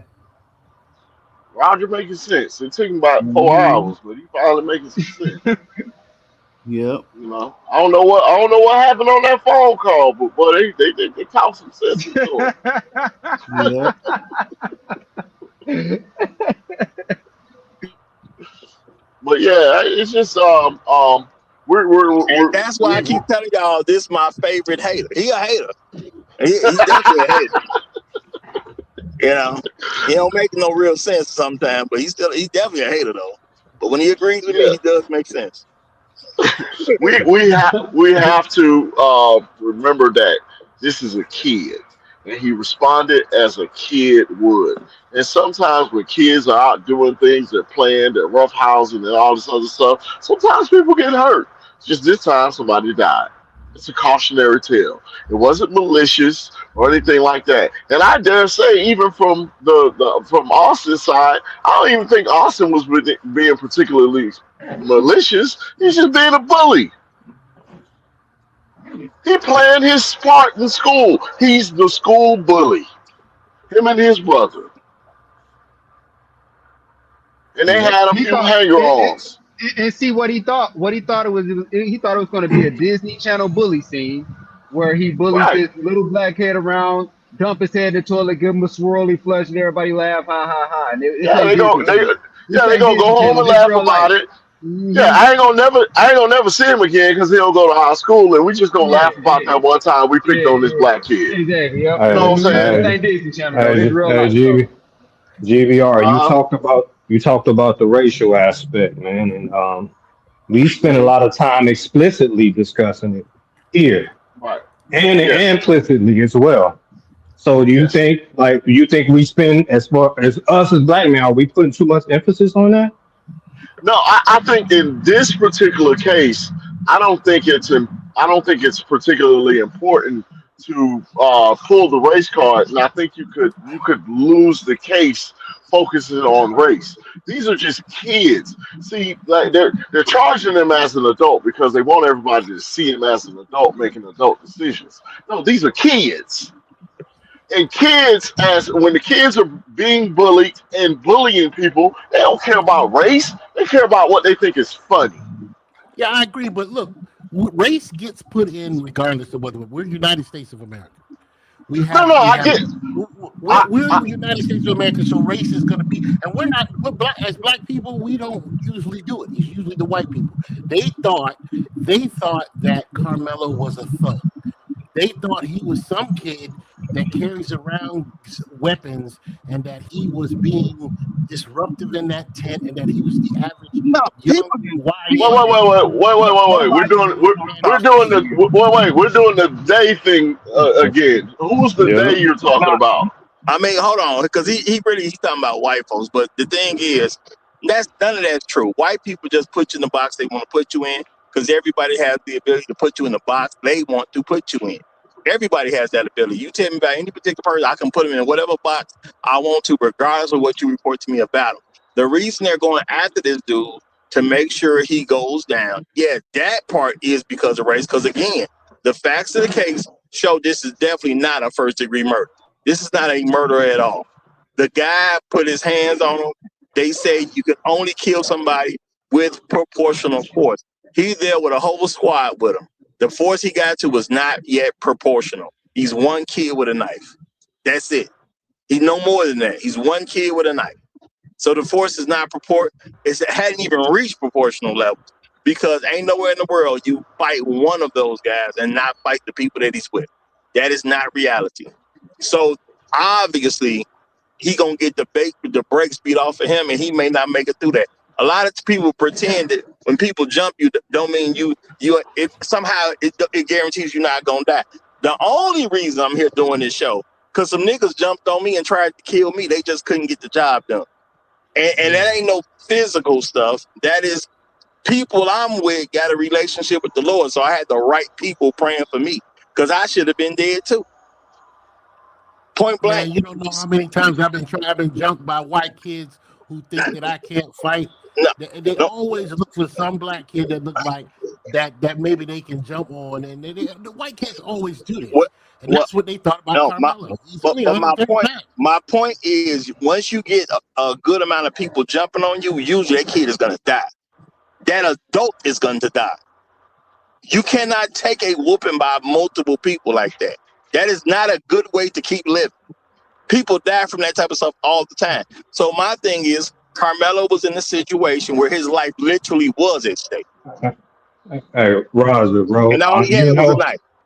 I don't make light of your situation. I'm definitely sorry that shit happened to you, bro. But that's not. Is that the case in this case right here? I know, man. Us as black folks, so it was confirmed that they were jumping them. What was confirmed was they was moving to jump him, but he knifed somebody up, and then they moved back. He made. I'm looking. This is what I hear. Okay, you could just say it's rumor, but this is what I hear because we're not inside. He made like a football move, like you're hitting pads, and you will go up under a person's shoulders with two fists, and he went at him and he pushed him, and it was other people that also were involved in standing over him. So it wasn't Austin getting up and jumping up and trying to run away or anything like that. They were standing over him. Austin, by the way, Carmelo was sitting down and never got out of seat. He never stood up to him face to face and said, watch and see what happened. He stayed in the position, the inferior position, not the superior position. So he stayed in his position and just said, don't touch me, leave me alone. If not, you're going to see what happens. So he made an underhanded football move. But let me say this. The issue is it don't take that many people to kill you. One person could get it done on their own. Two can definitely do it. If you get the three, if they get a good amount of time with you, you're probably dead. 4, it's just about guaranteed. 5, ain't no way you really getting out of this. It don't take that many people to kill somebody when they're getting jumped. And we got to remember that. So I'm going to say his life was definitely at stake. Can't nobody convince me that boy's life wasn't at stake, because all them people that was testifying, according to what they was reporting, they said all them people that came to testify, all them youngsters, was his friends. Yeah, right. He got a None lot of of those friends. kids are That's really all I'm his saying. He friends. had a lot of friends.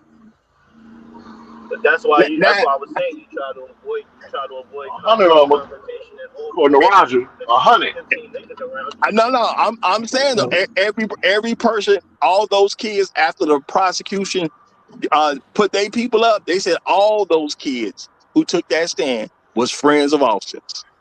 They said every Yeah, single one of them was. yeah. What So at are the you? end of the day, Hey, Roger, that's good enough Roger. people. Hey, Roger, man, I don't know, man. What are you implying something with that, or what are you saying? I'm implying there was enough people to kill you. It was clearly enough people to kill you. People act like it take 1,000 people. It don't take no 1,000, y'all. It don't. Right. Okay. Y'all I'm just good, man. saying. Y'all boys good, man. I would just say because Yeah. in initial they was just saying, hey, it was him and his brother because we didn't know there was more than just it was more than just him. They were just saying him and his brother was No, there, it's more right? than more. It's more than him and his But brother. I know I'm just saying in There the was another beginning, black kid there, and there was a really light skinned mixed kid that walked over right? there with Austin. There were several other kids. They were all bullying him. By the way, we never think of the idea that there are other kids that should be in trouble behind this case that may have caused this Right. I incident. was gonna say that. Oh, I was gonna say that. Yeah. Right. There So got they to went be some over. other kids. They're protecting these other kids who should be charged with something. Yeah. Implicated. I don't think the kids Implicated, themselves had yeah. anything with race. I just think he was being bullied. I think the racial aspect of it comes in when the system is involved. That's in Texas. That's when I think it comes into effect. Well, Well, it Because is this wasn't. intellectual. you know I what? that's Yeah, true. That's I, true. I think we lose sight of it when we say this kid just saw a nigga. No, that ain't that don't sound quite right. And I think if you take that kind of defense, you lose some steam when you don't even have to do that. That could be it. That was not being said, because I said that when I said I hadn't played the race card. I could have said this, so that wasn't really said. No, That no, was, well, but No, I my yeah, played it. I played it. I it's played it not several necessary. times. Absolutely. I okay. played it Ron several got times. It's not. Ron got Yeah, it's not. It's what I'm saying. I'm saying it could be true, but it's not necessary to defend him here. These are just kids being kids, and kids bully yeah, anybody that they think can be bullied. It doesn't matter the color. It's just today it was a black kid that was the target. Now yeah. And I I'm gonna will say say, this. well, Sorry, go go ahead. ahead, truth teller. Then I'm gonna get a last word because it's my show, so I'm getting the Oh, last word, and we so coming off there. no doubt. I'll Go make it ahead. quick, and this is something that Dave was talking about earlier, and something you was talking about too. It really is. They picked the wrong one. They thought that he was probably some little nerdy kid who just kind of run track. Not the captain of the track team, the captain of the football team, straight A student with two picked on and be cool with it. I'm just saying.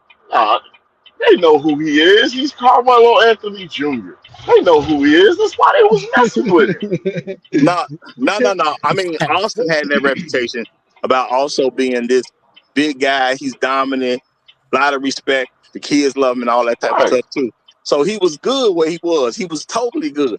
Now I'm gonna say this: there was plenty enough people that have killed Carmelo. For if that's my son, I know my son is in a life or death situation. If I was a father, I would have came up there and responded as if my son is in a life and death situation. There's no way in the world I'm gonna act like this ain't a life and death situation, because my son is Right. surrounded. And guess what? I'm proud of Carmelo.